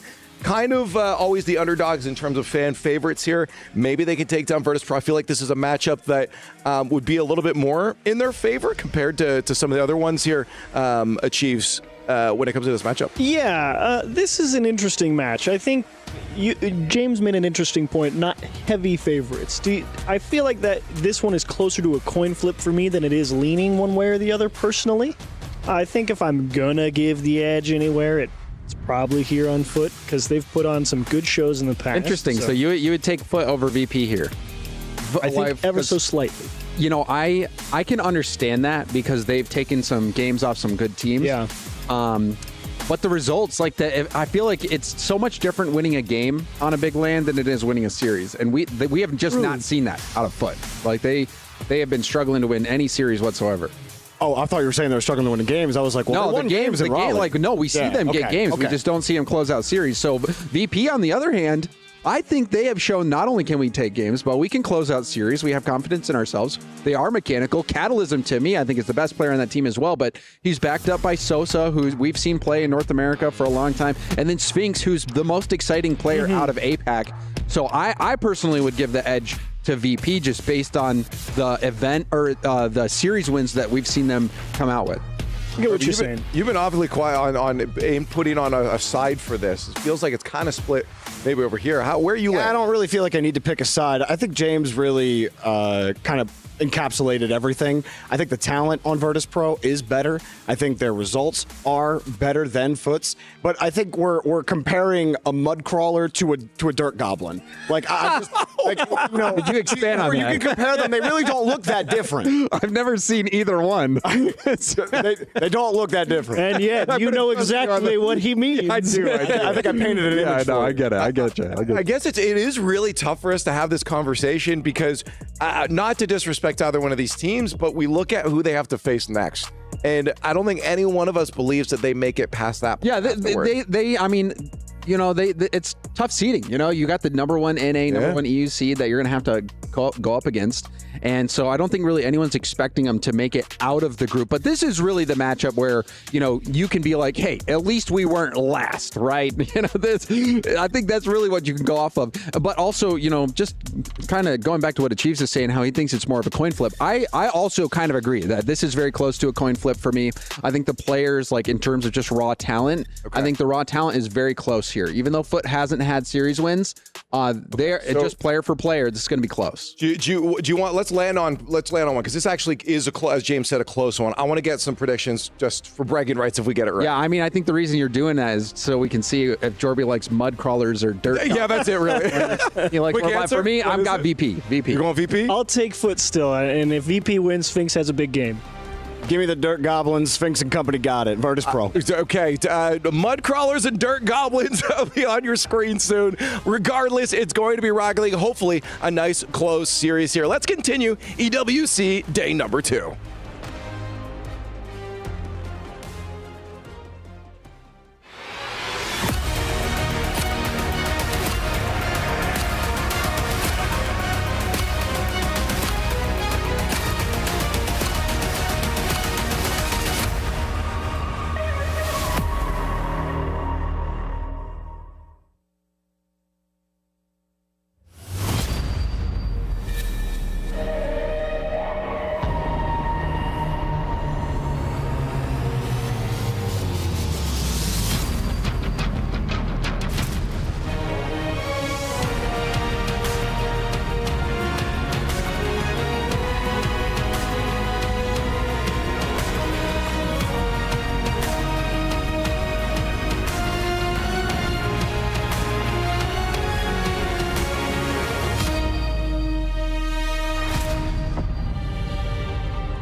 Four spots are locked in the quarterfinals as we're heading down to the lower bracket. Rachel, no more second chances. No more second chances here. A misstep means you're going home. So all the teams need to bring it for these next matches. Absolutely. And as we know, that's what's so special about Esports World Cup. If you lose an elimination match, you get your key placed right here and then crushed with our key crusher along with your hopes and dreams. So we're ready to welcome the first team on stage. Give it up for Foot Esports.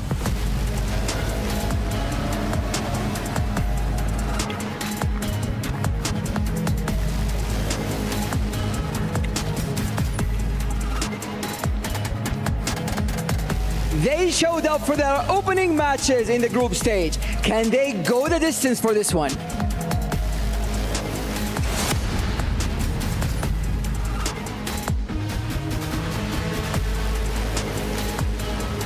If they're going the distance, they'll have to go through Virtus Pro.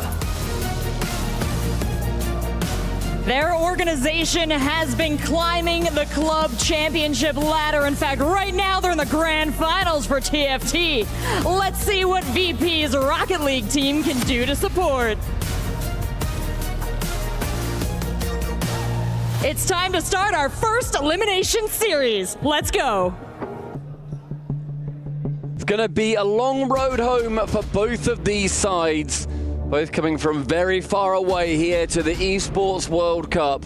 But Cole, with VP currently sitting in the grand finals over in the TFT, the Orgs on the precipice of greatness, whereas in the Rocket League, they're just fighting to survive.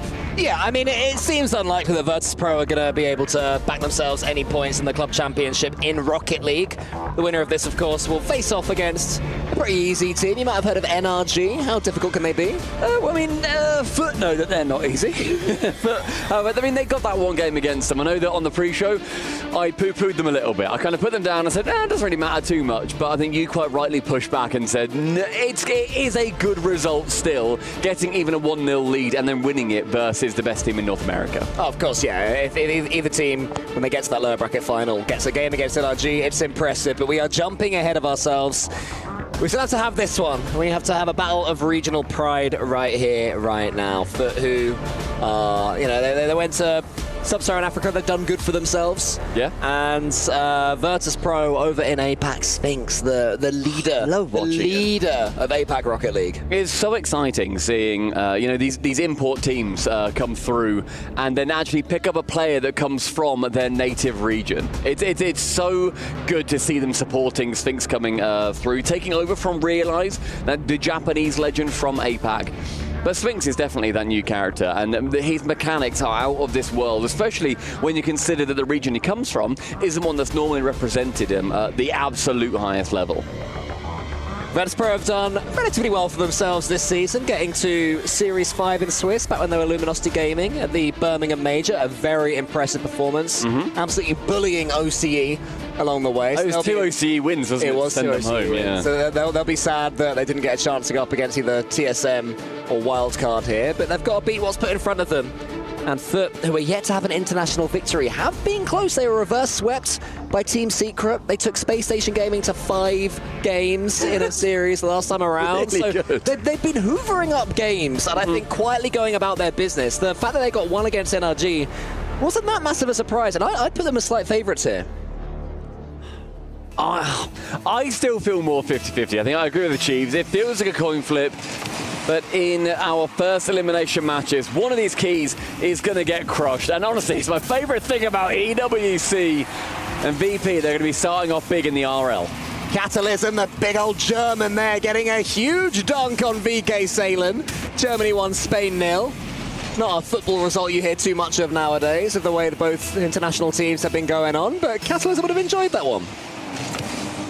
VP, you know what? I'll put them as my favourites. I think with Sphinx, you're going to struggle to go up against a team that I would generally put lower, coming from a less capable region. But, as I've been saying, the FUT have done extremely well. But Virtus.pro, we're going to be keeping an eye on the TFT at the exact same time. Keep you updated over there. It took Sphinx half an hour to get the 100 boost, but he got it eventually. He is good at Rocket League, we promise. He then gets dunked, and it's 1-0. Not Sphinx's finest moment. Yeah, 1-0 coming through for Foot. I mean, that was nobody up for it. Sphinx had a 100 boost and quickly found himself on 0. Both players going from the sides, from the defense of VP, means that the man going straight through them as Leoro was able to force it home. 30 seconds, goal apiece.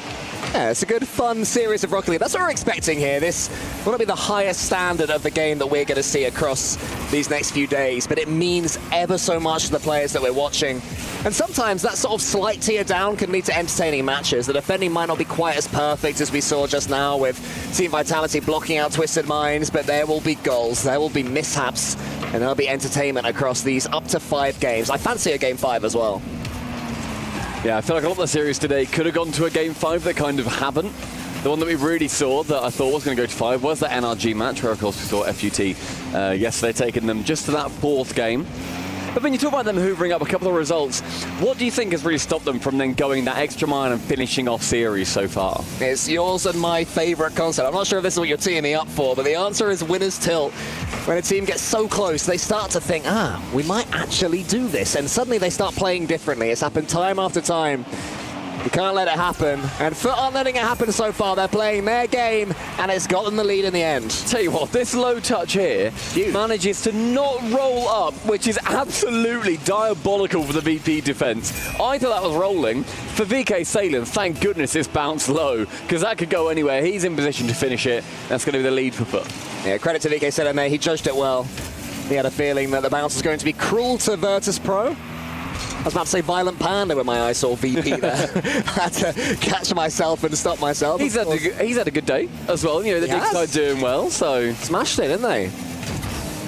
Leoro into the centre. Here's Torres. He goes to the back wall, and that's well defended by Sphinx. And that's one thing we've seen from APAC a lot this season. Their defending has improved vastly. Yeah, it comes down to the, I think, positional defence that we really saw them struggle with early doors when they were entered into the RLCS. Thankfully now, there's a lot less of just, I'm not just back for that ball at all. You know, at least I have been outspared, I have been, you know, outplayed, flip reset, whatever. At least now it's not just, why is that open again? Aero trying to show off what the mechanics are like from these minor regions. VK setting up high.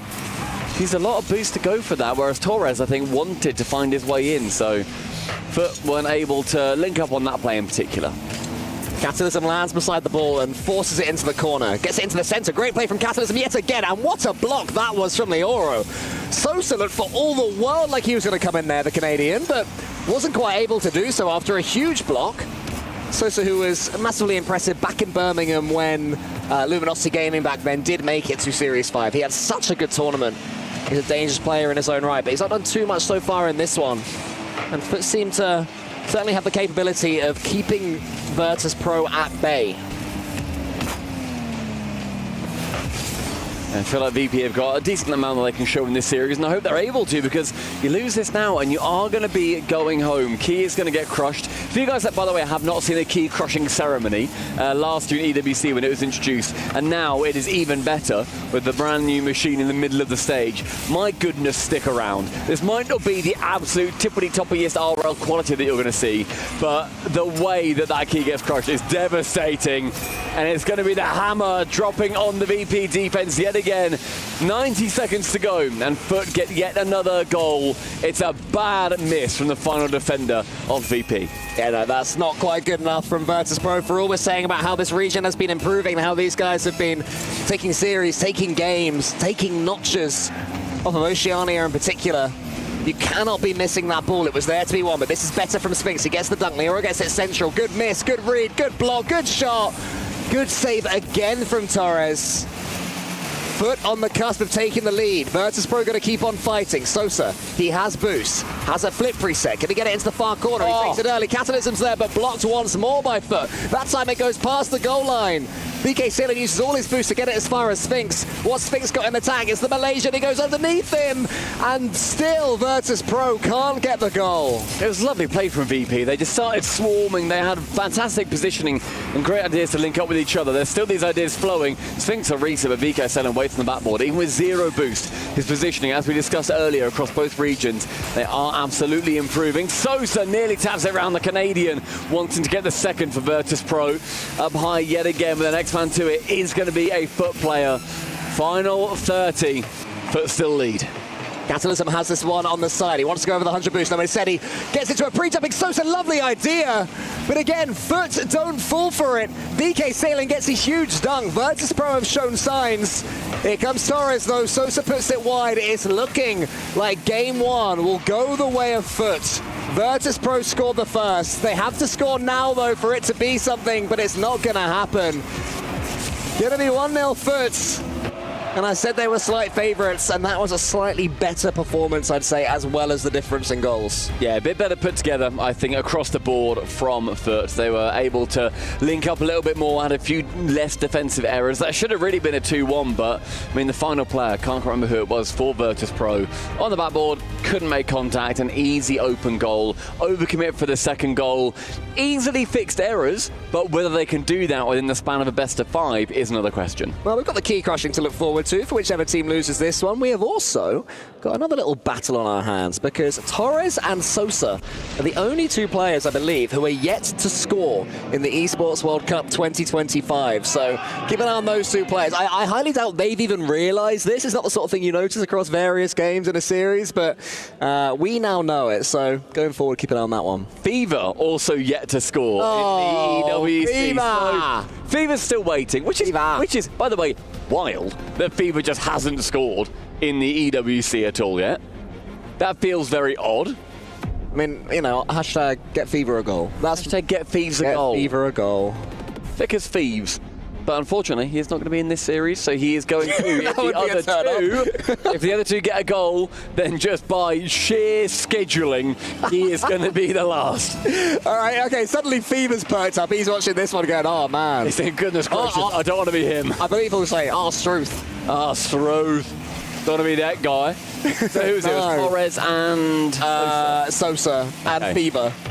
Torres, Sosa, Fever. Okay. Don't forget Fever in this series between Foot and Virtus Pro. If he's in ranked, still unable to score, I don't know what to do for the poor lad. Mina servers are tough. We've discovered that ourselves. They really are, yeah. Game 2 has been rumbling on as we've been yapping, and Sosa has the ball. Could this be the Sosa moment? Nearly. He gets it round there. Wants to get the dish. It's almost good enough. Good play there from Sosa.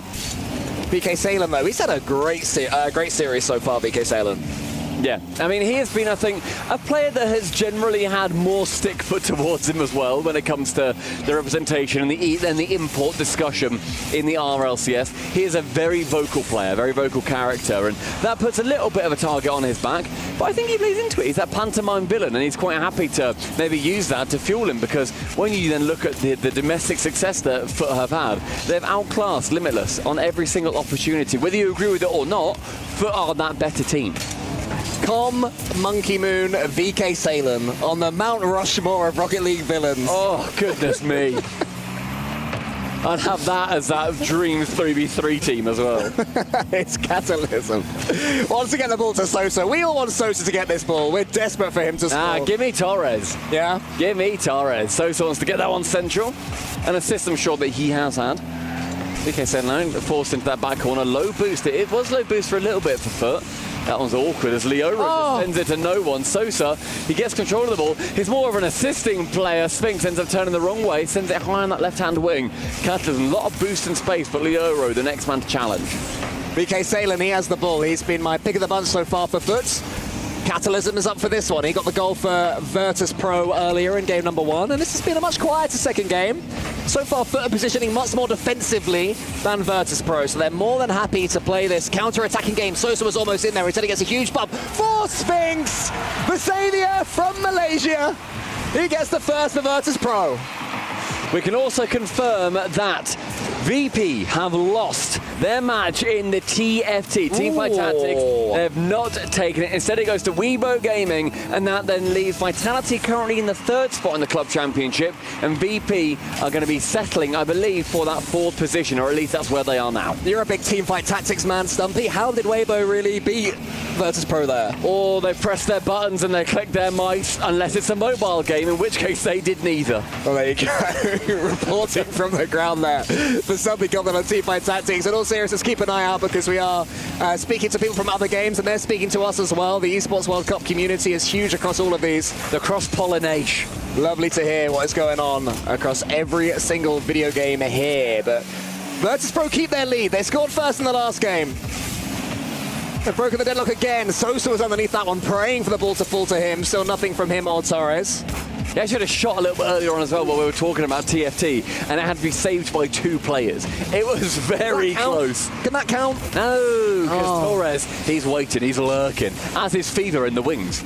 Here's Sphinx, he gets a flip reset. Sosa up! Sosa! No, Sphinx! Oh! Sosa had the touch! What? Sosa gets the assist, though. I don't care. I'm outraged. Oh, Sosa passes it, and it then hits Sphinx again. It's a goal steal, and Sphinx, the glory hog. I would not be fist bumping Sphinx there. I would be going silent. I'd be I'd be SSGing it if I'm Sosa right now, you know, that is... The thing is, 100 seconds left, 2-0 down, you may as well go AFK. VP with their chance, though, to level up the series. Sphinx a Reese opportunity into the double. Goodness me, Torres, he shies away from it, and it's another chance. Catalysm shoots off the fake. Sphinx is going to have 100 boosts as he got his Diaz boots on. He goes to the ceiling this time. VK Salem is not letting Sphinx do his Diaz impression. Rioro is high. Sosa shoots! It's Sosa! He breaks his personal deadlock and he puts VP up by 3! 2 huge results. Not only is the Club Championship race being decided with the 4th place for VP right now, but Sosa manages to get a goal for Virtus Pro. Massimo Vims. Now it's just Torres and Fever. Who is going to be the last to score at the EWC 2025? Oh man, Fever somewhere is sweating watching this one. Here is Torres. If Torres scores again, then Fever stands alone all by himself. Last kid to be picked in the schoolyard for football. Final minute and VP, a very good performance. Greatly done from them. It's been impressive to see their turnaround from that game 1 where they're just having a few of those defensive issues. Oh, what a pass over. What's expected? Catalysm wants, Catalysm gets, but Catalysm can't quite finish off in 40 seconds for Foot to be bringing back 3. This is brilliant stuff though from Virtus Pro. They've got the 3-goal lead and they are continuing to press upon the Foot. And the Foot can barely handle it. It has been well and truly stubbed here in game number 2. Sosa gets it down the side. Virtus Pro keeping the ball there, and it's all well and good saying that Foot have been playing defensively and... well... Interesting. Crowd ain't gonna love that. Don't put me back in. Don't get me back in here when there's a tech pause. No, because we're actually what's gonna happen. We're gonna dissect the Teamfight Tactics Grand Final. I can't do this again. I got out of here, man. I got out of here. I'll tell you what my worry is. Go on. If they take away Sosa's goal, I'm walking. I ain't having that. If they say we're actually going to go back to 1-0 up for Virtus Pro. I only do 2-hour-long podcasts with Jorby at this point. Just me and him in here. Bring him back. I'll sprint back with Leaf and Achieves and with James Bond. We'll do our podcast. Kicking and screaming. Yeah, it'll be all right. It'll be okay. But this is, you know, the old pressure increase for these two teams. And, you know, there's a lot of pride at stake here. These teams don't want to come all the way out here and not win a single series. There's more prize money as well to be won for the winning team. Yeah. And there's also, of course, the thought of representing one's region. Yeah, I mean, moving forward from the last place up to then just winning a series, instead of going out 13th to 16th, if you get 9th to 12th, i.e. whichever team ends up winning this and doesn't finish last, they double their prize money. They go from $10,000 to $20,000. It's a massive jump. So this game is worth about $3,500 each if they are just going to be splitting it evenly. So in the end, we do get ourselves back in, and Virtus Pro, they managed to get themselves at game number 2. Who words it as $3,500? What sort of business dealings do you have? What would you say? 3.3. Feels weird. Or 3.33. I might chuck a lot of threes. I might chuck a recurring on there, and then the thing is, it's always 3.33 recurring instead of 3.3 recurring, but it would mean the same. You always have the second 3. Or 3.333 recurring. No one says that. And no one says $3,500. And yet. And yet. You're the guy with the microphone, so I guess the mic, someone does. And I'm the man with the page up that said the dollar amount. So yeah, no, fair enough, mate. And that's going to be 1-1 in the series. That was a much better series as well, or rather game from VP.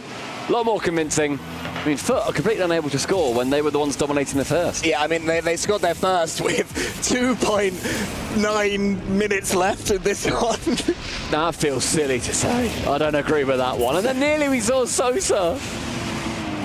So near, yeah, Sosa all over again. I won't start that again, but there was Sosa. He arrived in the end. He got his third.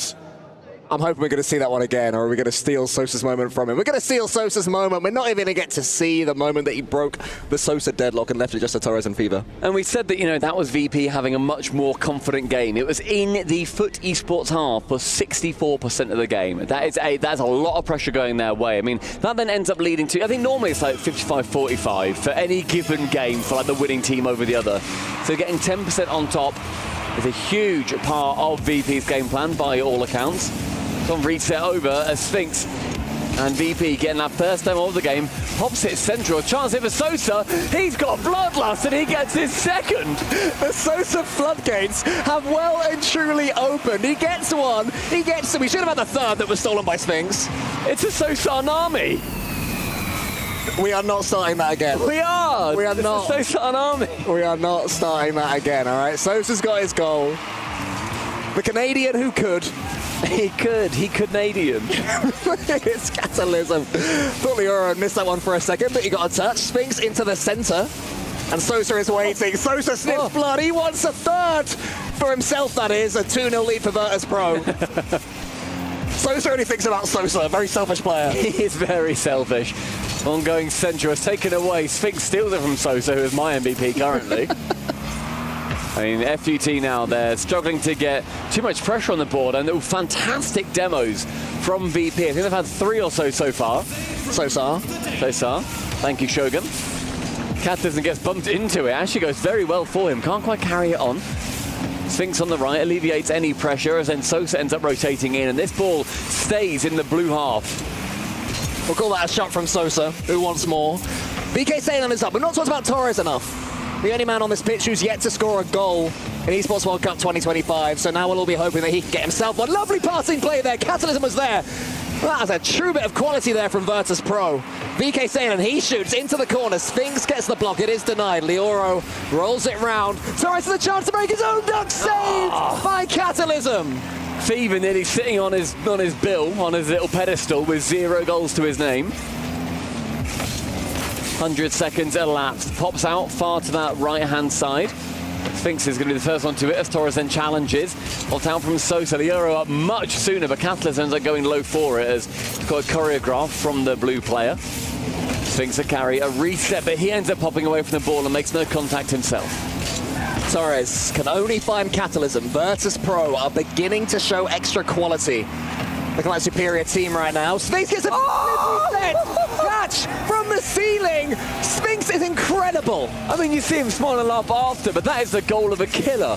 To the ceiling, and then the instant reset, top corner.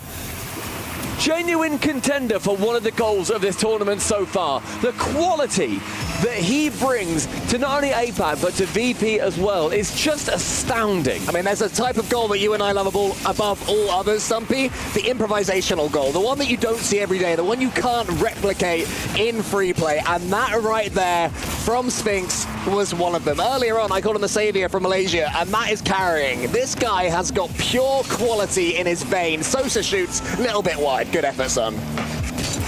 Popped high from Sphinx, ends up giving Catalysm a chance. Onto the back ball, no one's there. He's going to sink it off the dunk as well. You see that so early on too.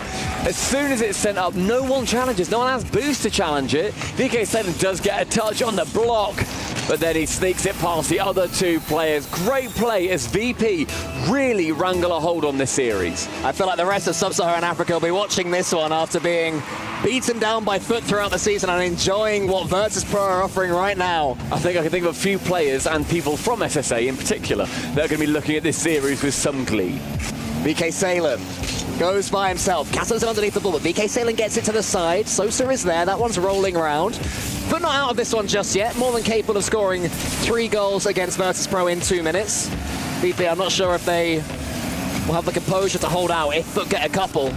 But VP are doing it all right. They're playing on the front foot. They're defending on the attack, and they are keeping Foot penned.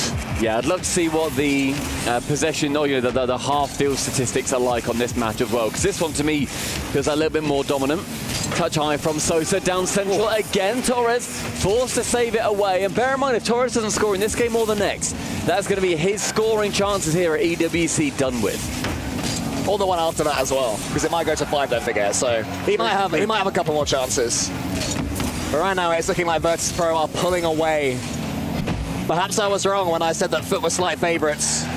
I based it on previous results, but here on the pitch, we're seeing a lot from Virtus Pro. As Lioro, all he can do is send it towards Catalysm.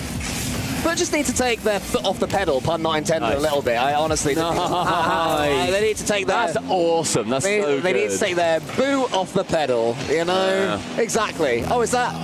Oh, nearly. That was a VK Salem just absolutely pop out towards the net. I think he intended to shoot and just hit his car perfectly as he jumped. up above the net, and a lovely touch away from that final defender. Torres goes on target, but saved away. 45. VP have got a complete hold in this game, but suddenly that possession does end up changing. BK saying a lovely opportunity, unable to finish. Whoa, nearly there at the near post. VK sailing onto the backboard. Is it Torres arriving? Could this be Torres' moment? He's got 50 boost. He's not going to score from there. Instead, the touch is not the best. He goes high. Leoro is doing his best, but 20 seconds left. Virtus Pro have completely turned this one around. It's been a fantastic performance from them. No tactical timeouts in best of 5 either. If this is best of 7, you'd expect them to take it after this. Yeah, for sure. Did they get a goal in the last game? I don't quite remember. Sosa gets his third. He's smashing it now. He's loving life. His third overall. I thought that was overall. Sorry, yeah, no. I mean, we've always said it. You know, once Sosa gets going, he cannot be stopped. That game was played almost entirely in foot territory. Whatever happens in this last second will not matter. Fans. I love Shogun at the end saying thoroughly disappointing. Thoroughly disappointing. And you know what's disappointing? Is that we've not seen Foot score for 10 minutes now. 2 games have gone completely unanswered. And in the first one, I completely agree with you. They look like the dominant team. I think it looked like, not their series to lose, but certainly a series that they were like grabbing a ball by the horns from a lot earlier on. The VP, fantastic turnaround for them. That's Sosa's opening goal as well. Just stunning stuff. Yeah, gorgeous. And that was the Torres effort. So close, denied by Catalysm. German efficiency to get that ball away. Oh, this goal. That's so good. That's a genuine tournament contender for like a top play. With 3 defenders as well, who are all lingering. Ends on 0 boost. Like, he could have done no more here. Let's watch it again. Let's watch this 5 more times. I love it. Garrett-esque. Still, that Season 5 goal from Gen.G is my peak of goals that look like that, but that one wasn't too bad either. You know, using the opponent to 50-50 using an opponent, if you see what I mean. Bounce off them. That key.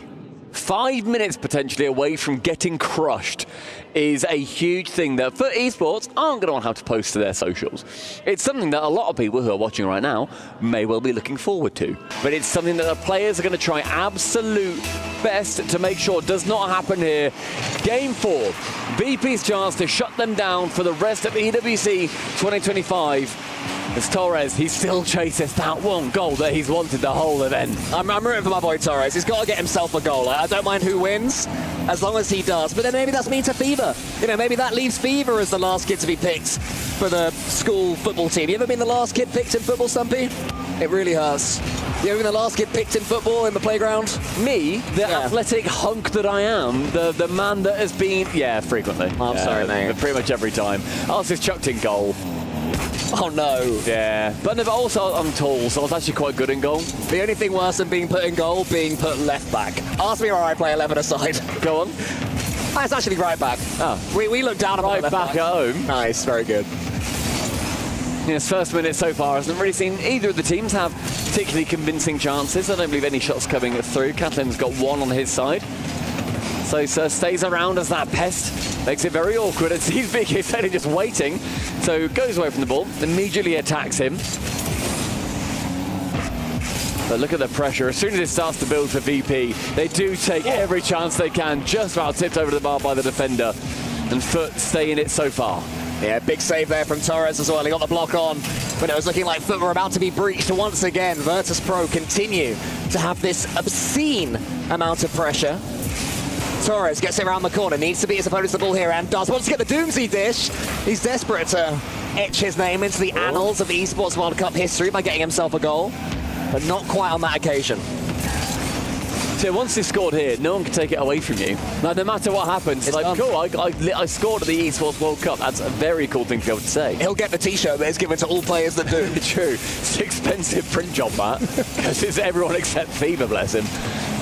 Not yet. Not yet. Fever and Torres. Wildcard are yet to play. We look forward to seeing if Fever... Whoever's casting that, by the way, you've got to continue this train on of watching. Sosa's there, does get the dunk, but not on target, but keeps asking the question. Oh my goodness, it was an Torres won! Torres won! Torres won! No, Torres is lurking as well. Leo Rowe, yes, scumbag. Greedy Dirty old Leoro. Galley. He couldn't let Torres have it. He demanded the ball for himself. You're already etched into the annals of Esports World Cup history. He got the t-shirt that says, I scored the Esports World Cup 2025. He And all I gets got two was now. this lousy t-shirt. He gets 2 of them. You don't get 1 t-shirt per goal, because Zen is then currently in 1 game sitting on 8 t-shirts. Oh, Sphinx, huge flip reset. Leoro, the selfish man, he was there to get the save. That's more for his team. Torres gets a bump. Foot have a lead. We're currently staring game 5. To be fair to Foot, they're at least giving Torres 5 chances to get a goal. Yeah, very true. No, it's nice of them. They're giving him as much opportunity. VK sailing with a little old miss in the midfield, then see Sphinx trying to get something on from it. They approach 2 minutes remaining, and Foot with this lead feeling very tentative. They've not been able to score as many. It's going to be nearly a 2-goal lead, and VK Salen, assisted by Leoro, does get their second. Yeah, that's great play there from Foot. VK Salen into the centre. Leoro gets the shot, and it's nearly saved. Just unfortunate that after getting that block, it rolled straight into the midst of VK Salen, who weren't going to miss there. 2-0 Foot. I mean, so far, you know, we said that there was 10 minutes where they hadn't scored. They've now got 2 in this game. It's a lot better of a performance. Capitalism completely shuts down that counter-attack. A reset up high, a bump. Leoro on the line can just about knock it away, but we're seeing some double commits come through from VP. They look shaken after conceding. Or Torres, I thought for a second that ball was just going to escape his clutches, but he got something on it, and that was enough. Sosa sends it downwards. Leoro into the middle. VK Salen and Catalysm go for the same ball. It's well met by Catalysm, who follows it up as well. Again, though, a double commit. You see, look at all of that boost that Sphinx uses. Now he's at the back. Catalysm essentially alone for a second. It completely shuts down their attacking play. Sphinx goes solo. Sosa is there. Only 2 goals in this one. If Sosa stays in, they're back in it. The man's reborn. Goodness gracious, not even reborn, he's just born. He hasn't scored before this series. He's finally popping his head out. Good job from Sosa to get that incredibly tight angle. Cuts that lead down to 1. Gonna be getting hot in all those t-shirts, especially in Saudi Arabia. It's not a cool place. Next year we should change that rule, I think. Sphinx, he goes to backboard. It's Catalysm, well saved by Foot. And in all seriousness, Foot are gonna have an attacking onslaught to deal with for the next minute. Virtus Pro have proven they are dangerous, all 3 of them, especially Sphinx. I thought he was going for a backflip there. It would have been beautiful, but there's a miss from Catalysm.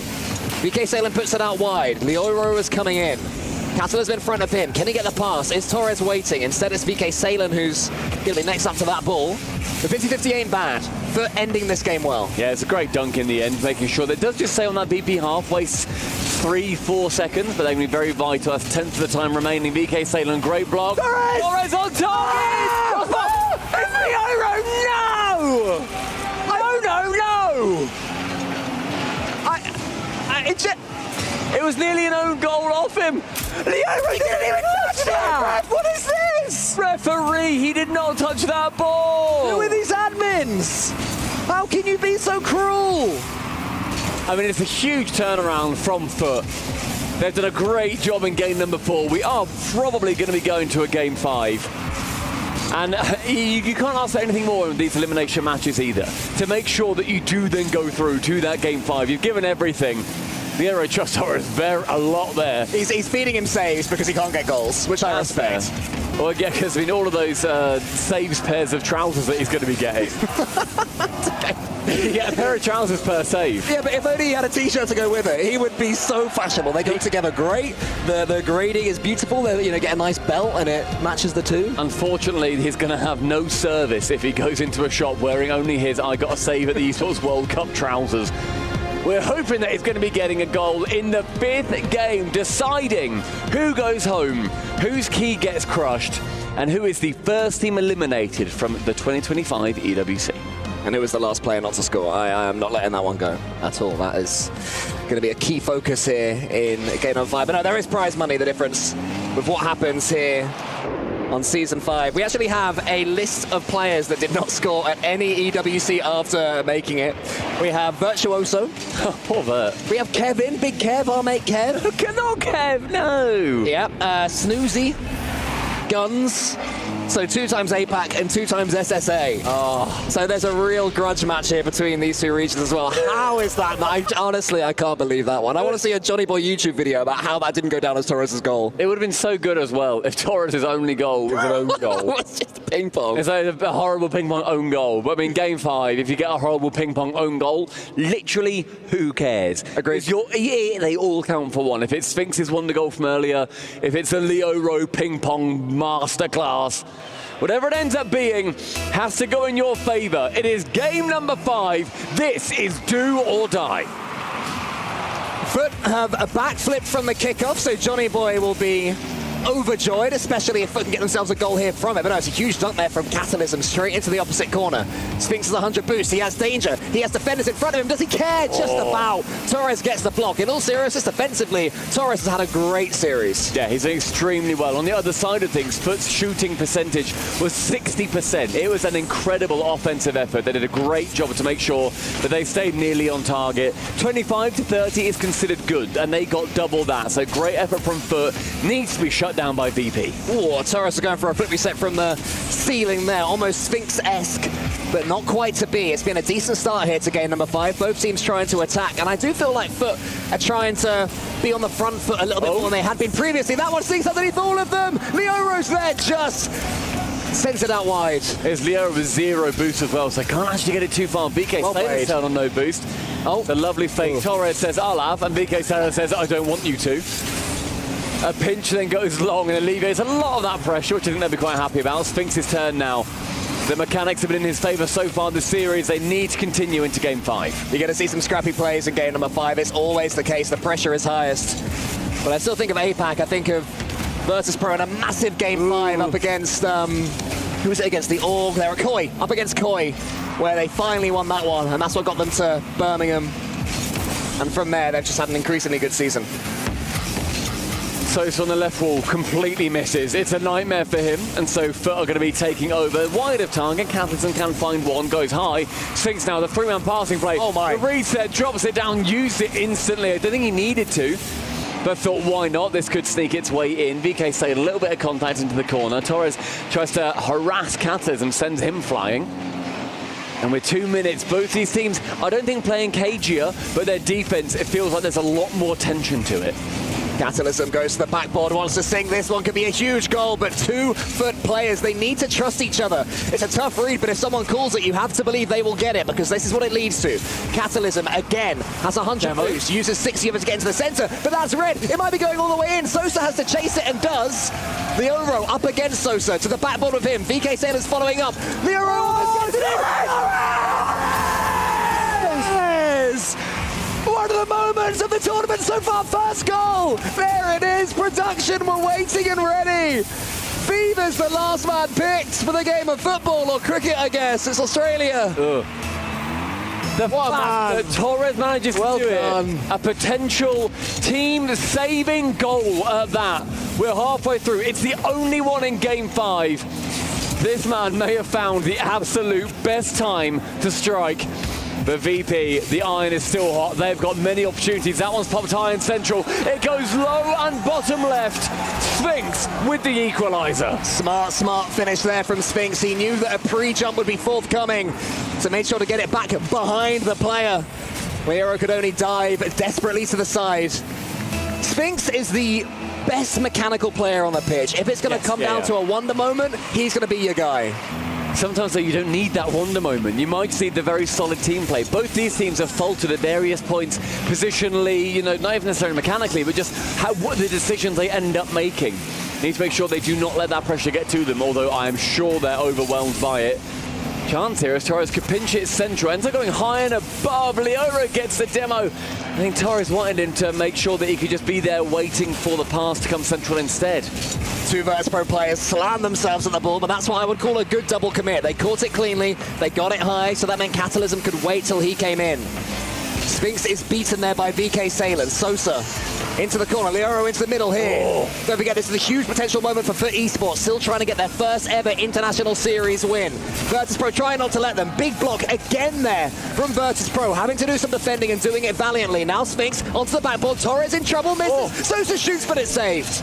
Torres needs to make contact there. Lucky that his teammate comes in to clear away from Sosa. Sosa now, his opportunity.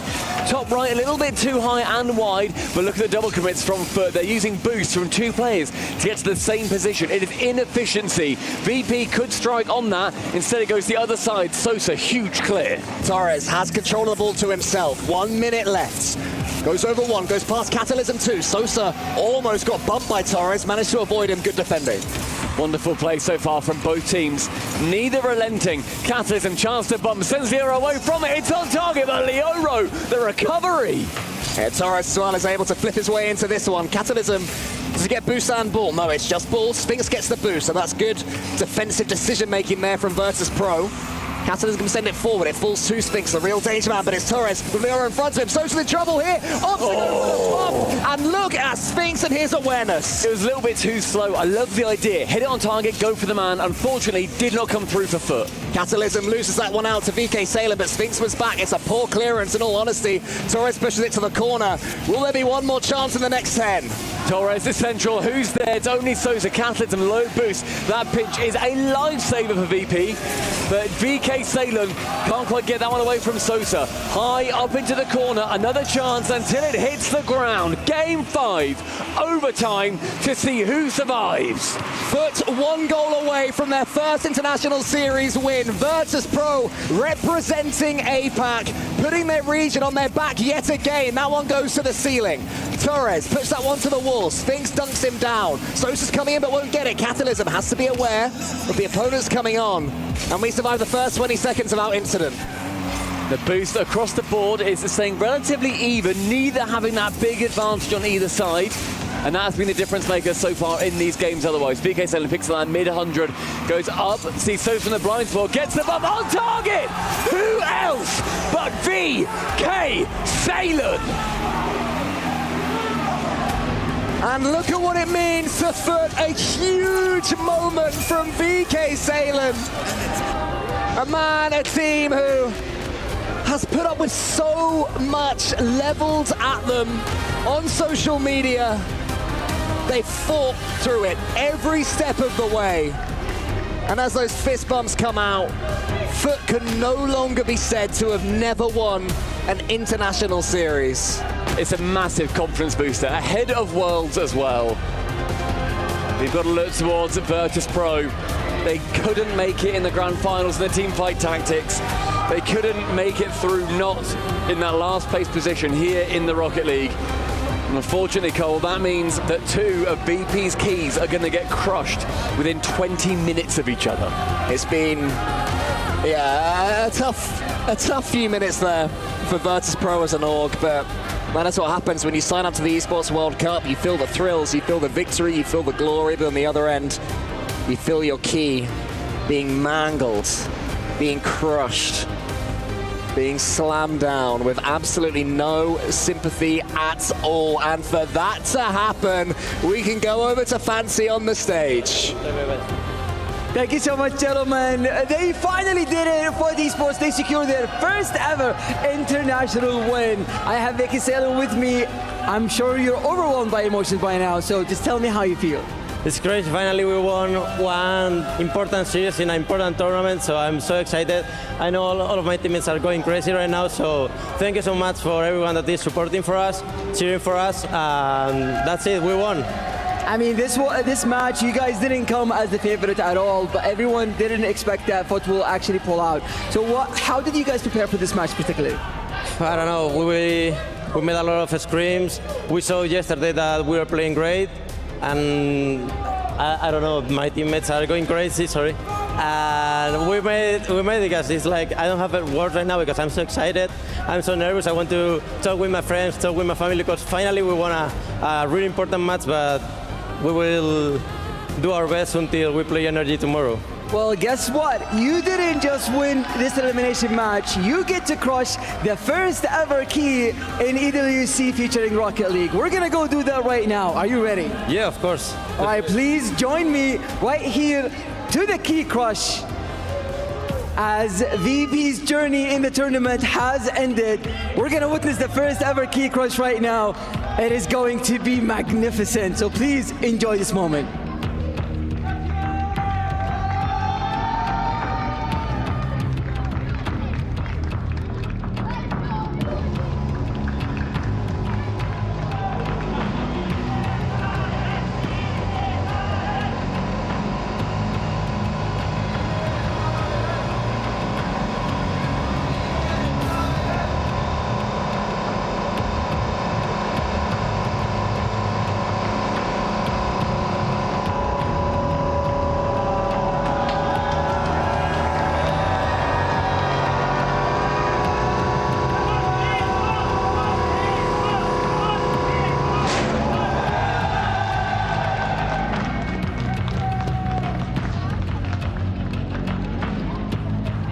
VP put on an incredible show here today. You brought it down to the very last moment, tried your absolute hardest. Is there anything that you wish you had done more?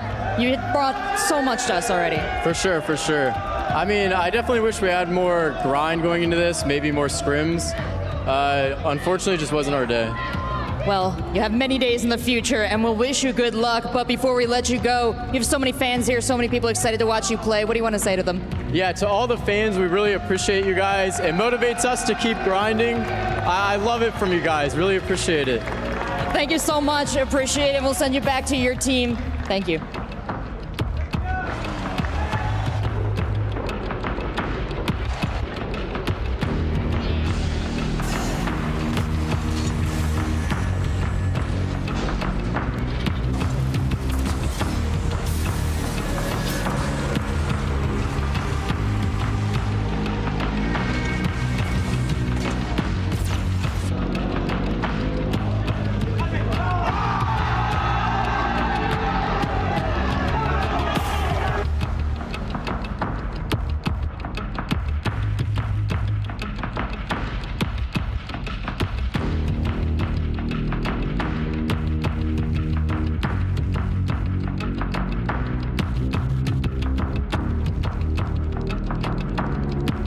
Nadie. Voy solo, voy solo, déjame.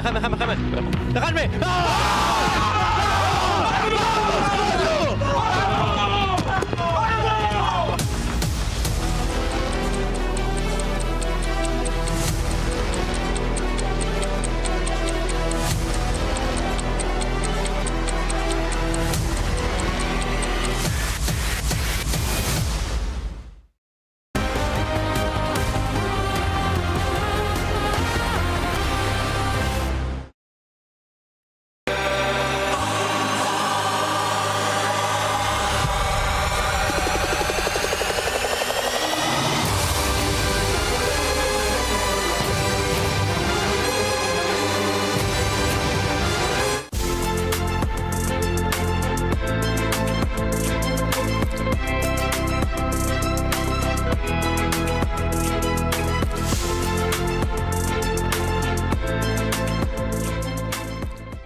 Here we are outside Qiddiya Arena. I'm with my good friend Toby. Penultimate day of PUBG. What on earth is happening in terms of the club championship? It has been incredibly exciting right from the start. A lot of people were nervous for Falcons because they started out with 2 0-point games. But fear not, they came back on Rondo, got themselves 18 points in a single match. And just now, the final match of the day, they got themselves another big, heavy-hitting 18 game. So they're actually set really solidly on the leaderboard right now. Well, give me a hot tip. Who do you think's going to take it out here in the PUBG? I'm not going to lie, Virtus Pro finished there in first, and they're in the race as well. It's going to be a race for sure tomorrow. I mean, it always is. Whenever it's PUBG Esports, it always comes down to the very final game, but Virtus Pro, they're looking very strong right now. There you go, Virtus Pro Falcons. We've got some crossover with Rocket League as well. All the action happening here at the PUBG outside Qiddiya Arena.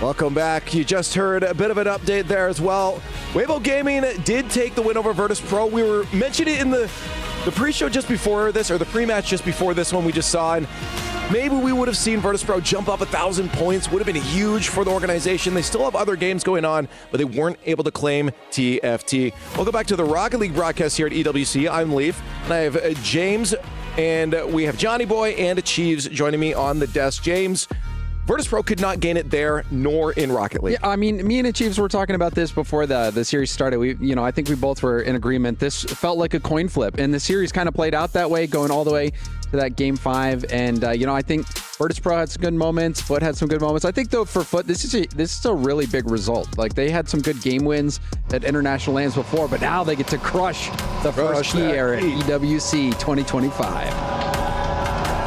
Yeah, that's a good bend to it, eh? With authority, all the way through. A little bit more PSI than last year with all the focus on the center, not a line. Yeah. So, yeah, we're going to get a lot of that. Top of the end there, yeah. Yeah, that's the first elimination here for Rocket League's part in the Esports World Cup. Group A still has some more matches to go here. Of course, we finished off the qualification match in the upper side there. Kate Court moved on third. Now Foot has to face down NRG. We talked about it just before here. Johnny, you weren't on the desk, but we were saying kind of no matter what, whoever goes through, NRG is probably going to trump them. Oh, for sure. Now that NRG have got a couple of series practice on stage, I see no chance to take a game off them. Surely, right? Surely this one's going to be a 3-0. I mean, NRG went for the 3-0 last time. They lost a game. So they've got something to show us here. They can show us the sweep that we missed yesterday.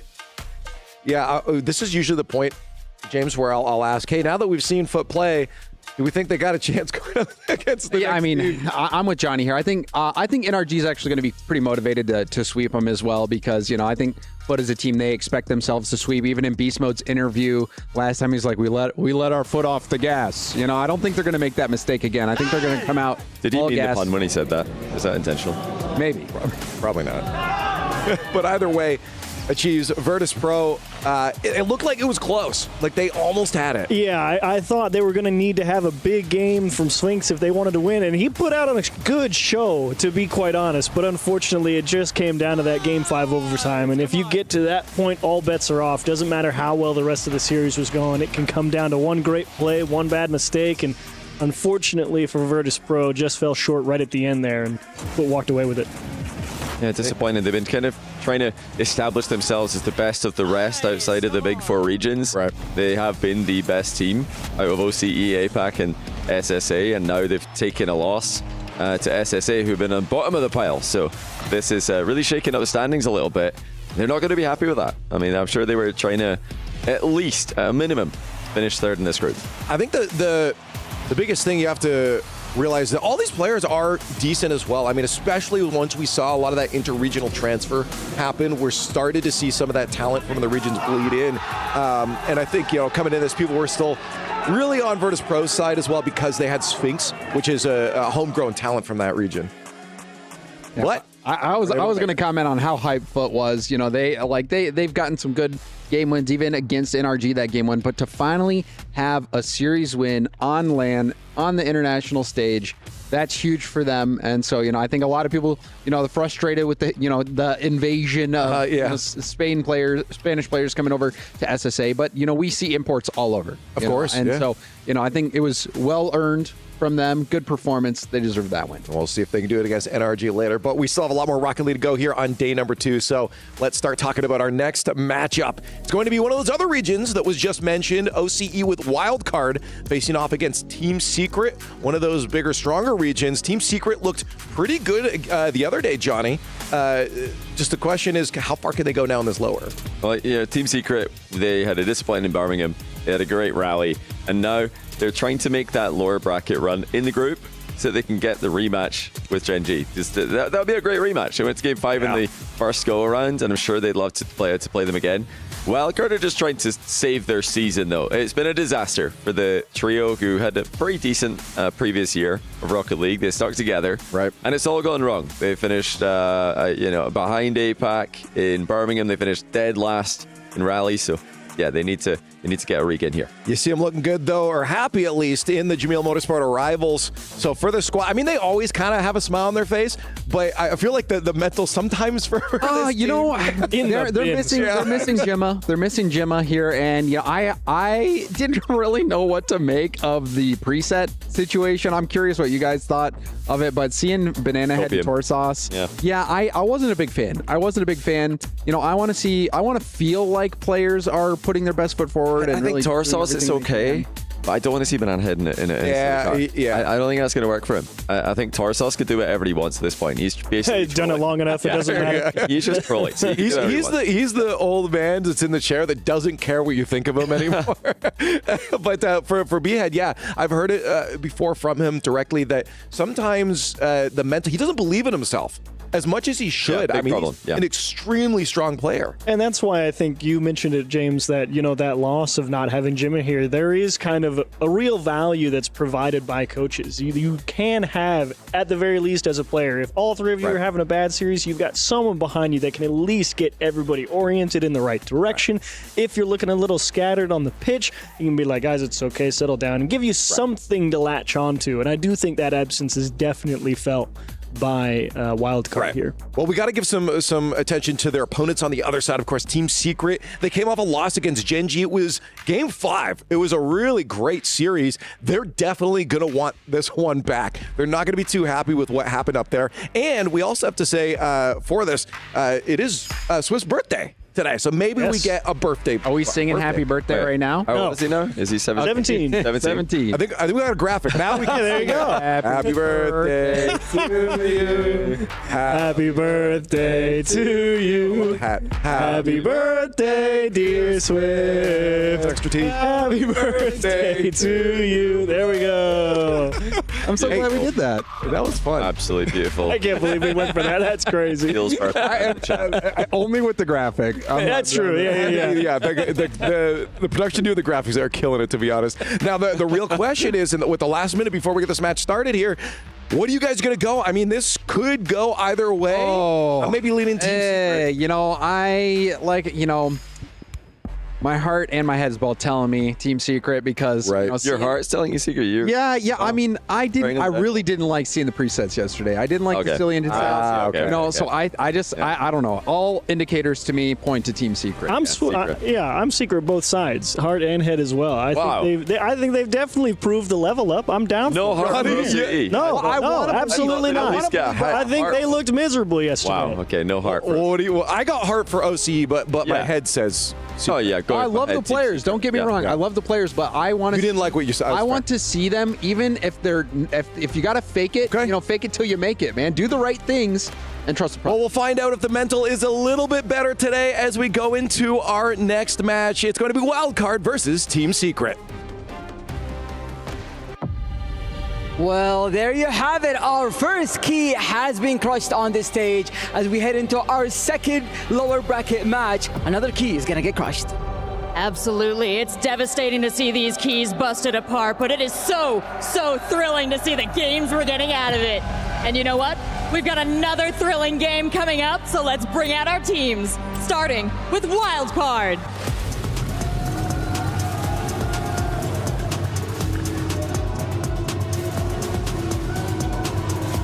This team needs to up the ante if they want to stay in the running. But to take that first step, first, they've got to put their foot down.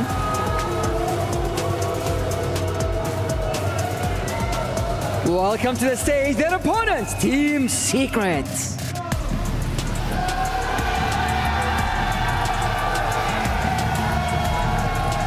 Rocket League is the last chance for Team Secret to achieve a top 8 finish to get eligibility for the Club Championship. There certainly is pressure on the players. Let's find out what scores more, a Joker or Aces Wild. Well, we've got a really exciting matchup, another elimination underway here. Wildcard versus Secret. Now, the fans, Stumpy, clearly are in favor of Secret.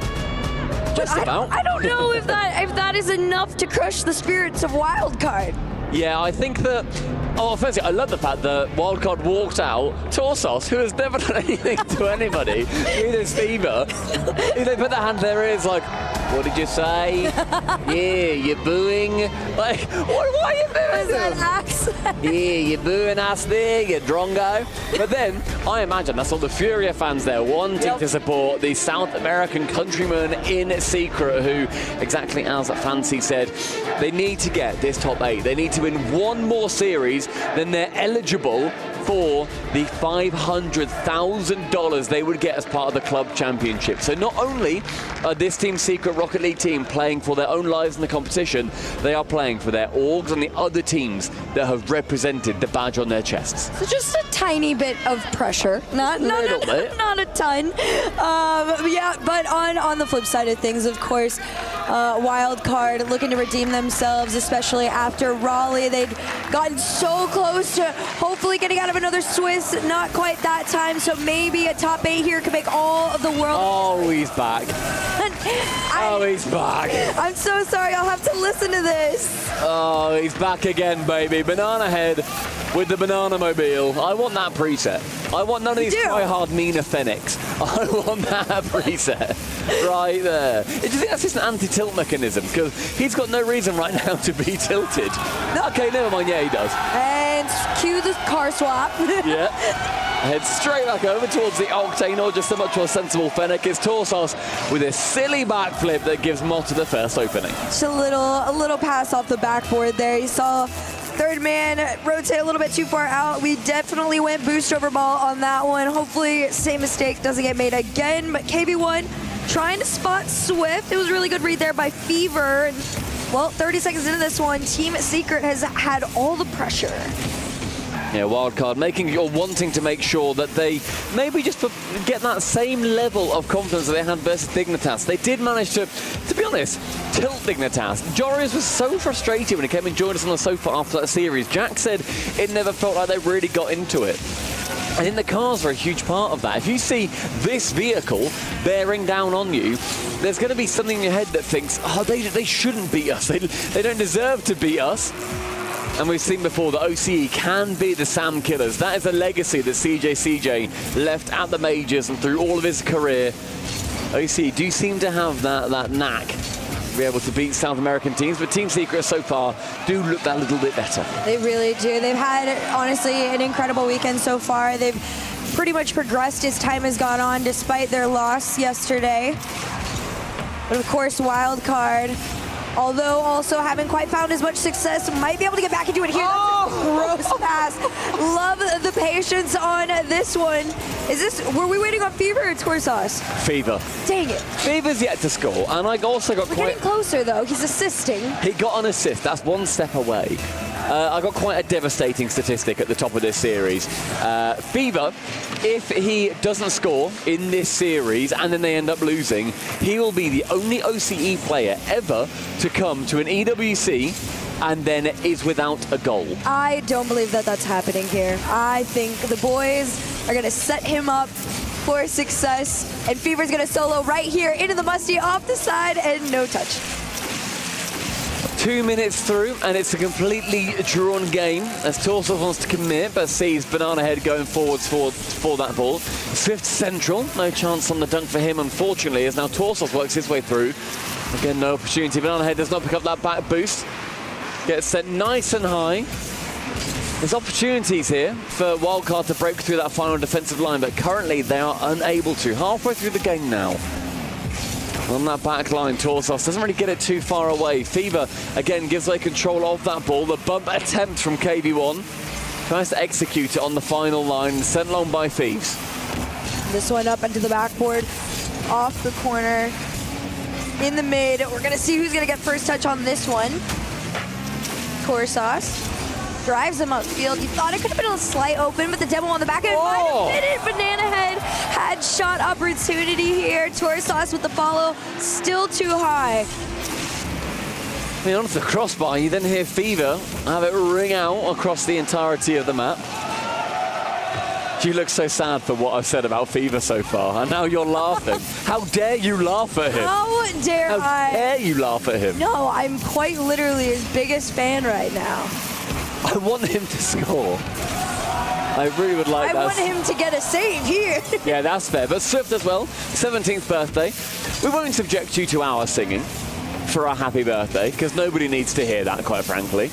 But the Tesk have already done that. A lovely touch on Swift, showing up so far on the biggest day of his 17-year-old life. Yep, all 7 hours of them. All 7 hours of them. Side wall. Gets sent back into that corner there. Mata, a little bit of an awkward clear for Team Secret, but still, even on zero boost, managed to follow it fairly far. It's Torsos that took it away. Everyone's just going to slow it down with what he's got, but I love this aggression from Torsos. Fever takes this one for his own. Less than 1 minute in this game at number 1. I will say Team Secret has looked like the better team, but at the end of it, Wildcard is managing to keep up. I think defensively that is what kept them in his for the most part, and it still is. I mean, nobody, I think, thought the bump was going to be happening. Everybody thought that was going to come straight down towards that final shot. First man to it is one. Up high, towards the opposite side of the pitch. Final 30, Motta onto the backboard. Fever wants to challenge, but Motta's going to be a little bit too quick for him. And no bump successful on Swift. Torsos has to let that one go over him there. Team Secret really just went back on this ball. They're trying to pass. The cut from Fever could have been the dream. The first goal goes missing. 10 seconds on the clock. Follow shot sent on out. And here comes Fever. Can he spot Torsos? He slows it down. He goes for himself. Stumpy, he's done it. He did it. He's fine, and it's a good one too. It's a huge goal from Fever. The fact that he's been kept scoreless so far. He scores in the same round as our previous players of Sosa and Torres. Fever, my guy, you do not set the record today, but you may well set the record straight against Team Secret in game number 1. Swift, that first man to it, it bounces low. In front of the net, a big clear. Swift have to send it central. KV1 straight back to him, too low. Too little, too late on Wildcard, game number 1. And most people are going to look at that and they're going to be like, oh, this is a massive shock. Like, it should be Team Secret very, very easily. No, you do need to remember, as time has gone on, especially in this last season or two, Wildcard and OCE in general, Banana Head really was kind of the one that did like the whole map picking thing for them.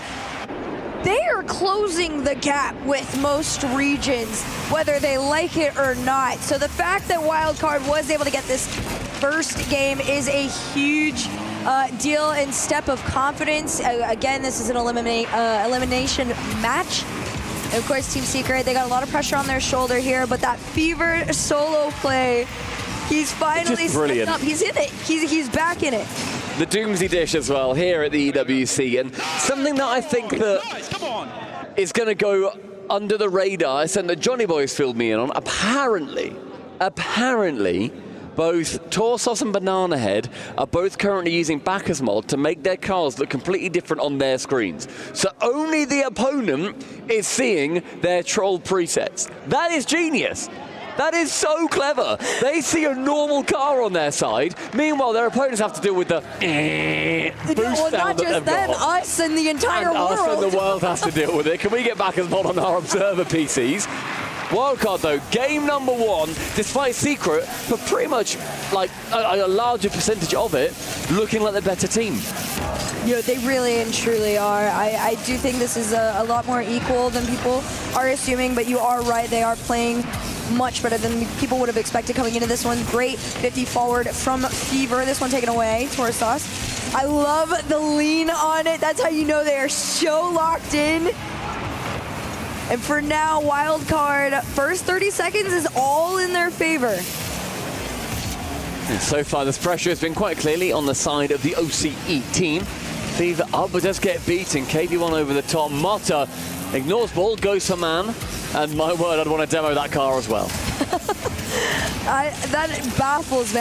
Was that the case yesterday, too, when everybody was complaining?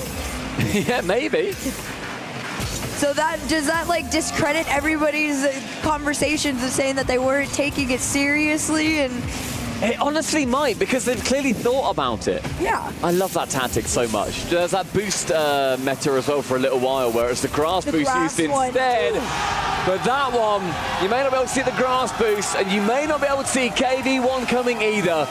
But sending it right below the final defender. Torsos has to respect it, has to jump realistically. Team Secret again start off the scoring. It's a really good shot overall. Back in a kickoff. Team Secret going to lead this game number 2 here. Fever goes back on it. Challenge is going to come in. It's past 1, not past 2. It's more so deadballed on this and 50 out to the side. Oh, great read from Tors there. Manages to get it towards the goal. I mean, not the best touch, but the fact that he did get the touch is very impressive. The speed of that ball coming through. Wildcard right now looking pretty locked in. One just above the bar. Swift has to clear it away, and a boost steal. Then sees Torsos midfield, can move forward. Swift shoots wide, but straight down it bounces. And Torsos can clear it away. Finds Banana Head on the right-hand side. Punches it towards Fever. On target! His second of EWC, and another vital goal. You love to see it. Banana Head was so deep far in that third, and he chose that right moment to sneak on up. Great setup, great pass, but seeing Fever get involved like this has been such a difference maker for this squad. It's the final 2 now. Fever punches it away from that backboard. On round the defenders as well, or the attacking players of Team Secret, and it has been a fantastic showing from Wildcard. Secret slowed down somewhat. KV1 has to stretch straight towards the back. One chance of B-Head is all he needs. This is the Banana Head that took KC. He looked devastated. The fan cam. He looked like he was about to cry, then just shaking his head like, no. The amount of times I have seen these fans out there, their reactions are honestly something else. I love it. So animated. They're so excited. I feel like the Falcons fans are very like subdued if like something happens to the other team, but these guys, they are heartbroken. They are heartbroken. I mean, Team Secret, if they end up going out here after their fantastic performance in the majors this season so far, in the main event, in the RLCS, it's going to be a big shame if they then don't end up winning a single series. 2 minutes 20, KV1 picks it up in the midfield, doesn't go for a reset, has to actually tip it over one, and it's great positioning as well, because Wildcard just send one to beat him, and then the second is unable to just clear the ball away. Well, there was an attempt at a pass here up into the air. Mana was going to almost get over one. Torsos is leading like his life depends on it, and it has helped him at least touch this ball and keep it out. No boost in the tank, though, to the wrong defender. It means the pass is right on the bottom ground. Like I was saying, it's the wrong person to be defending had no boost. And look, the fans are a lot happier now. He went from tears to anger to upset to now finally smiling. Team Secret get their second. They tie the game up. I guess it's just like it's a Sam thing. Everybody just loves each other no matter who you are. Banana Head center to no man's land instead. Fever just tries to keep this one in. You saw some attempted pushing in the net there. Oh, the boom! Find another one on the way out. Fever was the next up in line. It started with Banana Head on that one, but Torsos, he saw that KV1 still had time to cut. He said, no, your shot's going in. Torsos, you nightmare, you bully. I love that too. It's when Fever is like actually smiling, talking to his team and getting animated as well. Because he's quite a quiet guy. He's quite a subdued guy. When he is properly animated and is so competitive, what a competitor he ends up being. 3-2, the leaders for Wildcard. They're throwing everything out on the field. There is a very, very solid chance they could do this. They're holding on to that 1-goal lead with just over a minute to go here in game number 2. 2 up for this ball. Control in the corner does go to Team Secret. Fever already was trying to pre-jump and predict on this one, but KV1's got the beat. The read off the backboard, though, keeps them in this. And for now, Team Secret got to keep applying the pressure. And we're seeing so far Secret struggle to connect these final touches. Their setups are fantastic. This is what managed to have them beat Fury earlier in the season. Swift intelligently goes corner, 60 boost, a shot on target, cleared away. So far, Wildcard do stay safe. Wildcard's also working with half a tank of boost all the way around, except Torsauce finally got that 100. Could help work with Fever to get this clear out. Nope, up to Banana Head on this one. Less than 30 seconds on the clock. Still holding on to that 1-goal lead. Team Secret trying to set each other up. Banana Head takes it away for his own, and it's almost in their net, but at least further away from their own. It's a pinch that goes actually pretty well for Wildcard here, because Boost now in their control as well, and the ball. Fever tries to touch it across, isn't able to, helped on by that final Secret player. It's 5 seconds between the series point here for Wildcard. On target, cleared away, straight to Swift. Ball has to stay in the air. Up high, once again above the crossbar. Who's there next? It's on target! It is Motta! Team Secret, 0-second goal, avoid a match point. Overtime is where we're heading. Banana Head, a fumble off the backboard, didn't make any contact. But what a play, and the positioning from Motta is sublime. Comes for a 50 there from Fever. We saw him be a great competitor early in regulation. That should carry over to overtime. That's a near miss there from Torsos. Thank goodness he has the Dominus. I don't think he makes that touch with the Octane. Now, go for a little battle of control in that corner there. Banana Head's done such an incredible job so far, keeping it out.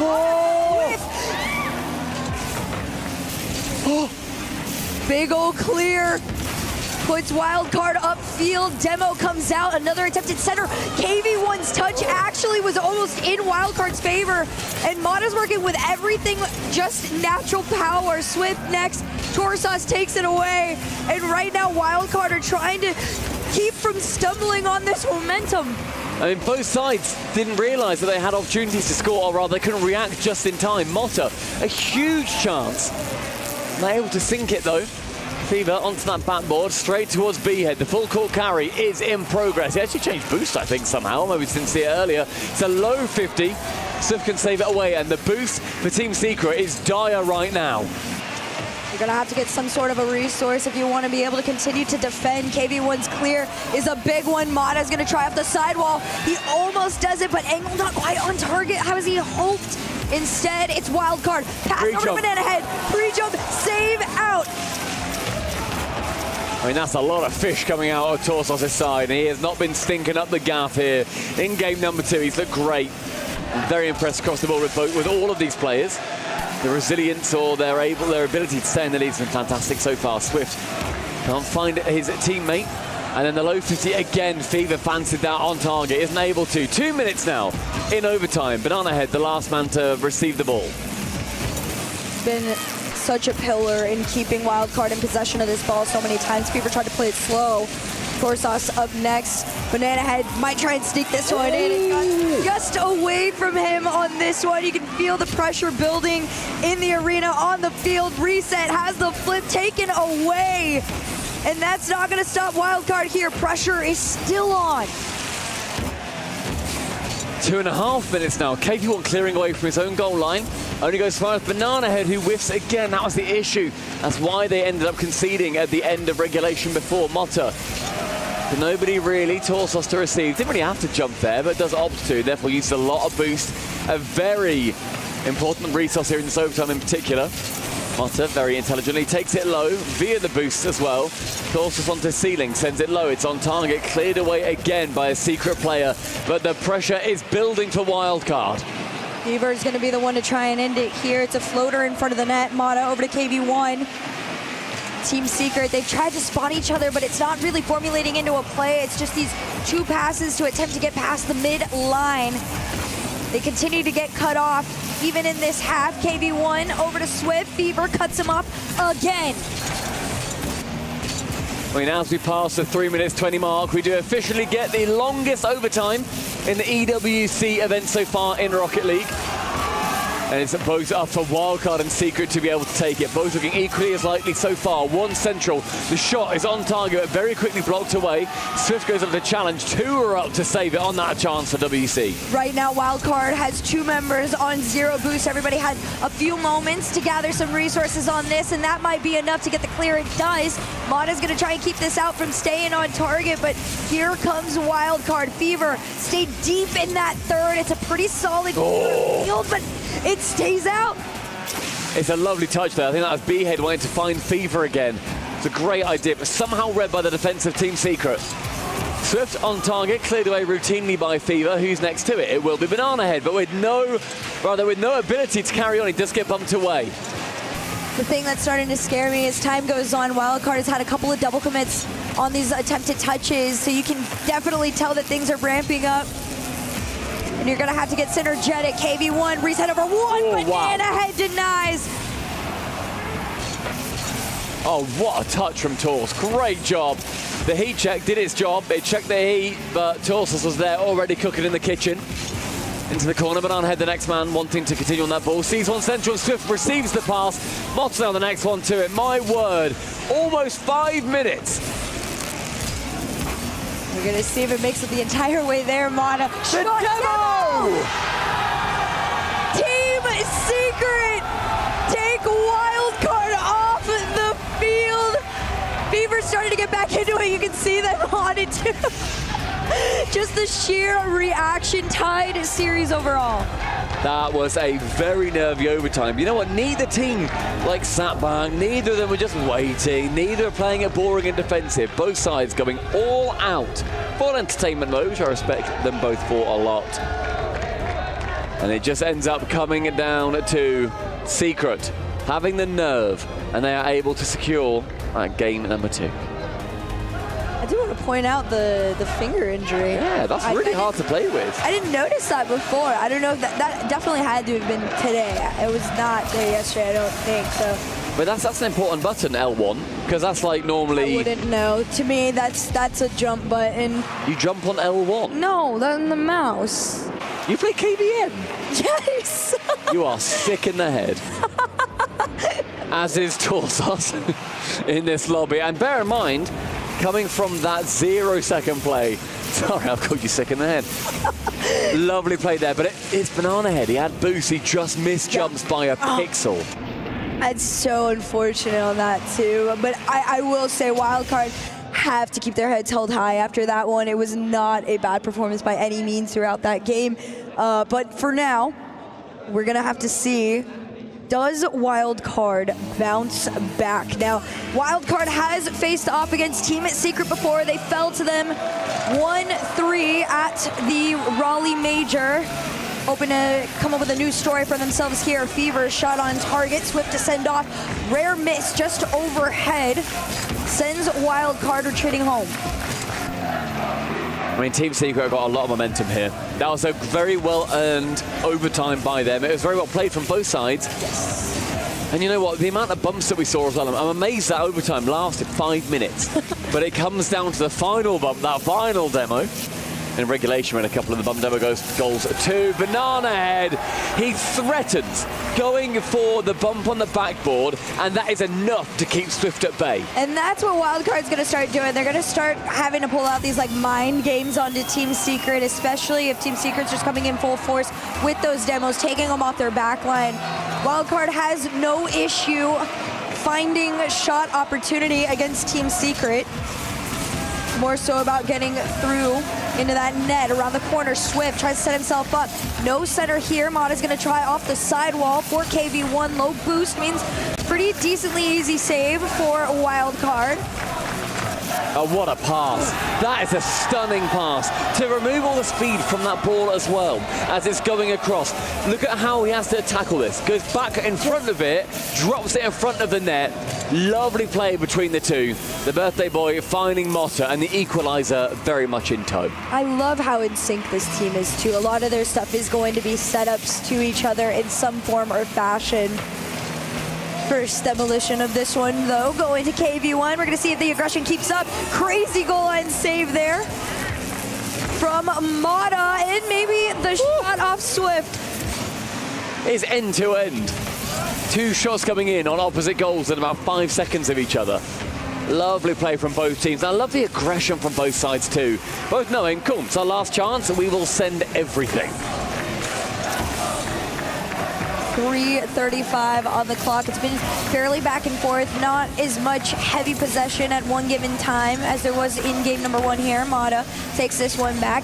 Team Secret really want to regain this ball here. Swift off the sidewall, leaves it for KV1. It's a good attempt to get this one all the way over to Swift. They're working together to try and get around the defense, but Banana Head has been such a thorn in their side. Defensively, so many cuts have slowed down Team Secret throughout this game. I feel like Banana Head has been a thorn in everybody's side when you play against him because of how fast he is. He's got the boost button just taped down. Like he doesn't stop. He is always going. And that's also a way that you can shut him down. Get rid of the boost, get rid of him from the pitch. A lovely play from him. Goes off ball, comes straight back onto it. And look at the speed that he picks up throughout the pitch. Immediately to 100, boost is down, onwards, gets the miss there, but then that means that KV1, because B-Head is there, even though he makes no contact, he has to shy away. Even his pathing is taking those pads away from Team Secret when they're in their half. Second half of this game underway. Still a tied game overall. Demos coming out from Wildcard, just trying to do a forced pushback onto Team Secret here. Torsos gets that 100 boost in the midfield. Enough to at least make a challenge, but again, that big clear comes through. Banana Head been an incredible third man on this one. One goes overhead, though. We've seen in that last game as well, a couple of big things coming through. It was the longest ever EWC overtime that we have seen in all EWC events, 4 minutes and 53 seconds. And also, the average demos per game right now is about 8.6. In that last game, there were 17. It was a demolition derby. Incredible play from both sides. Yes, we did have that overtime, but my word, the sheer numbers going forward. It's very aggressive between these two sides. As we were saying, it is all ball, full ball play from both teams. With 90 seconds remaining, it's leveled up again. There is very little separating these sides. Torsos is going to try and get them through on this. Motta gets bumped off the play, and his low boost all the way around for Team Secret, so this would be the perfect opportunity for Wildcard to go forward, but somehow they were getting pushed back into their own half, enough for resources to be found. Sorry, that speed from Torsos is great. Completely dusts whatever defender it was that was up. He beat him by about 4 car lengths. Yep. It is astounding at how much faster they are getting. Overtime fever. That's a beautiful save, man. And it God, you credit Fever for the save here. Why not an assist while he's at it? Sees B-Head, absolutely rocks it towards the left side. 50 seconds now, ticking down. Wildcard, another lead, but we've seen what Secret can do at the end of these games. Actually, such a peak transition out of their own half. Banana Head would have already had to have been ready for it. Torsos keeps this one out, bumps into Banana Head actually on this. And now they have that 1-goal lead. They've been in this position before. They lost it in the 0 second in that game number 2 there and lost it in OT. They don't want the same story here. 30 seconds remain. Thank you, Shogun. Up high from Torsos, and if they can keep this ball away from their goal line, they're going to be happy. They don't care where it goes so long as not in. They need to do no more. 15 now, KV1 up high to Swift. Motta is lurking, waiting for his chance again! And at the den. Motta gives Wildcard a little bit of deja vu. Team Secret have fully grasped that you just got a full send commit the entire team forward on this, and you can get on through. All three members were within inches of that net. Tied game, 12 seconds on the clock. Off the kickoff we go. Banana Head's gonna try and make the beat on it. It pinches out to a center, and it's wide. Oh, Fever now just has to wait at the back. He's low. Touchdown from B-Head. It's another OT. These teams, there isn't even a hair between them. No, this is definitely one of the closer matchups. If anybody thought that this was going to be one-sided, you were definitely wrong. They faced off before, and I assume Wildcard would have come into this with some sort of at least recognition of what to fix from their last time meeting up in Raleigh, trying to flip the script on that 1-3 loss that they've faced off in the Swiss. A small center gets denied. Banana Head, no boost, gets sent back. No second touch. Fever up next in rotation. Wildcard getting a little too close for comfort in that corner there, but thankfully that clear out will do them a wonder. Shot! Attempted redirect. Down does not go in. It's a great pass back from B-Head as well. He can then find Fever. The midfield is all his. Swift goes up, but that flip reset is stunning. Gets at the top of one, but not quite the final two that now come in. It's a bump. That pretty much goes in favor, actually, of Wildcard. Look at the pressure they can now pile on as Secret find themselves in quite awkward positions. A little bit of a slow ball there. Banana Head wanted to rush on in with it. Managed to also get that 100 boost off the ceiling, makes the pass over to Torsos.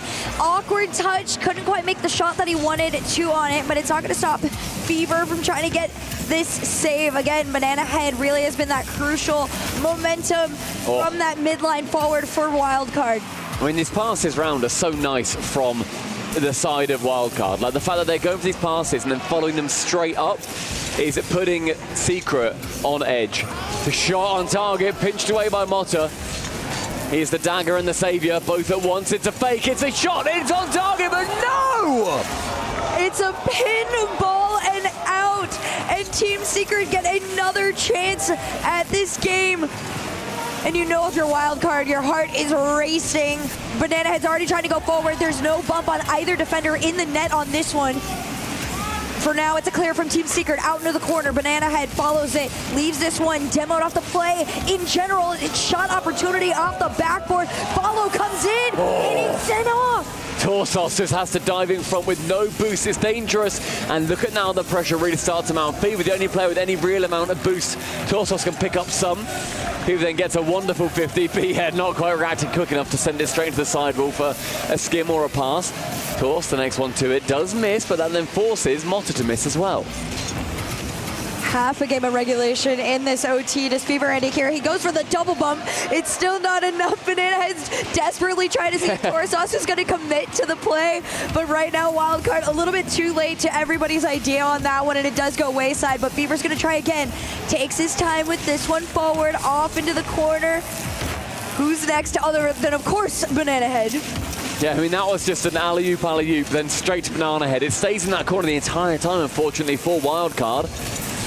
This now, I'm pretty sure, is the second longest overtime at the EWC this year, compared to the previous game that managed to take the title for all of the EWCs, 4:53 to beat. Fever up high. Sees one towards the right. Can he 50 it there? He does do so. Banana Head, the next one to it. On target. It's barred down and saved. That is the second time that they have hit crossbar or post and their shots go out. And you know that's got to be a frustrating one. Banana Head's going to try again here. Lost control on this ball. Fever calls himself off. It's low boost, and they're going to race back to this one. Can he get the... No! He had to try and get the boost. He had nothing on the way back. And he knew that it was a gamble at that point. The cut was just a bit too wide. And Wildcard lets this one get away from them. I can't even really fault Wildcard for their shots either. They were near pixel perfect. Yes, technically they could have been a bit better. But within the realms of possibility, they were essentially exactly what they needed. And the saves from Secret, their defense, utterly sublime. And currently, a big visual difference maker is that Secret they have a coach. They have someone standing behind them. Jimmer is unable to be here. He's still with Wildcard. He's just unable to be at this event. Not too sure why. Love to Jimmer. We love seeing him at all of the events normally. But that is going to be a really big difference maker. Wildcard need to lift themselves out of this situation. And again, it was a team secret, very late equalizer. Yes, it was almost the exact same story that we got before. Of course, I think a 0-second goal in that game one was a little bit more intense, but the bounce out is so frustrating. There's that wide turn I was talking about from Fever. He knew he had no boost. I do think if he had just committed to the cut and attempted to go center on that and just predict where it was going, there might have been a world, but of course... You have to nail every input as if you know what's about to happen as well. Like, put that in a training pack, and I think Fever, if he knows where it's going, he can get it, sure. But it's a lot of the times it's a confidence thing too. Yeah. You feel a little bit better attempting those saves when you have something. I think it might have been a little better just going for a boost pad on that one and having at least a 12 with confidence. But for now, you are going in 1 goal down, 4 seconds in on a match point. I mean, we've seen late goals for Team Secret. Now we're seeing an early one, 4 seconds through. Team Secret get 1 goal, and the birthday boy is the one to sink it. 1 more game win here on the Coliseum, and it is Wildcard heading home with their key crushed. Let's see if they can get themselves out of this. So they're not necessarily having to full reverse sweep. Just need 1 more to get back into the swing of things. But Team Secret definitely are figuring Wildcard out. Those demos, though, are going to make all the world of difference in this game 4 here, where all the pressure falls onto the shoulders of Wildcard. Well, chances start finding their way through, and we need to see Wildcard keeping their heads held high. I mean, you saw in the post-game, Torsos is leaning back completely. It becomes so much harder, but goodness me, what a save from Feeve. This is where Wildcard tend to lose control more often than not. They lose it again off the sidewall, attempted center. Torsos is going to make the clear. And then Ahead's doing what he can. Manages to get that 100 boost and backflip to make it center. Instead, Wildcard committed a little bit too far. Torsos did manage to get the bailout on it, but you're not going to want to play that risky gamble for the rest of this game, especially, again, you are on match point. This is elimination. Your key gets crushed if you lose this one. It's definitely go time. OCE have got wait with bated breath. Around head 1 central, but does get tapped away by Motta into that far corner. See Swift now pick up the mantle. On for a bump for Torsos. Torsos not quite getting that dunk on KV1. A reset, and B-Head can dive in from the blind spot. And Ahead just waiting patiently on this one. Again, really just being a forefront for this team. Got to be a little careful with these clears. I know Fever tried to go up and predict on it, but right now, Team Secret, they're anticipating them a lot more than they were, at least in game number 1. 2 up, double commit for this one means a potential open net. Luckily for them, it's a little bit high off the follow-up here, and Team Secret get held at 1. You approach halfway through the game, and still that 4-second goal in is going to be the one leading. Fever, though, versus 1 at the back with Motta.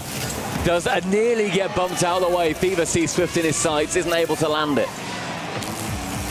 I will say I appreciate the variety in some of the shots that we're getting from Wildcard now. Banana Head forcing on through. Here comes Follow. This one out wide. Maybe leaves for a center. Banana Head not ready for it. And they're going to send it on back to each other. Again, another demo, another attempt, but Swift already up. It's been a pretty poor year so far for Wildcard. They've won a single series out of the 3 lands they've attended. It is a terrible record, and this felt like it could have been that turnaround. It still could be. It'd be a big name to take, a big scalp to put on their mantelpiece. Torsos flicks central, Fever on target, drops it low. Torsos, the next one to it. This is such a beautiful setup from Fever. You gotta just appreciate the amount of control he had to be able to try and get this one back down to Torsos. Confused Team Secret just enough for the follow-up. The fans are rooting for Team Secret, yelling frustration as a tied game with 2 minutes left is back on the docket. Fever, chance for a double. He gets these angles domestically, but KD1 gets those saves a little bit more often. Big old clear here too. back to Wildcard's half. The double demos, Team Secret's getting frustrated, and not a bad way, but they do want that aggression. They didn't like staying in their own half for too long this time here. Mata's gonna try and send it back. You can see the cheat up. KV1 has been trying to clear paths open for Team Secret as best as he can, but they're taking this one now over to the sky. Unfortunately for them, Wildcard was waiting for them. Fever, we keep saying his name, but he goes yet for another solo play. It feels a little bit disjointed for Wildcard at the moment. Solo play after solo play. Fever is looking activated, but is it going to be enough to break through that secret machine? Fever does make it awkward in the corner, but B-Head on the backboard. Another miss. That's what opened it up before at 0 seconds. But this time, it is saved, and a minute ticks down. Banana Head almost was able to get past that last one. Torsos commits to it, so does Fever, which means all three members of Wildcard are almost dangerously upfield. Team Secret, one clear could end things here, but Torsos off the ceiling. Banana Head finds his angle, and Wildcard take their lead back. And Team Secret, they've been a team in this series that have had these late equalizers, these late winners at times. This time, it is Wildcard. Game 5 is now on the cards with 40 seconds remaining, but it's a great fake kickoff into the Spanish demo. Swift high, KV1 first to it. The double, it's KV1, but just wide. Right now, Wildcard got to play very solid defense. That is what is going to keep them in this one. You can't falter. Double commit, but he keeps it out. The team pinch to Torsos, denied off, but 17 on the clock. Could be more than enough time if Wildcard can hold on to this ball. Banana Head got that 100 boost pad, but it's taken away from him. They try to make the center over to Swift, and Swift, can he lead it? No chance, though. That fake wasn't quite enough. B-Head now wants to 50 it straight into the ground. He gets the 50, he gets the ground, and we get game 5. Wildcard, really, truly, you cannot count them out. I know a lot of people have the assumption, because they are from OCE, because of what the results of the past have looked like recently, that they cannot, stop a higher level team like Team Secret, right? Reminder that this is the team that took KC to a Game 5, that scared them more than anybody else had at the Birmingham Major. Their standards for themselves are fairly high because they are more than aware that they are capable of taking down a team like Team Secret. Bear in mind as well that Team Secret aren't just playing for themselves here, they're playing for their org. The Club Championship is so on the line here. If they win this series, they get top 9. They need to then win one more, but a win here would keep them alive. They need 2 top 8s. They've currently got a first place of Team Secret as an org. They need one more top 8, and then they lock in, I believe, at least $500,000. It is one of the biggest one of the biggest series this Team Secret will ever play. They need to, however, not think of that. They need to think of themselves. Let's take this game. They know about it. We've talked to some of the the back end of the orgs on interviews. They've made mention that they opt not to tell their players to alleviate some pressure for them. But Wildcard on the other end of things, they aren't competing in club championships. They're here for ego, for pride. In this game of 5, it is the last chance opportunity. Loser gets their key crushed. And we've seen how these games go down to the absolute wire in pretty much every single one so far. Tors, gorgeous save. Pretty sure the angle was on there for Motta. B-Head onto his own backboard, and the boost grab, and Possess moves forward with it. Fever the next man to it. Instead, he's going to be heading to the graveyard, and a double demo leaves Torsos on his own, and he comes through with the ball. A little bit too fast for himself off that one. They almost had whipped out an open net for themselves with the double demo in the back end, but for now, Banana Head's going to do the cheat up, which leaves Torsos racing back to make the save. Thankfully, he does. Gets the beat in the race on that one, but first minute of gameplay, Wildcard, they're coming in at a very high level of speed, but it's forcing these really wide shots. I really feel like that could have been on target. Like it was going slow enough, it had an opportunity to, but the 1-2-3 play, but the third, unfortunately for Wildcard, was Motta. I think this really could be a 1-0. A Wildcard, they let that chance go.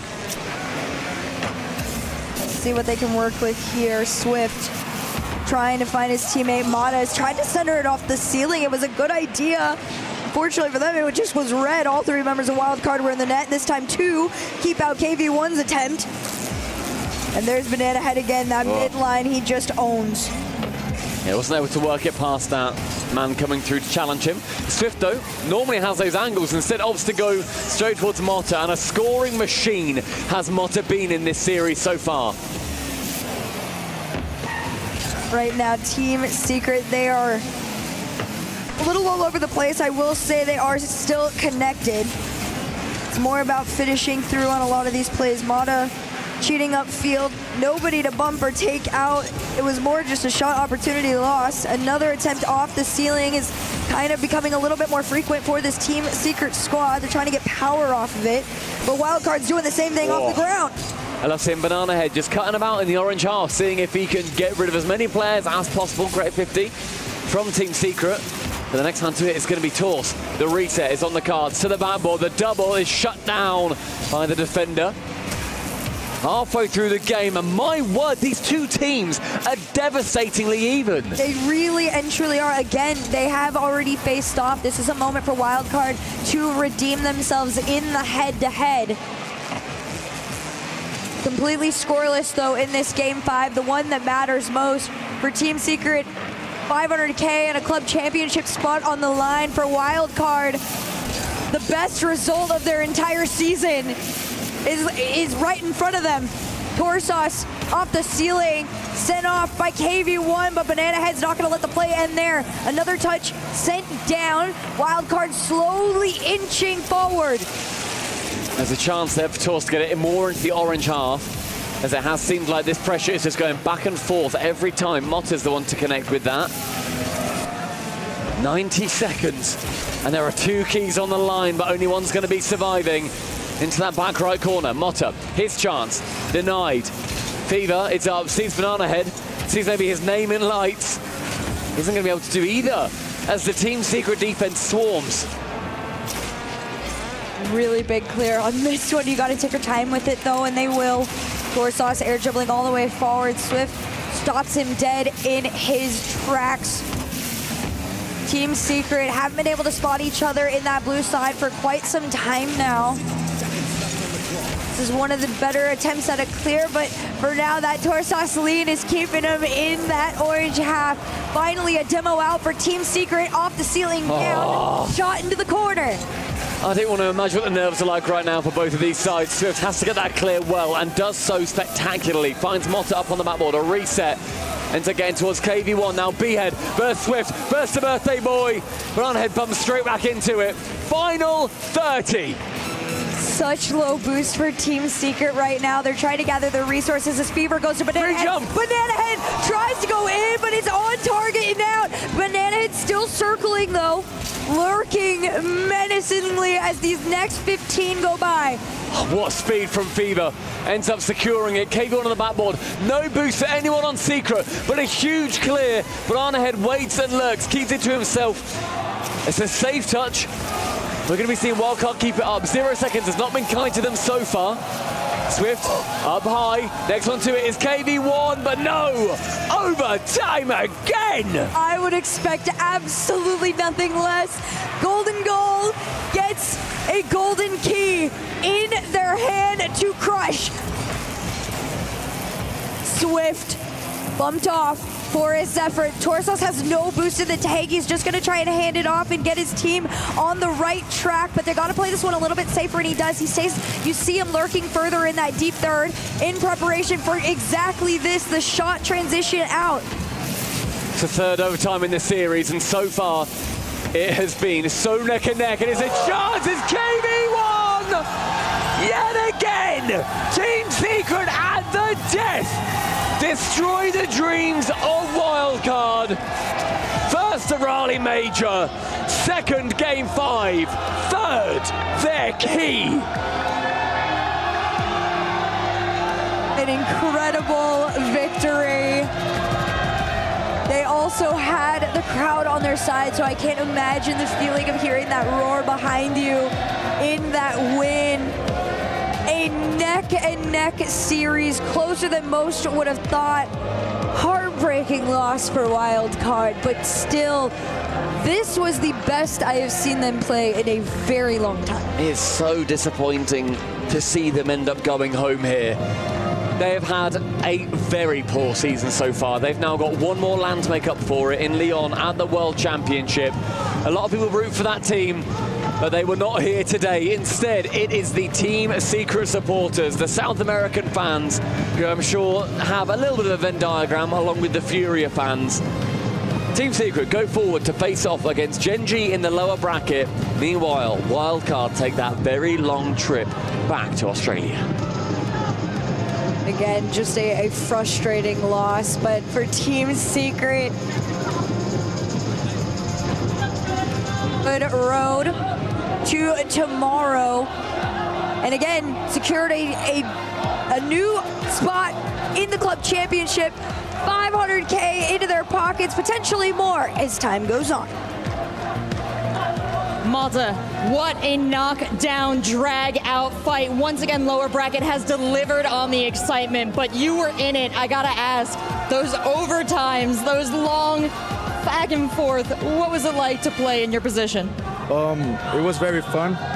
We have done it a lot of times already, many lands, but with the help of the crowd, we managed to win it. With the help of the crowd, did you hear that, crowd? That's a lot on you. We had two of the longest overtimes in EWC history in this matchup right here, you versus Wildcard. What do you count for? I mean, it was expected to have long overtimes because they're a very good team, very solid, very mechanical, but I'm very happy we were able to win it. Well, another record was kind of set, a higher number than average of demos between you as well. Is that a little bit of a willingness to maybe knock each other around more than other teams? Yeah, that's something unexpected. I didn't expect that at all, but I'm very happy. I mean, that was the plan. Bumping is something very important in the game, and we managed to do it. Well, Mata, not only did you destroy their cars over and over, now you get to destroy their keys, so let's head on over to the Crusher. You ready? Yeah. This is a special moment. The fractions and shattered bits of these keys will go to form the foundation of the Champions Trophy. And now you add more fuel to the fire.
I have Torsos with me for our exit interview. First, thank you so much for joining me for this quick interview. I just want to ask you, Wildcard key just got crushed, and as you know, this means that your EWC run has come to an end. What do you take away from this experience?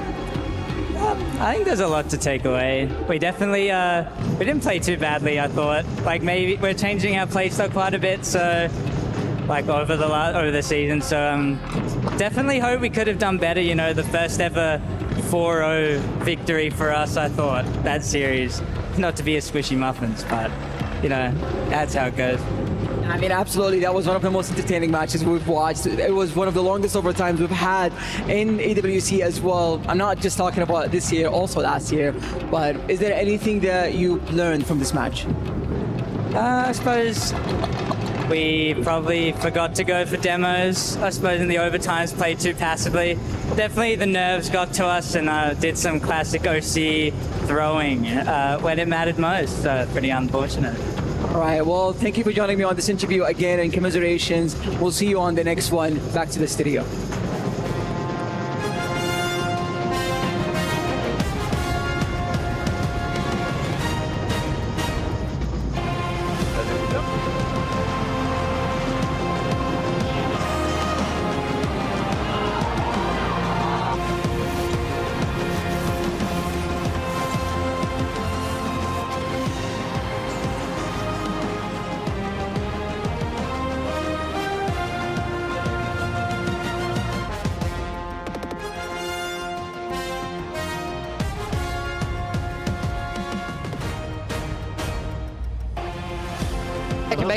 Foi.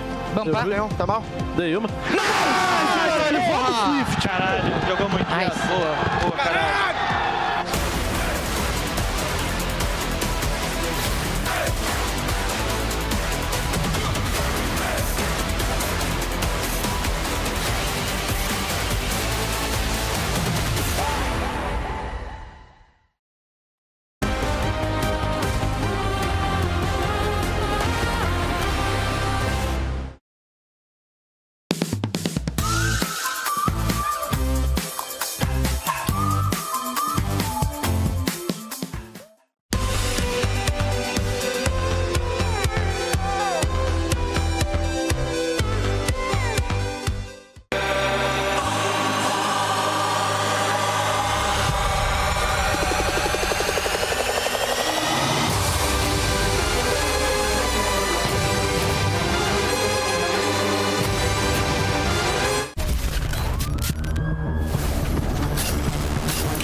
A heartbreaking finish for OCE Wildcard. Gives it away in the final moments here as they battled it out against Team Secret. Another key has been crushed. Team Secret, though, very happy. The region of South America looking good right now. We'll see if the partners in Furia can do some damage later on here. But welcome back to the Esports World Cup.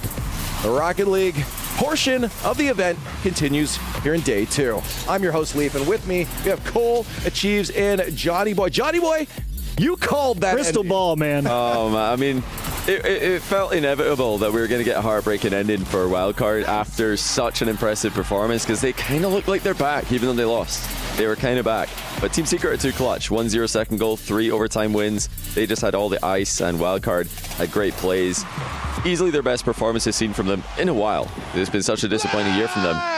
And it's promising, honestly promising, going into the World Championship.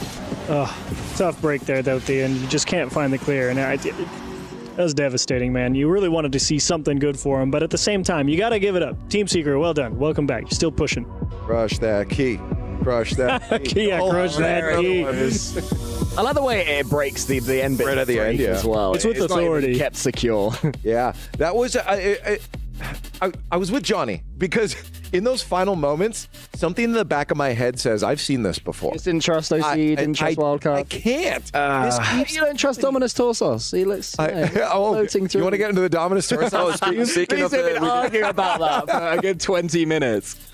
It's a tough car to use, man. It's hard. That's always guys, right? Hey, but the presets, you know, it could be the next meta because they're back as modding regular presets for themselves, and I love that. That's what Team Secret have to look at. Unless they also back as mod those same items, the normal presets, which would be ridiculous. That'd be weird. Some gamesmanship, though. I appreciate that move, you know? If you're going to throw some bit of wild card at it, it might as be how goofy your car looks. I love it. I'll be the Grinch, by the way. Can I just say, I don't... You'd look great in green. Well, you don't like it? No, I don't like the fact that if you wanted to use a silly car... I know what I'm doing next time I play Rank to you, by the way. I mean, I don't care if I know what I'm doing. I don't know. Hey, you know what? That could have been a great opinion for our next bit here, because we're actually going to be going into our doctor's notes presented by Al Habib Medical Group. And this is where we get a temperature check and we look for a hot take. And I believe all the way at the other side of me here, we've got one primed up and ready to go. Johnny boy, you said you've got something for us. Yeah, after the performance we've just seen, I've decided that my hot take is that now both South American teams make it out of groups. So that would mean Team Secret beat Gen.G in the rematch. Both. Furia beat GK, and Furia then go on to beat Ultimates as well. Even how Furia looked yesterday. Yeah. A little flat out the gate. All in the regain early. They haven't won a game yet, but I know what these guys can do. And yeah, Secret, they were super clutch there. So it's going to be even higher pressure tomorrow. They went game 5 with Gen.G when it was, upper bracket. So lower bracket, I think pressure is going to be on. And these guys, 0 second goal, 3 overtimes. That's crazy. Look how close the ball was to the ground of the 0 second as well. Obviously, Furia a little bit more the question mark, but we'll see. You know, it was a game 5 overtime against Wildcard, and that's what inspired you to say, wow, this region are going to get 2 comeback victories against teams that have not... Yeah, that's a good point. Wildcard looked good. Gen.G. I thought Wildcard looked good. I mean, they lost, but I think that's them. They look like they're back. Tarsa said they're trying a new playstyle. They're not fully there with it yet. I think when they get to that level, they could make a shot at the top 8. I think you've shot yourselves in the foot there by saying, they made Wildcard look good. That is not positive for Team Secret. I think Wildcard just look good. I'm with him on the Team Secret thing here, because they've already done it with Gen.G before, too, at Game 5. I think they can do that. They lost? It's the Furia. And when they lost, they really lost as well. The game 5, it was like 4-0 Gen.G or something like that. When Gen.G got a couple of goals against them. But would you disagree with me that the Furia one is maybe less believable? Yes, I would agree. That's the gamble, yeah. Ultimates look. They looked okay versus Falcons. It was a respectable approach, but just beat. And I think I'm relying on an Ultimates capitulation a little bit. Hey, chat. Okay. Let us know if you think, are we getting 2 SAM teams top 8? Let us know in chat. But we got to keep moving on here. More Rocket League to play. It's GK against Furia. Oh, I could backfire right now. Oh, no. You're about to find out real quick. That's the thing. Can Furia bounce back? Obviously, as we see them coming in with the Jamil Motorsport arrivals, they always look good. Oh, yeah. They're walking up. Oh, I like what I see. I like what I see already. Even with the lack of ice. No jewelry. The no jewelry Furia. Yeah, chewing gum, smart from Drafinio. It's always good to chew gum because it tricks your body into thinking that, hey, we're safe because we're eating, therefore we can't be in danger. Logic. The old survival totem. Do they have chewing gum on GK? No, I didn't think so. But they got an Archie on the other side. You see the swag? His heart rate of FIFA E was through the roof. This guy's nervous. So, but he's been at it for so long now. After he got through FIFA E, which, by the way, I loved those heartbeat monitors. Those are really cool. I thought those were fascinating. But to be honest, I think GK looked great versus Falcons. So you're thinking that they don't look anywhere close to that. I just think Furia will improve because that was a really flat performance from them yesterday. They'll definitely improve. I think they'll improve. They're such an experienced team. They're going to go back, do their VOD review, and I back them to fix the issues. Yeah, well, let's talk about their opponents here. GK, again, this is one of those, we call it the Gen.GK runs. This is one of those teams that can surprise, and they did yesterday against the Falcons. Yeah, I loved Joyo's approach through the midfield. Dude was out there with force and verve. His team needed help. He was there to back him up. Both Oli and Archie had excellent performances. All of them were on an excellent bit of form yesterday versus the Falcons. Yes, I know, not enough, but it was a great show, and they looked fantastic. I feel like this team lives and dies on Joyo, how good he's feeling mechanically. I love Archie and Oli as players. I don't know if they've got the mechs to really break through Furia here, but Joyo Thief is the player that does if they do. Again, they went to game 5 against Falcons, and Furia, we saw what they looked like yesterday, right? So I don't know. There's a distinct possibility, and honestly, a bit of favor in my mind towards this squad.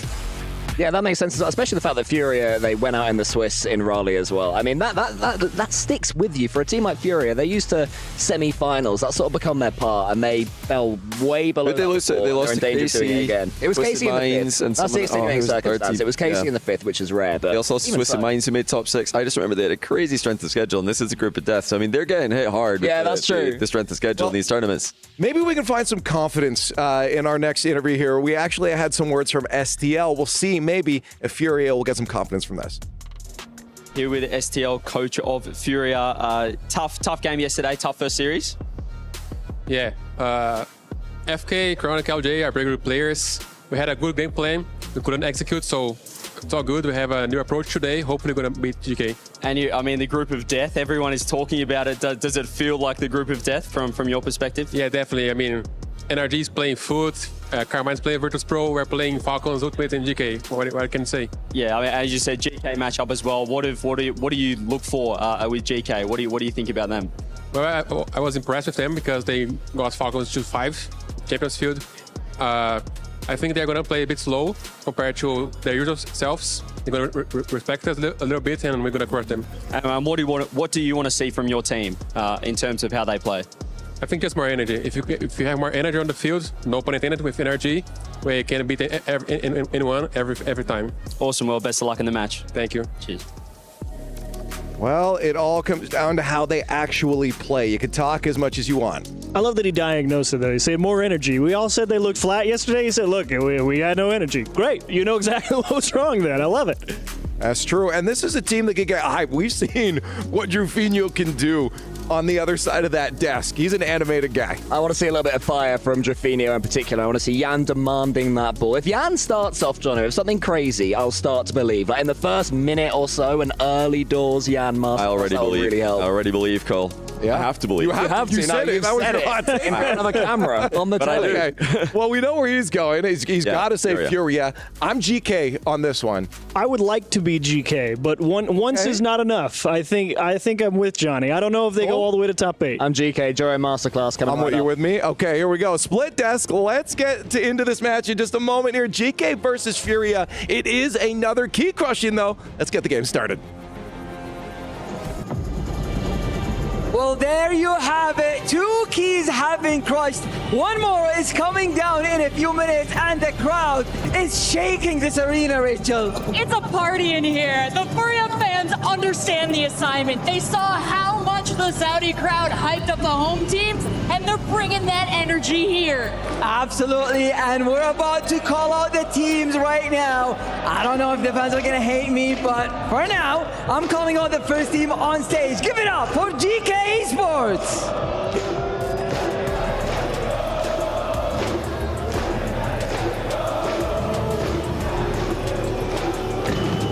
With their tournament lives in the balance, and after pushing Falcons to the limit yesterday, they really need this TG to be okay.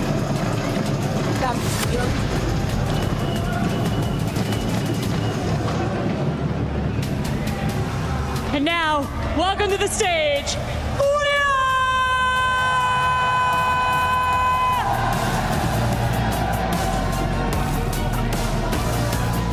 we've got cars, we've got the desert. Now all Furia needs is a win to stay alive and send GK to Valhalla, shiny and chrome.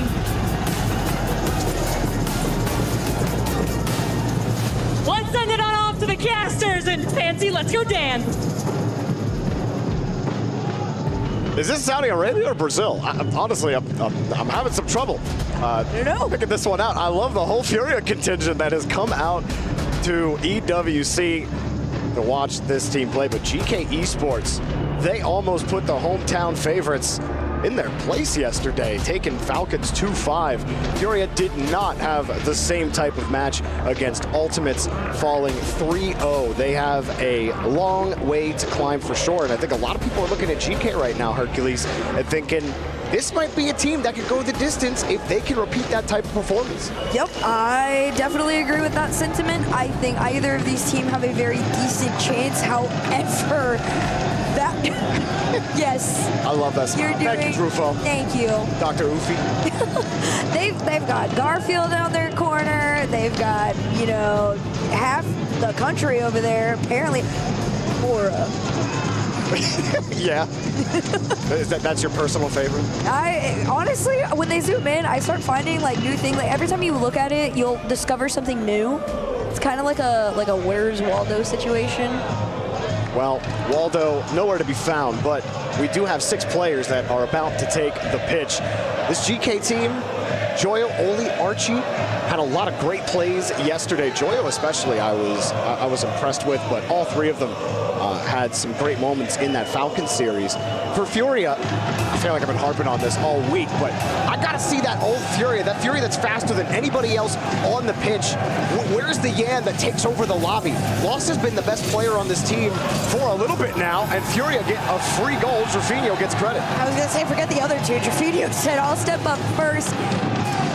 Just a really good beat overall, and it just a 50 back straight on target. And Furia, that's exactly what you want. Opening lead in their favor. Like you said, everybody's kind of been, curious where this Furia team went. This was a squad that at one point in time was always in that top 3, top 4 conversation, and they've kind of gotten away from themselves recently. Oh, that was the quickest goal scored at the tournament so far. 6 seconds. Well, Furia have that going for them right now. GK don't really care about scoring the quickest goals. They care about having more than you at the end of 5 minutes. Furia, like you said, usually in that top 4 conversation before the Raleigh Major. Pretty much everybody was still having them in their top 4 in those power rankings at that number 4 spot specifically. But after their disappointing performance, now you're kind of like, well, what have you done for me lately? And the answer is not a whole lot. Whereas GK are kind of playing with house money, where they don't have that same type of expectation. They've shown what their potential is, and you know that they can make that type of run. We've seen it in regionals. Heck, we even saw it yesterday. Right now, still trying to find their footing here. Absolutely agreed. And now we're going to see if we can get it again in this particular series. GK, like most have seen, have had a great one, but Furia is trying to have a better on the day. Joyo, really, like you said, a lot of eyes were on him yesterday. He had a very stellar performance. I felt like we could have gotten a little bit more from Oli, but for now, back and forth shots. Yan take one for himself. Another attempt here from Drafinho. He got opener. Good ideas from Furia. They were able to get the ball, or Lost was able to get the bump play, get the boost steal. They could hold on to the ball, but GK smothered them quickly to take over the midfield. Give a little bit of ground to try to protect it off the wall. But Furia are dictating pace of play right now. Lost up next. High on the board, forcing Joyo to stretch. This midline is going to be a huge center for control for these 2 teams. Also that backboard included. Follow up from Yan, sent off. Furia is trying to keep this, again, in their possession. A lot of their transitions haven't been the cleanest so far. It's a handoff over to Yan. Oli completely bumps him off, but Lost just lurking back, waiting for the shot. Goes straight into the nose of his car. Another shot on target. Lost makes that quick cut. Perfect rotation, and Furia almost gets out, but gets sent back home. Yeah, they're starting to get pushed in the orange half. Halfway through game number 1. Archie had a lot of space to work with. Dunks on the reset, and it's a goal. No, he got the save. I thought it was going in, but the shot was just a little slow, and Lost keeps Furia's lead intact. I do gotta say, I gotta commend Joyo on how tightly he was lurking on that, but Furia's trying to do the same there. No tight lurkers on it, but very quick follow-ups. Has kept this in their control for now. Lost. Pop this one up to the sky. Archie, great read. Oli just a little bit slow to this one. Means possession goes back to Furia. He spots Lost. He goes for the bump. It's off the backboard. Drafinho next in rotation. Power to the ceiling, down to himself. Joyo to intercept. Yeah, not the touch Drafinho wanted. He wanted something he could control, but that ball popped too high up. Able to get the reset. Unable to control the ball. GK, they've been able to retain their deficit. Unable to add to tie up this game, though. Joyo diving to keep midfield possession. Quick pass, but too far away, and Drafinho ready to cut it out. GK trying to keep possession off the ceiling. Archie keeps it going. Has another touch, but not quite a bump. More so skirted the car on the way out. GK still got possession, though. It's not quite over. He skirts around 1. Yan able to get that first touch. Drafinho's coming back because Archie was boosted in for a shot. I gotta hand this to Furia too. They've played this ball out into the corner quite a handful of times and still managed to walk away with possession more often than not. 1 minute left of regulation here. Furia still holds on to their opening goal lead. It's 2 in net. Keep this one out. GK inching forward. Flick over one. Joyo denies the second and going for another one off the side wall, but GK has managed to prevail for now. 40 seconds. I haven't seen too many 1-0 Furia scorelines in my time casting Rocket League or casting Furia. They're holding on to the 1-goal lead for as long as they can. Oli tries to set this up. Would love to send this to at least an overtime. You have a demo on the back end, but lost with no boost, gets the 50. And a deep ball again. GK starting to feel the desperation in game number 1. It's a free ball downfield for GK. They get another chance, and you get bumped. Furia get to the challenge. Off to the side. GK go up the wall. Joyo, every single ball is met from a 50-50. Quick pass! Denied at the goal line twice! Furia need to get this ball on the ground. They'll do it through the air, downfield, bumps him out of the way. Furia survive game 1. The eagle play at the end too to continue the field-to-field pass. Actually disgusting. GK almost got into it and got away from them. Not even to their own fault. It was just very solid defense from Furia in a high-pressure situation. I definitely want to see that last attempt for sure, because the highlights, probably not going to see too many of them. That was the only goal that went in. Furia had no offense otherwise. Caught it on the GK car. And then here, halfway through the game, you saw Archie. This was the one quality attempt that Joyo just could not get in, not powerful enough. And Archie did such a great job setting this one up.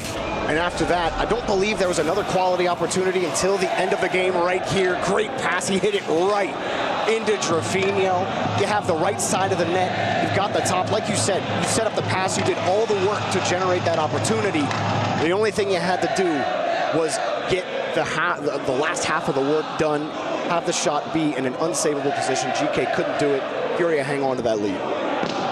And if GK are, I will say, playing incredibly. There's been a couple of times that I get a little worried for them. I'm sure, they don't feel as bad about this, but when I see Archie make those quick cuts and turn in, it does open that back third a little bit too much for my level of comfort for this team, but I'm sure maybe they feel a little bit better about making a decision like that. We're going to see if they decide to change that here, though. In this game, too, they got to try and answer to a loss. They're already doing better than they did in game 1, though.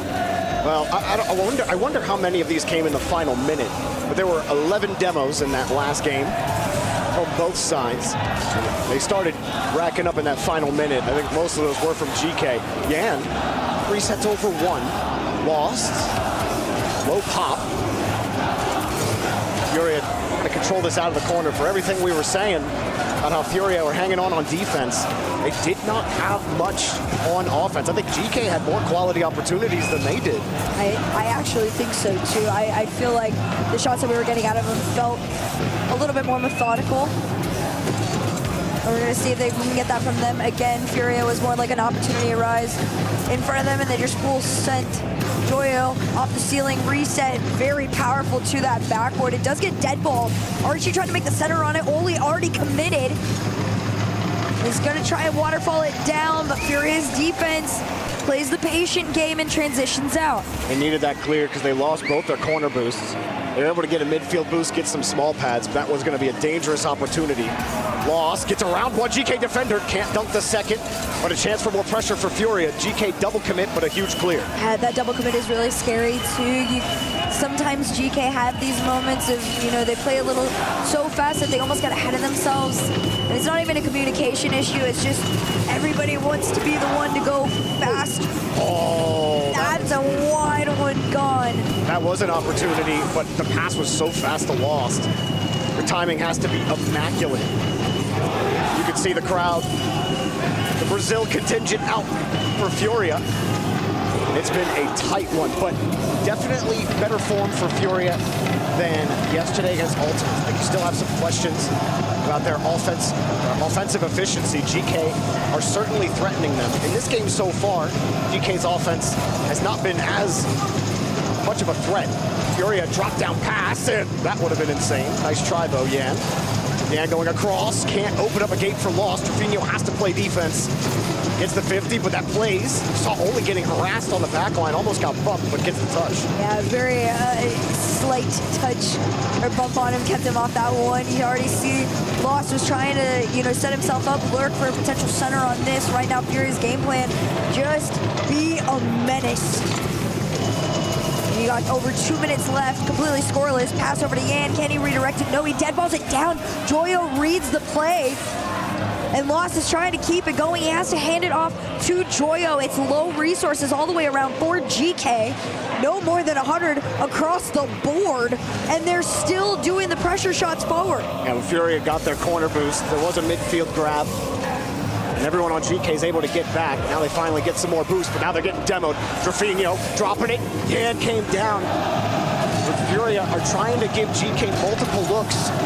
Threaten the flip reset, go for the pass instead, and try to keep GK guessing on who's actually going for the ball. A minute 30 left, nobody finding a goal. Furia have had the better of it so far, but nothing to show for it. A demo to give some space. Another demo, more space. Can this be on target for Yan? He pops this up. Yan's got 2 to beat and he gets bumped. This has been such a back and forth game. Again, this is one of those ones where you're kind of just sitting and waiting to see who grabs possession of this ball at any given moment. Game number 1, Furia barely taking the lead with 56% possession all throughout that first game. Didn't even quite feel like that much more than GK at any given moment. This one feels a little bit more hopeful, although it does get away from them. Yan has to keep touch on this ball. Joyo takes it off. Another attempt. Such a good job managing that entire possession. Ball gets down, he manages his 50 perfectly, had to fight off 2 GK attackers and timed both of those to get this clear out. But Furia still got stuffed at the midfield line. Trevino, it's a high pop. GK will wait. Trevino, no boost, looking for loss downfield. Again, connects, but there's no angle to shoot. Yan forced to dump out to the corner. Not sure that's the touch he was looking for. Now Furia forced to hurry up. A dangerous opportunity. They get stranded on the wall. Off the post, it bounces away. Right now, Furia are defending on the lowest boost we've seen, at least in this game at any given moment, but they are still managing to make those saves. Archie to the ceiling, 75 to work with here. Has to leave it for Oli. Furia's trying to kill this ball, but Oli's keeping it in play. Can he make the center? Yes! 0 seconds, GK find a way through. A huge touch off the corner and finds the seam, rolling the ball against the back wall. No chance for Furia to save that one, and it all started 40 touches ago. The ball gets dumped back into the corner by Yan on a missed touch. They lose their corner boost, and Trevino has to dive back, use all of his boost. There's no boost for him to recover. Loss has to go across it. The ball hits off the post. Everyone on Furia is panicking. GK never let go of the ball, and at that point, it was just rinse, repeat, send this across. Furia are boostless. They have no momentum. All you got to do is put this in a space where I can put it in, and Archie found it. GK are in the series. I'm fairly sure this is a fault that GK have spotted very quickly after game 1. Or not necessarily a fault, but something that they've caused. They are forcing Furia on the lowest boost I've ever seen them have to play on. In particular, Yan in that first game had less than 25 boost in the tank for 56% of that game 1. Now in this second game, I sat there and I counted on my fingers. On that last 30 seconds, for 11 seconds, he was on 0 boost, making some of those saves on the back line there. And that, you could just feel, I can't even fathom the level of stress to not have the time to gather even like a pad. Well, I mean, for most of that game, they were dominating in the boost. Like, Furia had used 500 more boost than GK in game 2. And for most of that game, they were the ones putting offensive pressure on. And then it wasn't until that Yan mistouch where they just completely lost the tone of the game. GK took advantage of that, threw some discord in it. So we got a ball game, Hercules. GK trying to get advantage early in game number 3, put it on the left side, but no shot. See what they can work with here. Yan completely demoed off the play just for the back pass to GK. Fury already up, almost passed it in. I was curious if he was going to make the win on that race there. It looked like he almost had gotten beaten out, but nope. Oli is just faster. That was just a great pass from Joyo. Like, you forced Trevino, he's got to jump up and get that read, but that pass was so fast off the ceiling. A great connection. As you're saying, GK, what a way to respond. After Fury were putting all that pressure on you in game number 2. You take that game, and now you set the tone in game number 3. Powerful redirect to that backboard there. No follow-up to be seen. Furia, they've got the entire, or what feels like the entire stadium in their favor, but GK, momentum on the field is all theirs. No touch for Trevino. Oli still controlling, a cheeky double commit from Archie. Might give an outlet here for Furia. Trevino, pass deep, connects. 50 keeps things safe for now, if not a little awkward for GK. But not only did Furia not steal the corner boost, GK pick it up. Trevino has to dive around the corner. This helps GK manage things nicely. It was Archie who picked that up and trying a pogo. Okay. I see you, Archie. We see you. Just Archie. I was going to say, it's definitely like a just Archie thing to be trying to do something like that right now. Clear back downfield, Yan. It's his own boost. Memo as well, Yan still dribbling this through, trying to get some help as well. Trevino coming through, maybe someone to turn and burn on this ball, but GK are able to cool the flame real quick. Furia, again, going back to this effort they had in game number 2, where they wanted to be faster than GK, and they were. Trying to keep going supersonic as much as they can, but sometimes it's not about speed, it's about quickness. Yan trying to get quick here. Air dribble 50. Can Furia get something set up here in the blue half? No, immediately gets shuffled right back to the midfield. It's so interesting seeing how weirdly almost disconnected Furia is. They haven't been able to find each other nearly at all in this game number 3. Oli over 1. Now he's got a 1v1 on the Lost. Lost manages to put this one out into the corner. It goes all the way back. Joyo straight into the nose of his car. Takes it to the ceiling. This one taken away again. One of the better moments to transition Furia out. If they can beat Archie, they do. It 50s on target, and that truly was the closest we've seen them get in quite some time. There's just no way for them to work those passes out of the corner. That's where the ball keeps getting killed. And GK are all over this, right into a Furia player. It's Yan, credited for the save. Did they just catch them out? No, Joyo has the boost ball. Not sure he needed it to make that save. Still Furia find a way to hold on to the ball. And Yan slows down the counterattack, gives Lost a chance, avoids everybody. Lost, makes some moves, but can't quite dance his way to the goal line. Oli really is stepping up in this one defensively. He is a beast. He's a wall. Another big clear. Does GK follow through on it? Trevino gets that big boost pad in the corner. Hopefully it gives Furia something to work with here, but they continue to lose possession over and over. It's a free shot for Oli. What? Joel somehow Lost managed to make an angle on it and keep it out. You know, you don't get free handouts at Rocket League. That's as closest that you're going to get to one. And credit to Furia for hustling back and getting the save, but that shot is any faster. They're not getting it. No. This could be a 2-0 lead. Instead, Furia have a chance to redeem themselves, and Trevino tried to get tricky with it.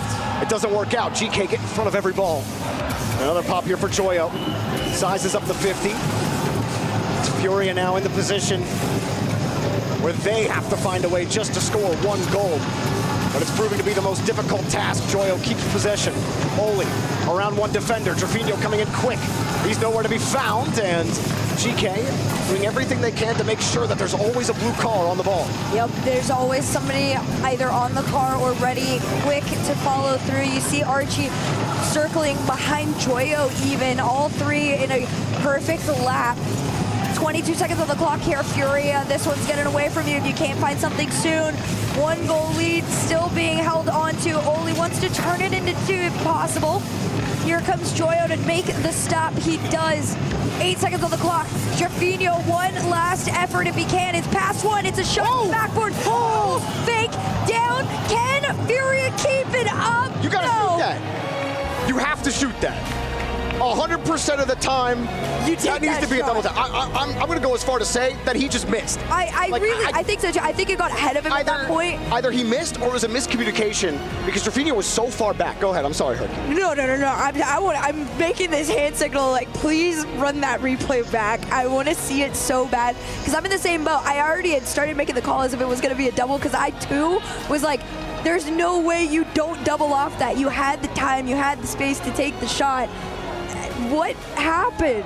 Yeah, I do want to see that one more time, but it did look like an intentional fake. It looked like he let his card go, thinking, I'm going to fake the double so we guarantee the goal.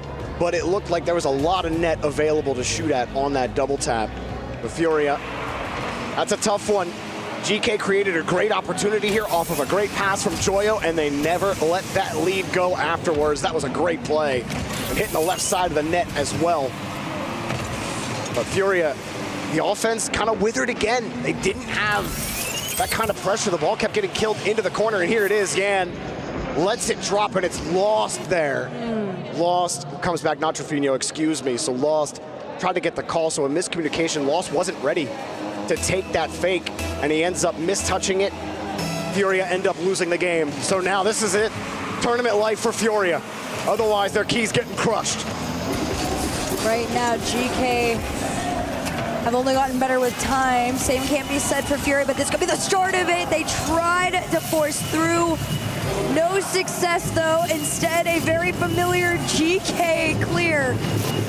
And Joyo from the backboard leaves it down. Archie committed to it. Goalie's net. Wow! And GK do what they do best. They find that opening lead. A hard clear out. Everyone's still recovering on Furia, and that shot's just ridiculous. Great bump from Archie as well to make sure nobody can get there. And I don't want to curse it, Hercules. I don't want to curse Shogun at home. But we are set up for a full binary series. 1-0, 1-0, 1-0, 1-0. Scoreline stays the same. We will have the binary scoreline that Shogun has long desired in Rocket. Will we get it? Well, we'll see. There's only one way to find out. I mean, as of right now, GK defensively are making it look that that's a real possibility. Furia, no true threatening shots have come out quite yet. Another miss from Yan means another clear from Archie. No boost, though. He still manages to get a touch off Trofino's car and allow GK into their half. Remember, for Furia, the organization here at Esports World Cup, they are in that club champion race. If they lose here, they lose out on any chance on getting any more of those prize winnings. Furia, the club, try to find a way to stay in this series and maybe go have a rematch with the Ultimates. It looks like right now GK are the ones in that driver's seat. Furia got to show us something just haven't seen quite yet in the series. They absolutely are in the driver's seat. As time has gone on throughout the series, GK is closing that tiny, tiny gap between them and Furia. Game number 3 was the first time throughout the series they've held higher levels of possession than Furia did on top of that ball there. So that's not a good sign for Furia headed into this game number 4. 3 minutes on the clock, still that 1-goal lead stands. And GK, even with the demos on the back end, it's not enough to hold them out. I'm pretty sure the only goal that Furia has scored so far this series is the one that skipped off of a GK car at the very start of game 1. Since then, they've been completely shut out. And that's not something you're used to saying about a Furia team that's known for its offense. Yan thought might have had something there, but GK easily thwart the attack and force him back to the orange. That was a tiny glimpse of the end that we thought we were going to be getting into this one, but the nasty redirect, another leave, and another shot. Full team effort from GK breaks the binary ties.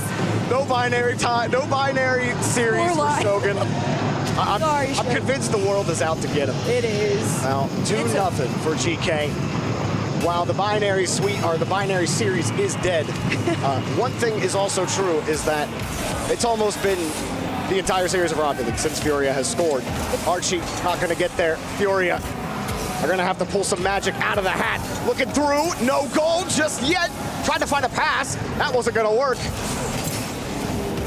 even in those moments, Furia still don't find a way to prevail. 2 minutes left to find 2 goals. That's just to tie the series up. You can see frustration. Joyo's just being annoying. And here comes Yan. He was looking a little bit better on a couple of these attempts. This one, not so much. Yan even switches to the Octane this game, just a personification of the frustration that they feel. Furia diving in. They're hitting GK cars, but they need to be hitting the ball. Now one-on-one. Hard flick from Joyo. Off the bar and out. A third goal would surely put the series to rest. Actually disgusting, monstrous flick on there. Archie's up next. He sent it to a wide open net. Unfortunately for him, it was a little bit wide on there, so it was time to make the save. But you're up 2-0 right now. Only no bump on Jorfinho. They just make an awkward clear out. The 3-man pass still isn't enough. They center on in. Yan can't go. Furia, it is just, it feels like there is no way to get past GK. Well, Furia got no more V-Bucks. They can't buy a goal. And a minute left. They're going to need to whip out Daddy's credit card. Otherwise, they are gone. A demo. Surely this one's it. Paycheck. No! GK aren't letting them have any fun. They're not giving them anything. You want the phrase, nothing is given, all is earned, or however it is, but in some sentiment, GK is proving it to be true. They came into this one statistically a little bit under Furia, but as time is going on, they just continue to push them further and further down the stat board. This is the last try for Furia. They have stayed in the blue half, but every shot denied. Every carry taken away. Another bump. Jorfinho's got 8 boost. What is he gonna do with that? Here comes another goal, but Archie just missed the touch, and Furia need a miracle. They need something on this touch. They need time on the clock. They need everything. The kitchen sink, but no. They get the dirt hut, and they get their key crushed. GK move on to play the ultimates in the lower bracket. Welcome to another round. I mean, just an incredible performance. This is one of those teams that really have fought tooth and nail throughout the entire year, the entire season. They have these moments where they have to do these climbacks and these comebacks, and you think, you know, somebody like Furia should be the ones to maybe stop them. No, they sit them down. They prove everyone wrong again. And there you have it, GK, another win to the tally board. Though job's not done for GK. They got to play ultimates in this group, which has proven to be quite difficult. Furia, the first out of this group in the group of death, and a tough bout for them, a tough year for Furia. They got a lot to think about before the next tournament, and you can see a lot of thinking, especially for Lost, wondering what could have been done differently, a couple of moments that they could have had. Furia, we're seeing them again in the future, and shout out to the Furia contingent, the Brazilian contingent that came out to support their country and support their team. Let's go over to Fancy for the postgame. Thank you so much, gentlemen. Back to the stage with Joyo after an amazing win against Furia. They are out of the tournament. Joyo, I have a couple of questions for you. I just want to know, how did you guys regroup after Falcons lost yesterday? I mean, there wasn't much to say. I think we played well, and we just brought into the day. Like, Falcons are the #1 seed, and we're the 16th seed, so to have that result, we knew we were playing well. So we just had to do the same thing, and it will work. Well, I do want to know, why does everyone keep calling you guys the LAN experts? Because you come from a lot of LAN events, and you have a lot of history with Furia as well, and we all know all the battles that you've had against Tian as well. Is there anything that you think that would justify people calling you the LAN experts? I mean, Oli's got crazy pop-off moments. Archie's the Ice King, and I've got a chip, so you know. I mean, you did win this match, and you did eliminate Furia, so how about we go to that key crush and crush their key? Let's get it. All right, let's go right now. Furia's run ends right here in the SCC Arena, and they're out of the tournament. Yeah, if you can go there with our keymaster. Oh, the key is already there. It's waiting for you. You just have to press a button, and they're gone. And just like that, Furia end their journey at this moment.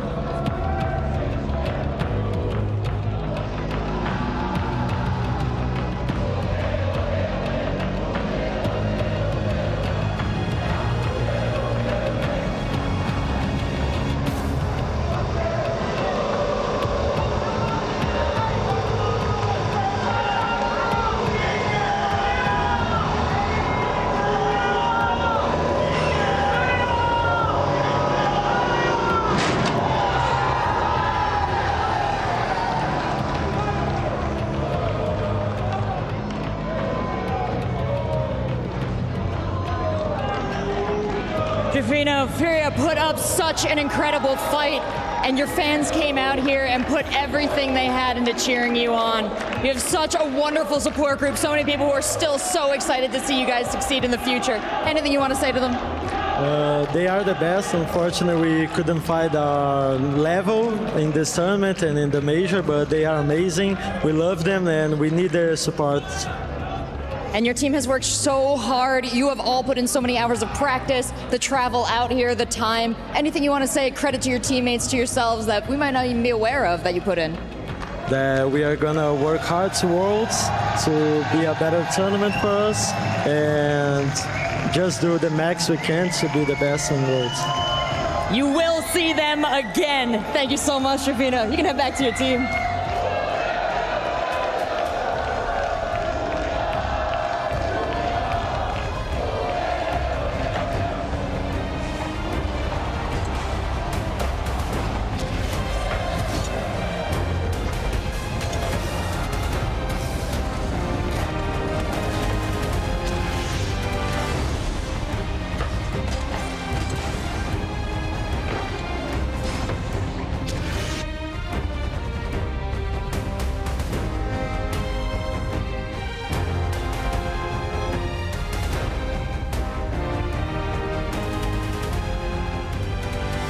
Fake.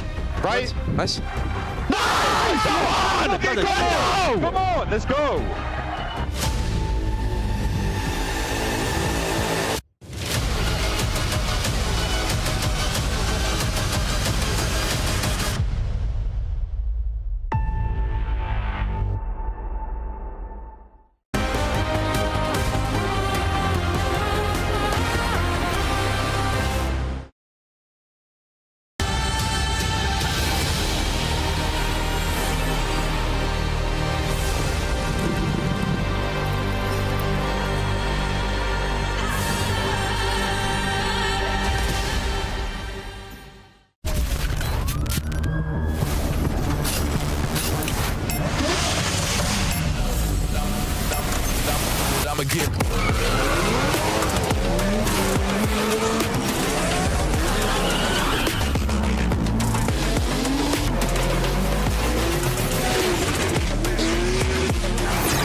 Furia falls flat fast. They have no longer existed in this tournament as we saw their key get crushed. GK says group of death. What? No problem for us. They'll be facing down the Ultimates later on. Welcome back to EWC day number 2 for Rocket League. I'm your host, Leaf, and we have Johnny Boy, Cole, and Stubby. Johnny Boy, how you doing? Johnny Boy. Oh, man. Just never give me a hot take again. Yeah. Fury, I'm so sorry to all the Brazilians, all of the South Americans watching. That hot take could age even worse as well because Team Secret play tomorrow, so I could go 0 for 3. I've technically already gone 0 for 2 there automatically, but GK, hey. They're looking good. That's a game 5 against Falcons and a 3-1 win with 3 consecutive against Furia. I mean, that's some impressive results. Yeah, I think Fury as well. They've got 2 bad results back-to-back lands now as well. They do so well at home, but then they didn't make it out the Swiss in Raleigh. They then don't make it out of groups here. They don't win a single series here. Very out of character for them. Lots of work to do. We need to hit the drawing board ahead of Worlds. Yeah, I think the important thing to mention here, we didn't touch on right before this, was that big stakes for the club championship as well in that matchup is that both teams were fighting to actually have a chance because they're not in any other games. They needed another win. Wait, oh no. That's it for Furia? Furia has no chance, yeah. Oh, after I believe they got a first in another game. Oh, that's frustrating. And Yes. Rocket League would have been one they were really looking to as well. You know, it's For a a top tough, 8.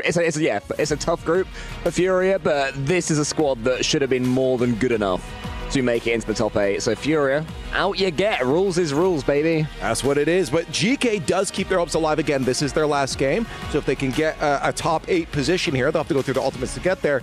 Then they can secure themselves some money in that club championships there. But yeah, overall, a sad turnout there for Furia. I feel like that is devastating. The crowd came out too. Well, I would say as well, fantastic interview at the end from Trevino. It's an emotional time. Very. Just gone out. You know you've underperformed. He probably just wants to get off that stage, and yet he still took the time to speak to us and praise his fans, and it was very mature. Well, they've got time again to work towards Worlds. That's what you heard Trevino saying, is that's going to be their next goal here. So let's start talking about our next match, though. We got one more on the day, and of course, that's going to be Space Station Gaming versus TSM. An interesting matchup here, Johnny. We saw some devastating results from SSG yesterday. Yeah, it can't get any worse. They've got to be thinking, like, surely, ref, it can't get any worse than that. But as for TSM, I mean, they're going to try and continue. I feel almost bad saying it, continue a Wildcard started, because Wildcard had just been eliminated. But Wildcard looked like they were getting back towards the level that we expect them to be at, and up against a tough Team Secret team. That's impressive. Yeah, we do see the Jamil Motorsport arrivals right now. SSG coming in, hopefully again with a refreshed attitude on the day here, because they have to if they want to stay alive. Yeah, I think the SSG as well, they got relatively ripped to shreds on social media, whether, rightly or wrongly, but there was a lot of vitriol towards them. People were not particularly happy with how they handled what happened yesterday with all the timeouts. Vitality ended up smashing them. You just got to come back. You got to say, cool, today is now Friday, let's move on. Yeah, so this was the aftermath. If you guys weren't here, we had a long tech pause yesterday and then some broken spirits, I guess, by the end of it.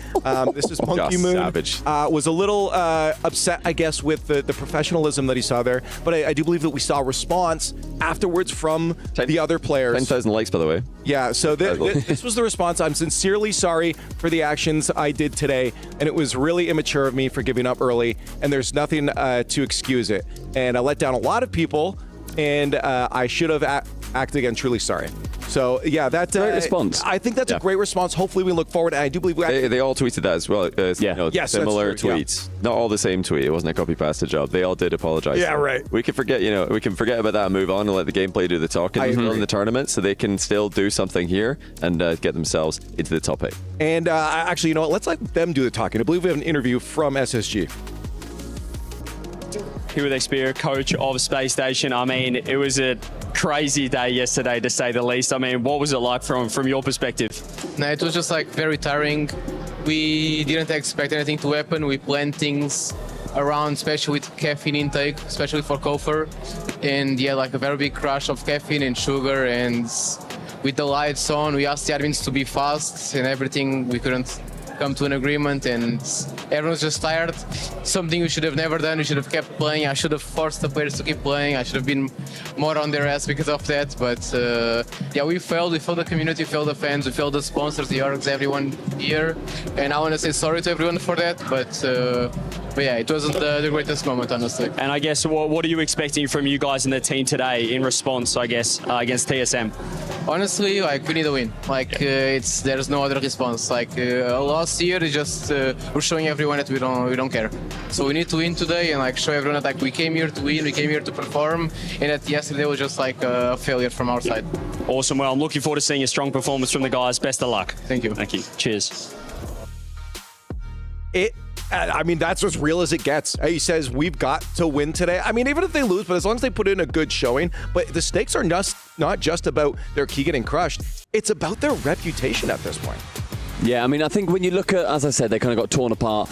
This is now how they mend that reputation. This is how they make it up to their fans, who will be very disappointed because there's so many people on social media saying, I'm a big SSG fan, I really don't want to support them now. But to those people, if they've apologised, you need to also move on with them. You have to come out big in chat, you have to come out big on social media, support the boys now that they're playing at their fullest. You can't ask for a better matchup with respect to TSM if you are SSG. They are a tier above them. This is OCE's second seed that we're talking about. Space Station Gaming, if you play this game 15 times, they should win it 14.5 of those times. You know, it's a dream next matchup for them, so time for them. The D-tilter.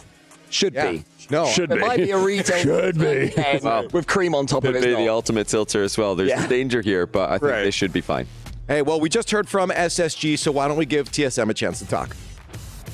Right, I'm joined by the entire TSM squad here pre-game. Huge matchup coming up against Space Station Amphis.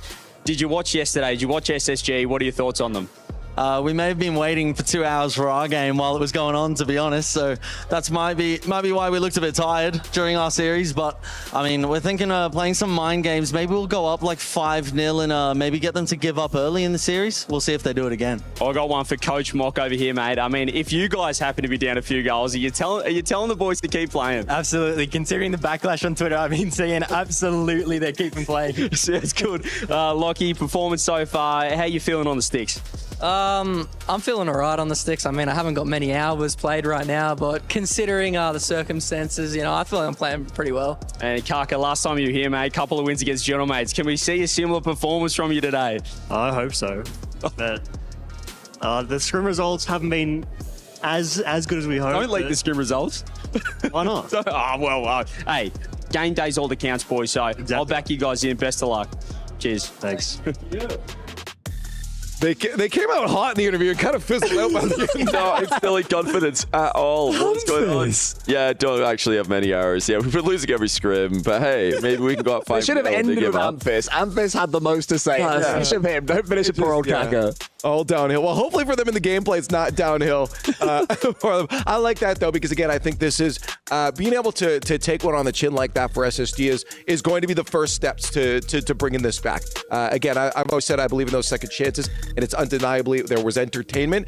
This is their chance. Lots, as we said, stakes on line. Yeah, it's also not just a chance for SSG to kind of get their fans back on side. It's a chance for OCE to get their fans back on side. Wildcard have had a phenomenally poor year so far. TSM, they've not been to quite as many events, but they need to look forward and think, can we wrestle back some OCE rep here? I feel like it means more to TSM as well. They haven't qualified for every event. They don't keep being top of OCE like Torsus is doing as well. I think they're desperate to be here, and I'm hoping they'll show that, Johnny. Yeah, I'm worried, though, because that interview's made me worried. It was funny, but they've not instilled confidence with the last couple of comments. So I'm going to say SSG get the win here. Okay, you think SSG? Yeah. Are you going to land on? Yeah, I'd go SSG as well. You do as well? Yeah, I think SSG return to form. Going to be really good for them. I'm not going to lie. I feel, well, we might be cursing them because I also think that they can bounce back here. If they're cursable in this, then there's no hope for them. Well, they're already laden with curse. They are the curse. Everything is on the line for them right now. We're going to see if the reputation can rebound. SSG versus TSM coming up right now.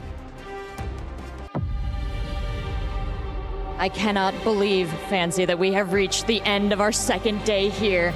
But this is also a sad moment. It is our last elimination match of the day. And it's going to be a tough one to say goodbye to either one of those teams. Absolutely. Both of these teams have suffered tough losses yesterday.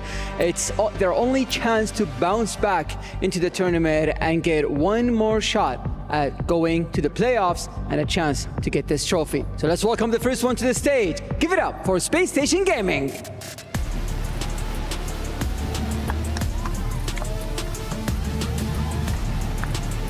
The youngest squad in the tournament. They are aggressive, fearless, and always looking for that demo.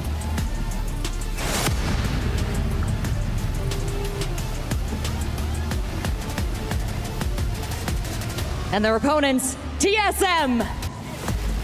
They say if you shoot for a space station and miss, you still land among the stars. But if they take out a space station, TSM would be over the moon and move on to tomorrow.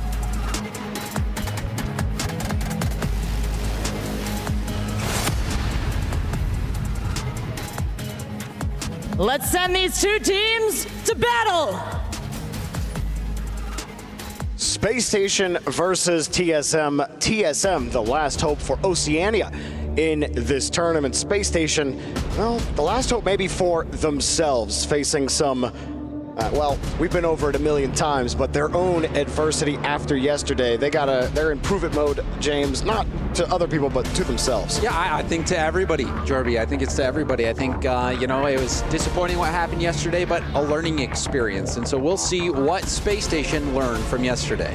You want to know what's crazy? You know how down bad NA is, James? Tell me. They haven't won a single game today. So if TSM did some crazy stuff and, like, say they 3-0'd Space Station. You mean a series, right? Because we won some games. You're right. NRG did win 2 games against K-Corp. You're right. It is series. I almost had you. Yeah, almost. But, you know, they're still looking to get a win here. And I think it's expected when you look at just the raw talent. A lot of people rating SSG quite highly, but they're a bit of wild card. So we'll see how things go. We've seen Wildcard themselves be able to put up some good performances against Team Secret, obviously falling a little bit short, but these teams from OCE, they can catch you sleeping if you're not ready. It's not like this team it has a lack of talent on it. We've been talking about it all week. We talking about it all year. How OCE's decline, while we all meme on it, it really is still kind of shocking, especially with how they were looking about 8 months ago. But since then, Amphis and company, Amphis, who was once the new hope, the new kid on the block in OCE, you haven't seen him kind of take center stage in a while. So you got a lot of players on both sides here that trying to prove things to a lot of people, but just trying to stay alive in the tournament is task number one. Even for Super Lucky, you remember when KCP was able to take out Monkey Moon, BDS back in the day, and even knocking him out of the tournament. So, you know, we've seen OCE get big upsets before. This would be another big one. Well, Space Station get a free goal here. TSM leave the back door open. Did somebody get bumped? Well, Super Lucky just got dunked, I think. On-range goal, regardless of how it happened. SSG going to be very happy with this early lead. We'll see how TSM responds. Amphis tries for the quick hit. Kaka up high. Kaka last year at EWC played like a man I've never seen him play like before. He was playing with Hunter and Jorias, and they're actually going to score here and striking back against Space Station early. And that's a solid goal here. You can see Amphis getting a 50. Kaka, instead of launching it straight at goal, he puts a little soft one, but the defense was beat. There was nobody back from Space Station, and then a little extra help on the tap-in from his teammate. So good response here from TSM, but this is a nice kickoff possession off the bat for SSG. Reveal, force back. Everybody on Space Station ready to receive. But they just lost the ball completely. Super Lucky gets a free goal. So Scribbles, no play here. He goes downfield to maybe be an option. And then I'm not sure what Kofor was thinking there. I think Kofor was surprised he didn't hit the ball on that first go. I think he was expecting either to be given the space or for him to go for the touch. And when neither happened, Kofor was lost. And now you really do look to see how SSG responds to this adversity. Kofor gets nice catch and chain dash, but can't get much more. And TSM had almost gotten a third goal there a second ago with the bump in front on the bump and go, if you will, as it's drilled forward. Super Lucky not going to get a chance at it. Space Station, a pass to nobody. Scribbles forced to play it out to the corner, but it's TSM in the driver's seat right now, James. That's not looking super promising for Space Station. TSM catching, SSG sleeping. And a lot of Z's on the blue half. Put out Reveal. Just could not get back to the ball. He put it away from himself. He couldn't recover. Everybody else on Space Station needed more time. And Reveal had to find a way to protect that ball for a little longer. Couldn't do it. Kickoff strat for SSG. They do cleanly win possession, and Reveal has a lot of boost, but Kaka's there to slow down the counterattack, even getting another touch. Gopher just push that ball forward. But Jorby, I think this is a worrying sight for anyone who's a Space Station fan, especially given how yesterday went. Well, I think this, like you just said earlier, now how do you respond to this situation? It's game one. You still got a lot of series to play. You got a lot of game to play. We were just talking about it before the game, that this TSM team, there's no lack of talent on this roster. These guys have performed. Kaka, last EWC, was one of the best performing players in the entire tournament. These guys are all capable of it. Space Station can't rest on any laurel that they could just walk over an OCE team. They're not that type of team. And TSM are showing it right now, and they're telling Space Station, you're going to have to play a good game to beat us. Super Lucky down on the pass, couldn't connect. You're 100% right, Jorby. This is not a series where SSG can just autopilot and expect to win. TSM, a great start for them after Wildcard got eliminated in heartbreaking fashion to Team Secret. Love to continue representing Oceania, stay alive in the lower bracket in Group D. Popped up high, less than 2 minutes to go for Space Station to get this series or get this game down to 1. I like that extra touch that Scribbles was able to get. This is finally some time on attack. The reveal going for the bump. Excellent high percentage play, but the follow-up save was there. SSG getting closer. Kofer able to protect the retreat. Reveal is a heavy touch. Wasn't able to get a solid 50. Space Station have to dive back to the ball. Boost protected by TSM. TSM slipped through. Super Lucky avoids the bump, gets across 1, and you call the fake. I like that fake from Super Lucky. It's caught SSG out a few times. They've been having trouble reading exactly what TSM is going for. TSM doing a good job of being unpredictable. No touch here for Space Station just yet. Kofer tries to keep control. That extra touch, they're just not putting their car behind the ball. Really, these air dribbles are just giveaways for Space Station. TSM still in full control of this. Super Lucky never intending to hit that ball. Reveal drops this down. This is the best look he's had. Tries for the bump, and Reveal takes it. Gets the first, or the second goal, excuse me. And Reveal was doing this just a little bit earlier. This time, he bounces his own shot and powers through. Doesn't need any help on the follow-up, but an excellent lead bump play. Reveal keeping some hope for SSG. How often can solo plays help you get over the hump? You get one every now and again, and they were able to get a free ball because of that kickoff. Scribbles was a little too close to the play. You could see how awkward he was jumping up on that. He was so close to being able to have that free ball with lots of boost. But still, SSG have a chance. There's a bump. The shot is blocked to the side by Kaka. Kaka spending all of his boost to get back in front of that ball. TSM just may take the first game of this set. Scribbles opens up one for Kofer. It's open, and time runs out. The ball ends at the top of the box. Crazy ending there. It looked like maybe, just maybe, SSG was going to be able to bring that back, force overtime in the last second, but they fall just a little bit short. And you know, now I think everybody holding up a microscope to SSG, seeing how they're going to respond to this adversity. They were the heavy favorites coming into this one. You know, I think TSM, though, maybe they smell blood in the water. Maybe they see what happened yesterday and know that, hey, let's not give up. Maybe we can tilt these guys. Maybe we can get this win. Well, I mean, Super Lucky in particular, I thought, looked very good and kept Space Station really guessing what he was going to do behind the ball. And we've seen Super Lucky do it before. You called it out a couple of years ago. He had a standout performance. The crowd has a chant after Super Lucky. That tells you how iconic that guy is and the moments that he's created in Rocket League history. He could do it again. It's always a confidence issue with OCE. If Super Lucky's confident, I would be scared if I were Space Station. Playing confidently. I mean, honestly, for Space Station as well, not the normal Space Station that you see. Only 2 demos that game, when normally Kofer's demoing, what, 4 by himself a game in RLCS? So that is a big departure from the normal SSG strategy. We did see a couple bumps from Reveal. One of them did result directly in a goal, but we'll see if SSG can bounce back or if TSM is going to be able to upset here.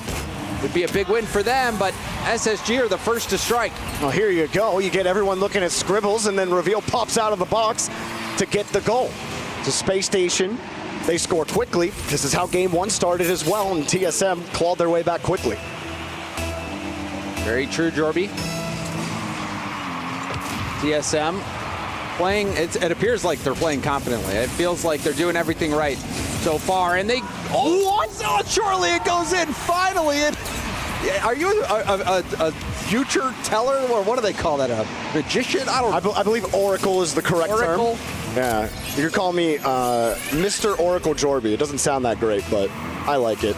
Either way, how many goals or non-goals have we seen like that this week, where it's just bouncing on the inside of the post? Then gets cleared off. Yeah, that one actually goes in. Felt like a lot. It has felt like a lot, but like you said, yeah, this one going in, and TSM going to be feeling very good about that. And another tilter for SSG, and no shot coming out. Surprising that there was no contact there. And now Kofer is last back with no boost. Finally does get some help. Yeah, I mean, you shouldn't be whiffing that 10 out of 10 times. That's not what you want to see if you're Space Station. Oh, and a cut from Kofer as well. Scribbles probably had the better angle, certainly had more boost to be able to get more power on the shot. SSG, there are some worrying signs developing. Kofer keeps control of the ball, but it pinches back out to the opposite side. Space Station have the half. They get a demo. They need control. Kofer pop, pass, shot, and saved.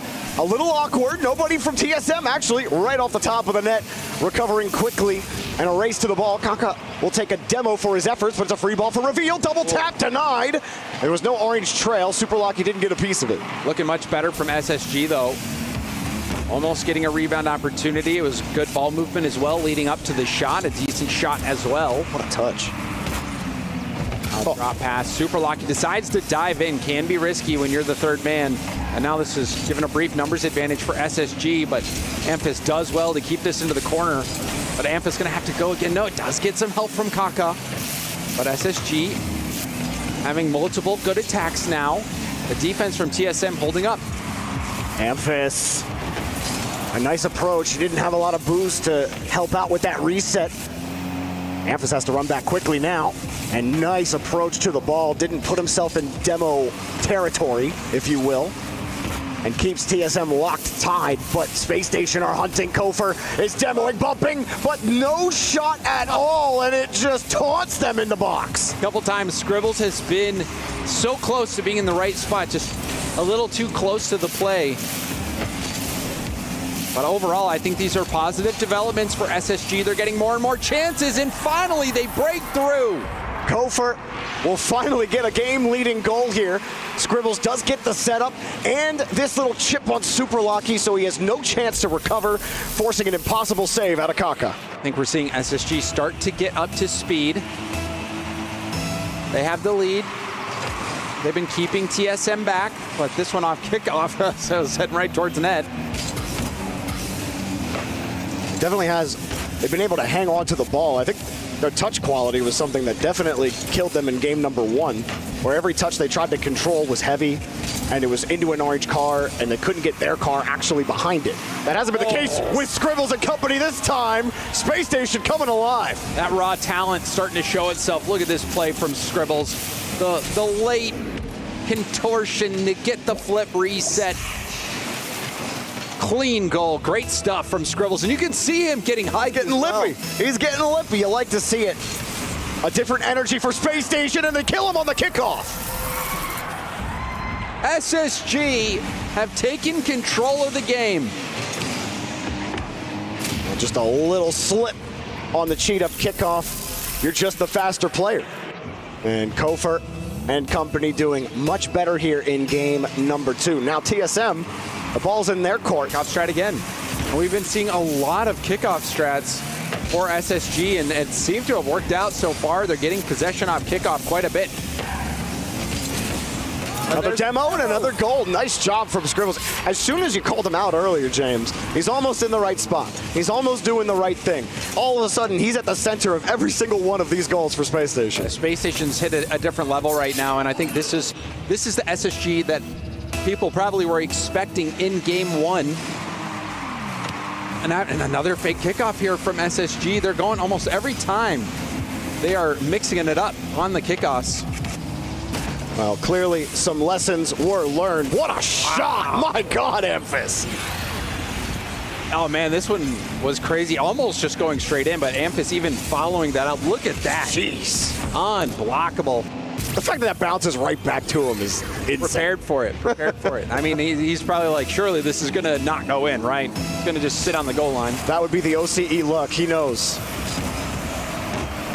Well, okay. That's a goal, maybe? Yes, it is. Wow. All right. That was a very interesting progression there. Fireworks this game. Look at this. Scribbles hits it, keeps on, gets the second touch, keeps on going, lands a double. That was so much effort done by Scribbles, and then you see the orange trail on that ball. That play, a bit of a head scratcher all around, but Scribbles is putting it all his heart into this game, and you'll love to see it. Wow. Kickoff again. It works out for SSG. Well, Space Station are trying to make up for the goal differential that they have in this tournament right now, and making up for it with lightning speed, putting a 7 spot on TSM. So many kickoff strats as well. See if they do it again. How many can they have? Well, they tried 2 back this time. But you do get possession. TSM's like, all right, well, they're probably not going to go for it off kickoff. They do get the clear. They have a man downfield, but Reveal gets the touch first. TSM needs something to feel good. I guess Amphis can feel sort of good about that one. And it was a good team play. You see, Scribbles was forced to play high. The demo was coming low, so that opens up a gap low for the shot. And Amphis hits the mark well. Well, I mentioned the goal differential earlier, James. They're currently at -20. So when you think about what the scoreline is now, that tells you how much that goal differential was before. The minute 10 left. And TSM, you get this goal. Can you get a little more rhythm going and show some more life in the series? But I think after that game 1, maybe the Space Station of yesteryear would have folded in game 2, but clearly it's a new day and a new Space Station. Putting a 7-3 line with less than a minute to go. And this is what the NA fans wanted to see out of this team, and you want to see how a young team like Space Station responds to the adversity that they had yesterday. And so far, it's looking very good for Space Station. Yeah, they just keep piling it on. Keep piling it on. I think they came out today with an idea of redemption. They wanted to prove to everybody that they can be better. And after game 1, it was, you know, I was a little worried for SSG. It wasn't looking that great. It went down, but the response from this game, I think, you know, that is a big step forward towards redemption for SSG. TSM will do what they can to keep the ball away from Space Station. You saw that last kickoff again, gave Space Station a free possession. TSM, you're gonna have to find a way to adjust to that kickoff. So you talked about TSM, they're like, all right, we know you're not gonna go for the ball. So what do you do if you know the fake kickoff is coming? What do you do if you're TSM in game 3? Well, they'll have time to figure it out. Got at least a minute to discuss it. I think it might be a little too late to try to come up with something new, maybe. Maybe they could talk about previous scrims, what has worked, what hasn't, and look forward to game 3. But game 2 was all SSG. They dominated TSM.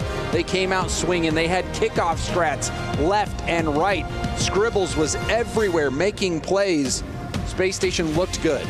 And a lot of team play as well. I think the only goal that Space Station got in game 1 was that reveal solo play. But you talk about Scribbles being at the center of everything here in game number 2. But it was absolutely a full team effort. Not as demo heavy still as we're used to seeing Space Station online. I might push back. Yeah, maybe online, but that game, 9 demos. The bar's high. Yeah. The bar is quite high. Yeah. But 9 demos is much different than just the 2 demos that we saw from game 1. Yeah. And I don't think it's any coincidence that, you know, you up the demos and the result is there for SSG. They found that adjustment. They made it work. They looked very good game 2, and now all the pressure is shifted over onto TSM. Well, if you're TSM, Space Station aren't coughing up the ball as easily as they were in game 1. That's what made those counterattacks a lot easier. Now when Space Station aren't giving up the ball, how do you force them off of the 50s? Now you have to be the better team. So TSM, ball's in their court once more here in game number 3. And another fake kickoff. This one doesn't really pan out right away. I think TSM is expecting it. They're waiting to see it. So maybe they fake kickoffs, losing a little bit of effectiveness, as we see TSM have extended possession here off that kickoff. And I guess not everybody can be K-Corp and have 30 kickoffs in the notebook. Cleared out downfield, TSM. And it's almost like you got to have that offensive coordinator calling the plays too. I'm surprised we haven't seen Farah have the wristband on his on his arm. Trying to predict what the other team's mindset is going to be to calculate the most effective play. No one's really been able to get a hold of this ball just yet. A lot of booming. Someone's eventually going to have to bring this ball down. And straight across. That is an interesting way to make the save, but a save is a save. Space Station still have the ball. It's starting to get a little bit of possession. They got the midfield boost. Full retreat as they see TSM in the sky. And a good catch here from Scribbles, looking for a way out. Oh, for air dribble pass over. Scribbles going for the double, but couldn't put it on target. And there's another pinch that's going to go all the way back to SSG's corner. Heavy first touch from Scribbles. Amphis was there for the contest. Super Lucky goes for goal, and that's going to be an easy save for Reveal. Still a chance, though. Kaka sends it down. Net still covered. Kofer, he sees gold, but can't quite get the pick on it, but he gets the bump and it's saved. Needed more power on that shot, but you can see all members of SSG What? so low on boost.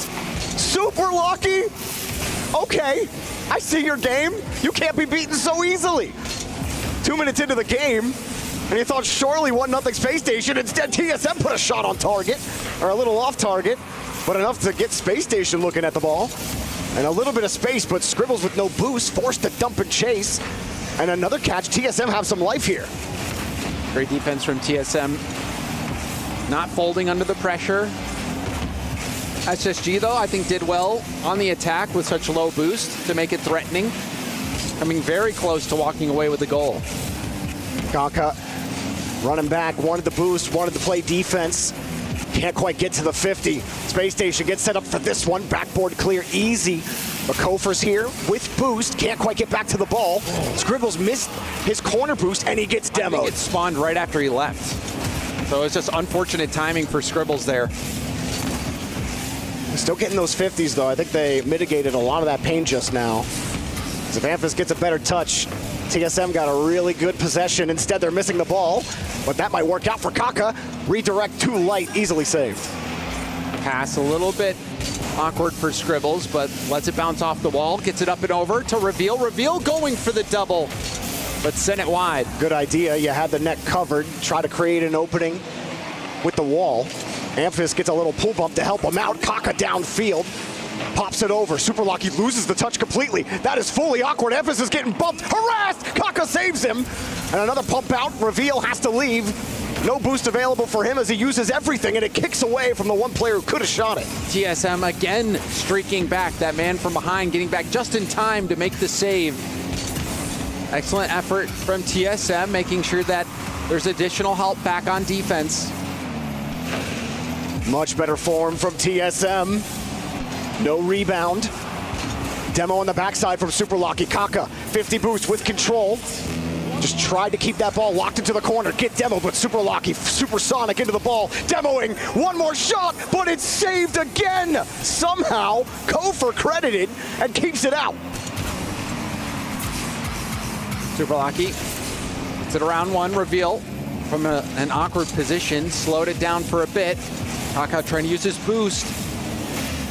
And a good clear from Kofer. That'll buy a lot of time.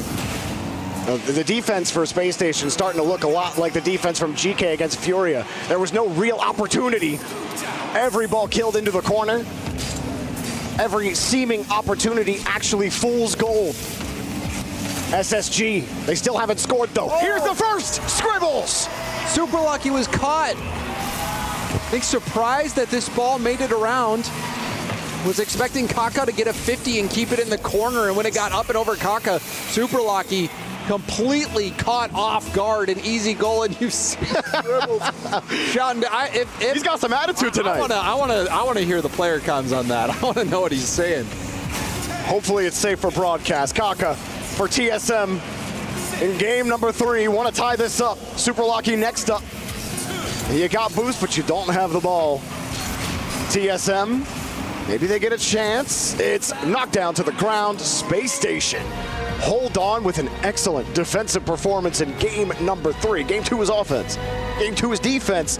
Game 4, one more to go here, James, to eliminate TSM. TSM, they kept it close. It was a good response from them, honestly. Their defense was keeping them in it for a long time.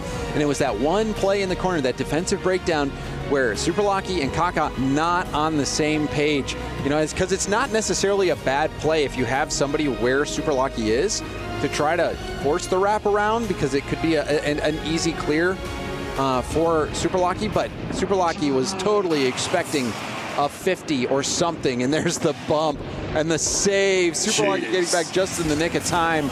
Saw that a few times from TSM. Now, so many close calls, and then this one right here. What a save the other way. Kofor getting that one after Scribbles had made the save right before. And then, of course, the only goal scored in game number 3.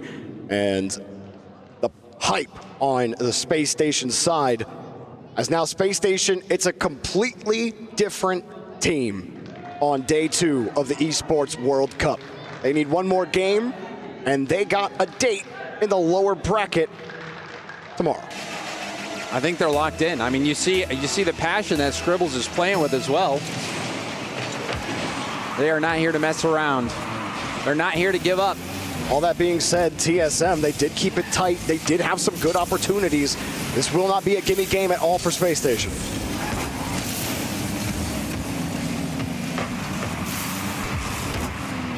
Amphis off the sidewall and passes it right over to Space Station.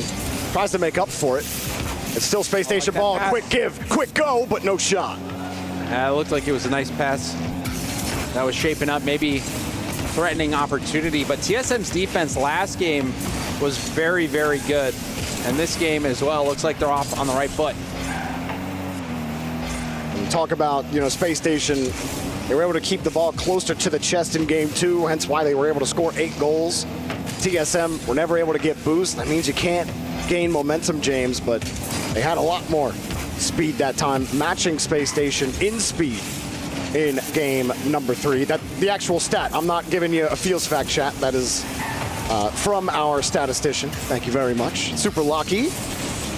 Throw that one downfield as TSM still look for purchase here in the blue half. Good catch from Amphis, but a heavy touch still makes it work, but the pass was not available. Much more possession from TSM this time around as well. Last game, they were trailing in the possession stat of 54% in favor of SSG. But we're seeing much more time on attack in SSG's half as well. Relentlessly attacking. See if it pans out. Super Lucky cuts the clear pass down, but he gets demoed for his effort. Space Station set the pike. They actually got the fence down, but no one can really go for it with that bounce. Good job dropping this pass down, and nobody is home. Third man at dove for the pass. Couldn't get there. Scribbles collects. And I love the performance that Scribbles is putting together in this series. Oh, he got bumped. The youngest player on the team, but you can see that he's been a leader out there with his gameplay, with his, even just the emotion that he's bringing to this series. I love what I'm seeing from Scribbles. Absolutely. You need that kind of energy. And after that game 1, the fact that energy was still there, huge for Scribbles. You can see that energy has translated to the stats, to the on-field gameplay for Space Station. TSM have had some great effort, had some great plays, but the offense has proven to be quite difficult. They cannot find a way into Space Station's net despite putting together good possessions and good opportunities. Free jump. Oh my goodness. What? He's feeling it, Jorby. His biceps are huge on this one. Touch, wave dash, a little pre-jump, pre-flip pass. Wait a minute, that was ridiculous. What? Scribbles. Okay, son. MVP performance from Scribbles.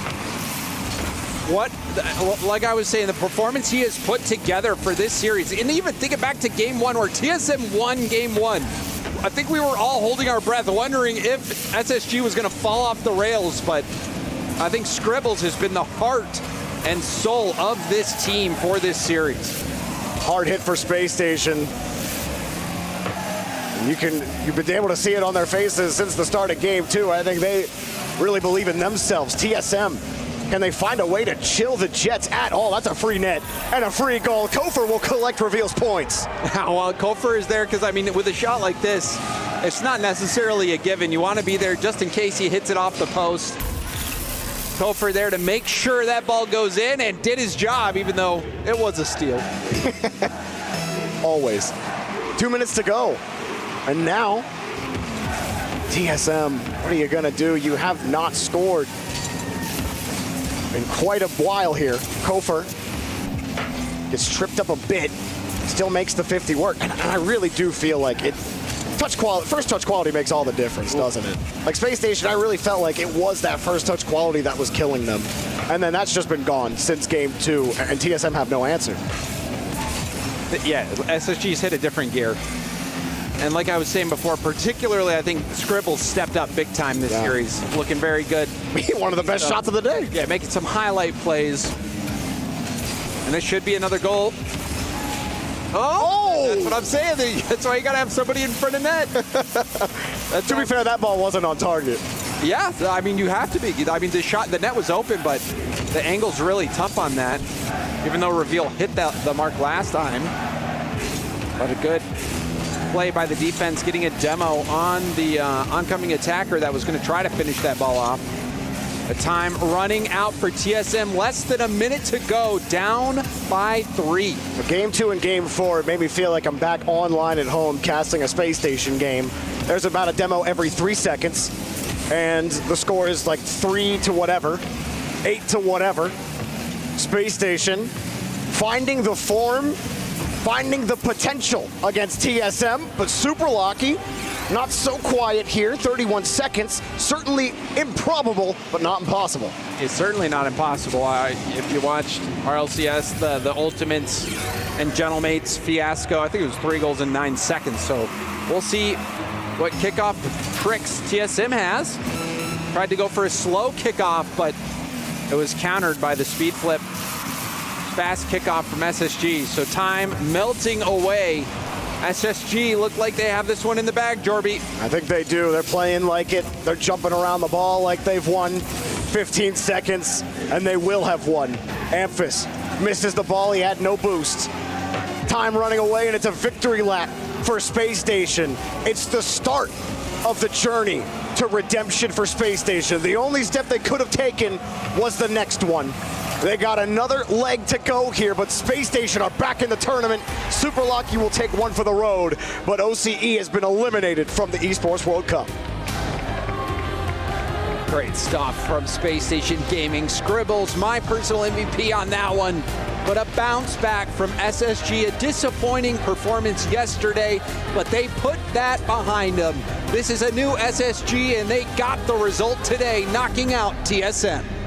The confidence builder they needed, and I will say the start to the redemption that they needed, because sure, you can defeat the rats on level 1 of the dungeon, but level 2, that's when the orcs and the goblins start coming. It doesn't get easier from here. Space Station know it though, they know the job, and I'm excited to see more of them tomorrow and see what they can do. TSM, great effort here against Space Station. I thought they had some great looks. Unfortunately for them, their key will be getting crushed.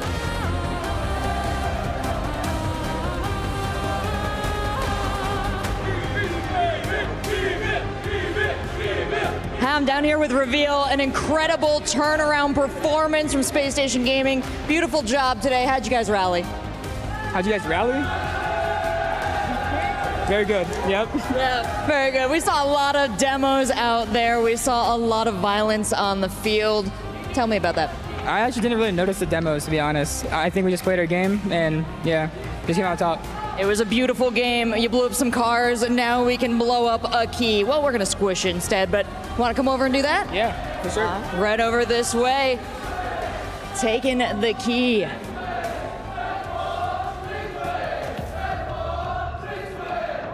And I will leave you with our keymaster.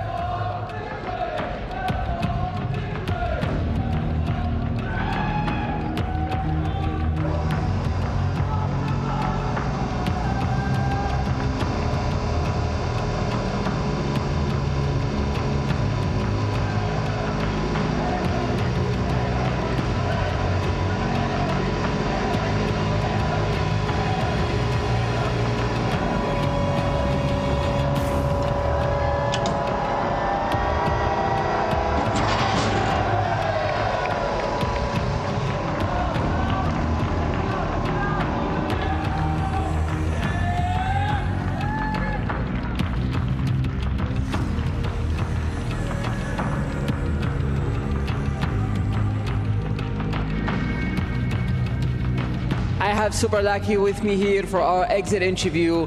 First of all, thank you so much for playing this tournament. You had a tough loss yesterday, and then you also struggled a little bit against SSG, but you still performed very well on an individual level. What was it that you took from this match? I mean, from this match, they're a very good side. Aside from how they played yesterday, they definitely regained and played a lot better, and they're very young, very mechanical. And they, although individually I wasn't very happy with my performance, at least, can't knock the team. I'm pretty happy with our performance overall. Absolutely. Well, can you just tell us a little bit about your experience at the Esports World Cup? Did you guys have fun here? I mean, the Esports World Cup's been incredible. This is my second time in Riyadh. I was here when it was known as Gamers 8, and it's always an incredible experience here. It's so lovely. Everyone's so nice, so it's just been awesome. Absolutely. Thank you so much for joining us. We'll hope to have you again next year, and commiserations on the loss. Back to the studio.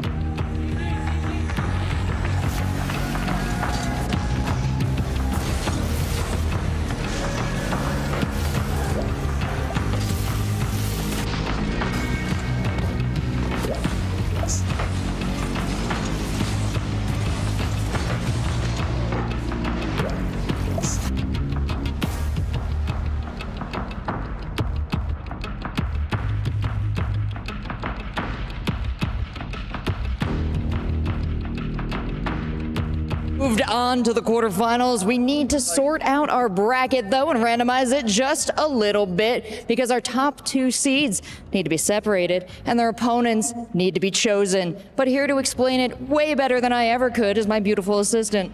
Hello, everyone. We are going to do the bracket drawings for the playoffs, and that's our 4 steps procedure. The first one is automated. That involves the first 2 top-seeded teams among the first places in the group stage, which are Falcons and Dignitas. The 2 highest-seeded teams on the tournament, they are going to be allocated on the opposite corners of the bracket. That leaves us with the other 2 teams among the first places, Carmine and Vitality, and those we have to randomize. We're going to do that right here, right now with Fancy. We've got our 2 teams that are eligible. Carmine and Vitality. The one you choose here will move to number 3 seed in the bracket. What have we got? Unfold faster, Fancy. Unfold faster! Vitality has been chosen.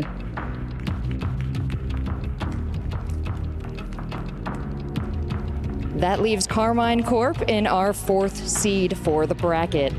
And then, Dimitri, as you explained, we will take 2 more randomizations here. These will be chosen for seed 5. The remainder will move to seed 8.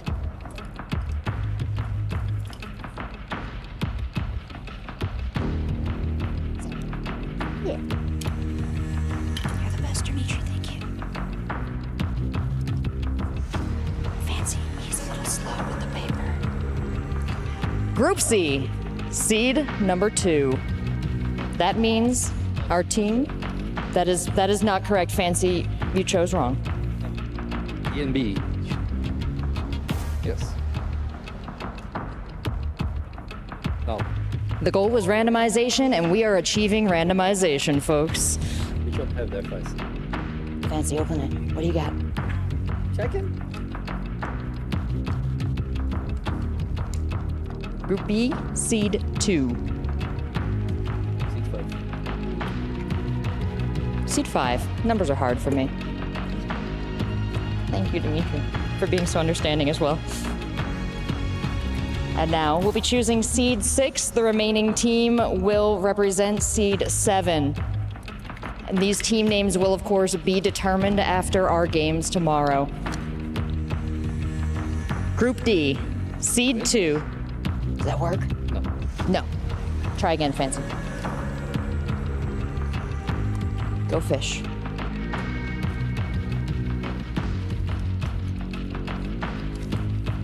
Group A, seed number 2. Does that work? Group A gets seed number 6. Group A gets seed number 6. Our randomization was done just off stage instead of on. Thank you so much, Fancy. Thank you so much, Dimitri, our bracket master. Long history throughout esports. Dimitri has been responsible for putting together the best brackets and bringing us some of the best matches. So we appreciate you here today. Anything else you want to say, Dimitri? Nope, that's it. Perfect. Thank you so much. Fancy, I appreciate you as well. Everyone watching, we have sorted our bracket. Of course, you got to tune in tomorrow to find out who falls where exactly. We'll talk to you then. Say. Shoutouts to Dimitri there. I'm not sure what happened. Our randomized goat. I'm glad Dimitri's in charge. Fancy's not to be trusted. Sel's not to be trusted. We're not to be trusted. Definitely not. Yeah, no, Dimitri's in charge. She's the mastermind behind it. But here, we did come now to the end of the next days. Keys started to be crushed today, and they were being crushed. In fact, they were being exploded by the end there. But off that last series, we just saw that final key being crushed there was TSM's, as Space Station Gaming do move on in the bracket. Yep, SSG do make up for their faux pas that they ended up having yesterday. It looked like TSM may well have been the team to then out-tilt SSG. I was saying over in the green room, if I'm TSM, I am typing so much in that chat. As soon as we score a goal, I'm genuinely typing FF question mark. Like, you just need to do what you can. Clearly, though, SSG, they've bounced back a bit, Cole. I think TSM played it too kindly, to be honest. I agree. Yeah, they definitely let SSG win the war of words, which surprised me because, we certainly saw ahead of time from Amphis in particular. He is more than capable of throwing some salt right back at them, but it didn't really happen. And I think this game, too, this was the one where SSG really got their groove back, Herc. Before then, they weren't looking great. After it, a little bit better. Yeah, they definitely were getting into the banter, but on their end of things, I know a lot of people wanted it from TSM, but we saw a clip that I'm hunting on Twitter, waiting for still. Wink, wink, if anybody knows what I'm talking about. I'm not going to talk about it on here. But if they find it, I think that could mean SSG is going to be really gross tomorrow. Yeah, they were getting spicy. Yeah, I saw at one point, I see you talking about when Scribble shouted over towards TSM, and I personally, on one side of the coin, I'm like, oh, I love that spice. Second part of it, I'm thinking, keep your head down, boys. Keep your head down. You're in PR jail right now. Keep that head down. Do not make yourself a target, because if I'm facing them tomorrow, again, I'm on that keyboard. I'm getting involved. That's exactly my thoughts. At this point right now for Space Station, they just got to keep their heads down and play their game. Sorry, and also I've just seen they're against Twisted Minds. So Rise. Rise. Come on, Rise. Rise, do your thing. Rise is not going to be quiet in that series, nor should he be. Use all of your tools to win. And hey, if that's the way one of the sponsors, Space Station want to play the game, then let them play that game. Yeah, of course. They will be bit back at. Yeah, and SSG, respond. Get involved in the chat, or ignore it and do your talk on the pitch. Right. Basically, use all the tools that you can. I want to see Spice and Fire tomorrow. That's why I've got you on the desk right now, the professional instigator over here. Oh my as gosh. vicious as it can possibly be. And then you get the key crushing as well. Oh man, I love this event. Let's Spice tomorrow. Let's move backwards through the day, though. Going back to Group C now, we formerly called this the Group of Death, but I'm beginning to question that name based off some of these results, Herc. Yeah, this one definitely just felt like a normal group. Oddly enough, Furia unfortunately fell a little bit flat in a lot of people's eyes, not only in the upper bracket, but also in the lower one against GK, at least in my opinion. But Group of Death, they had their own bracket. It seemed that intense at first. It didn't quite end up that way, though. I mean, that's why it is the Group of Death, though. I mean, you look at Furia, and most groups they can get out of at a 7 out of 10. But in that one, they're a 7 out of 10. They look awful. GK all over them. They look frustrated. That's what it can do to you. I guess in isolation, it doesn't look like it, because then once the Ultimates went up against Falcons showed that they are clearly the leaders of that group. Yeah, I mean, all 4 teams should be making it out. They just literally can't. So it's really tough then for Unless 2 of them. Dimitri says they can. Yeah, and I would Dimitri says they can. Actually, can just change the rules whenever Trust you, he Dimitri. wants. Love you, Dimitri. Trust you. Love you, brother. On over to Group B then. Again, this one was still a really good bracket too. Honestly, some of the closer matches that we saw. Dignitas, I mean, a weird start to that. Their beginning there felt great against Gen.G. After that, Team Secret, that was a great series versus Gen.G. That's going to be a rematch for them there, but Team Secret and Wildcard on the lower bracket here, that was a fun series as well. Yeah, Gen.G and Team Secret are going to have a big rematch. Wildcard, they got themselves a game. They didn't perform completely dishonorably in that one, which I'm pleased to say. I always like the OC teams doing relatively well. You're looking forward to the rematch of Gen.G? I'm really excited. Also, I need y'all to redeem yourselves. Greg, I saw the tweet out there. I know that they said that they're going to try. They apparently claim that they know exactly what went wrong. So that's a good sign of life. But yeah, that rematch is, yeah. Didn't help. Yeah. You know what? If you simplify it that much, that makes me not feel as smart about it. And then, of course, Group A. This one is going the way that we kind of thought it would. That put Virtus Pro one, though, Stumpy. I loved how close that was. You almost had that pull through from VP. Yeah, it was a fantastic series. I think VP have got a huge amount to be proud of, as do Foot right now. They got a game versus NRG. They then ended up going through in 5 versus VP. I think those two were a complete coin flip. Fantastic series from them. Foot now, the unfortunate thing is they then run into NRG, a team that is, to be honest, 99.9% making it through. But they got 1 game yesterday. Can they get 2? Can they get 3 tomorrow? I think it's a lot closer a question than if you asked me on day 1. Right. But, of course, speaking of Virtus Pro, today was a big day for them. A couple important matches. Obviously, they wanted the Rocket League team to go as far as possible. They are out now. So they were looking over at TFT. Their team, unfortunately, fell short. Couldn't get that extra 1,000 points on the board, but they did get 2nd place, which is massive for those club championship points. Weibo did manage to take that series, though. Yeah, and then our car, Stumpy was talking us through the teamfight tactics, how they did that, how they beat Virtus Pro. Stumpy, what was it they did so well in teamfight tactics? They pushed the buttons or used the controller or keyboard or mobile screen, depending on what platform that game is on. This is how uneducated we are in this. Absolutely. Hey, I walked past them. They looked happy. So that's all that matters. That's all that matters. No, that is all that matters. But again, at the end of the day, for VP, that was still an important result. Again, they hoped for first place, but they still are searching for it. They need a first place to be able, if you get to first on the club leaderboards, to stay in that position, you need a first place win in one of these games, and they are still searching for that. They were hoping that would be the one. Thankfully, they still have some more games. So they're in like 28 games, so they've got chances to go, but they were hoping for today. Unfortunately, it didn't happen here. And again, in Rocket League regards, I would have liked to see VP, honestly, move on. I've wanted to see Sphinx have some of that success. I did too. I think my only request at this point is I did get the Sphinx follow on Twitter today, though. Nice. Okay. Love that. I do request Sphinx to be sitting in the middle at Worlds. I would like to see that switch. Sosa, formal request. But yeah, no, I think it was a good run. It was unfortunate that they weren't able to make it quite through. We did talk to VP like you talked about. And same thing also had happened with Furia. It was a fall short in their club championship run. Exactly. Hey, well, we got to keep moving on here and talk about the best of the best because it's time for your Sony Daily MVP. It's got to go to TRK today. I see a bunch of heads nodding. Yeah, that makes sense. I mean, when you look at kind of what the Falcons are putting up today, it was... I feel like, especially in front of that home crowd, they looked somewhat wobbly versus GK, put up a great fight against them.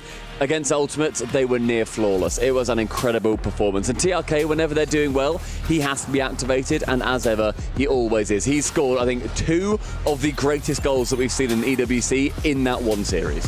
Here's the thing, Cole. I feel like his role is one of the hardest. The Twins got that Twinergy. The twin stinks, as we heard before, too, right? And it's like that is something they can just do. For TRK, he's got to fit into that. He's got to do a little more brain work. So it's not going to be as natural. He's also team captain. He's a little bit older, a little bit more experienced. And the amount of expectation on his shoulders as well. He just walks in the room and the crowd start chanting for him. He says a word in an interview and they're going insane, everything he says, which is great and it G's you up. But if he has a bad day at the office because he's human, you have to be able to deal with that. And TRK does it as well as anyone, Herc. Yeah, I think back in the day, we we saw TRK kind of have like getting his footing era, right? And now he's completely stepped into it. The crowd loves him. This entire place loves him. I was talking about it with you guys yesterday. I was filming out on the Boulevard. I didn't even process how loved TRK is to this community. He is the only player out of every sport at EWC that they continue to edit standing next to Ronaldo on all of the screens. Like, that is a huge honor. So, hey, I don't look at me. I got nothing. I got nothing left. We're at the end of the day. I just want to get some final thoughts from you guys. We've got 2 days down now. We've had, that bounce back from SSG. We still had some great series from so many other teams. Furia falling short. What are you guys taking away from day number 2? I'm taking away that I'm really looking forward to GK versus the Ultimates tomorrow. GK who are outperforming themselves, the Ultimates who have history of starting off really well in events and then slowing down recently, getting reversals at the Swiss. That to me is the one to keep an eye out for. I want to see keyboard warriors tomorrow. I want to see instigation. I want to see toxicity. I want to see using everything that you can to make sure that you knock off the other team and get in their heads and destroy their mental on both sides. I want to see that from every single team tomorrow. Do whatever you can to be the greatest team in the world. Start reclining your seats back, get in their space. Don't do that. Not on air. Either everyone's show, Herc. No, I think for me and a ton of people out there, I'm really looking forward to the Gen.G rematch. I'm hoping that they kind of get back into the swing of things. They are the kings of succeeding when it comes down to the wire. Last chance opportunity. I'm hoping this is it for them. There's one more thing I want to see as well. Yeah. More Dimitri. More Dimitri. Let's go. Hey, well, that's it for day number 2. We hope you guys can get some rest and join us again tomorrow. There's one last little bit here. Stick around because we do, to play us out, have the Kadia top plays of the day.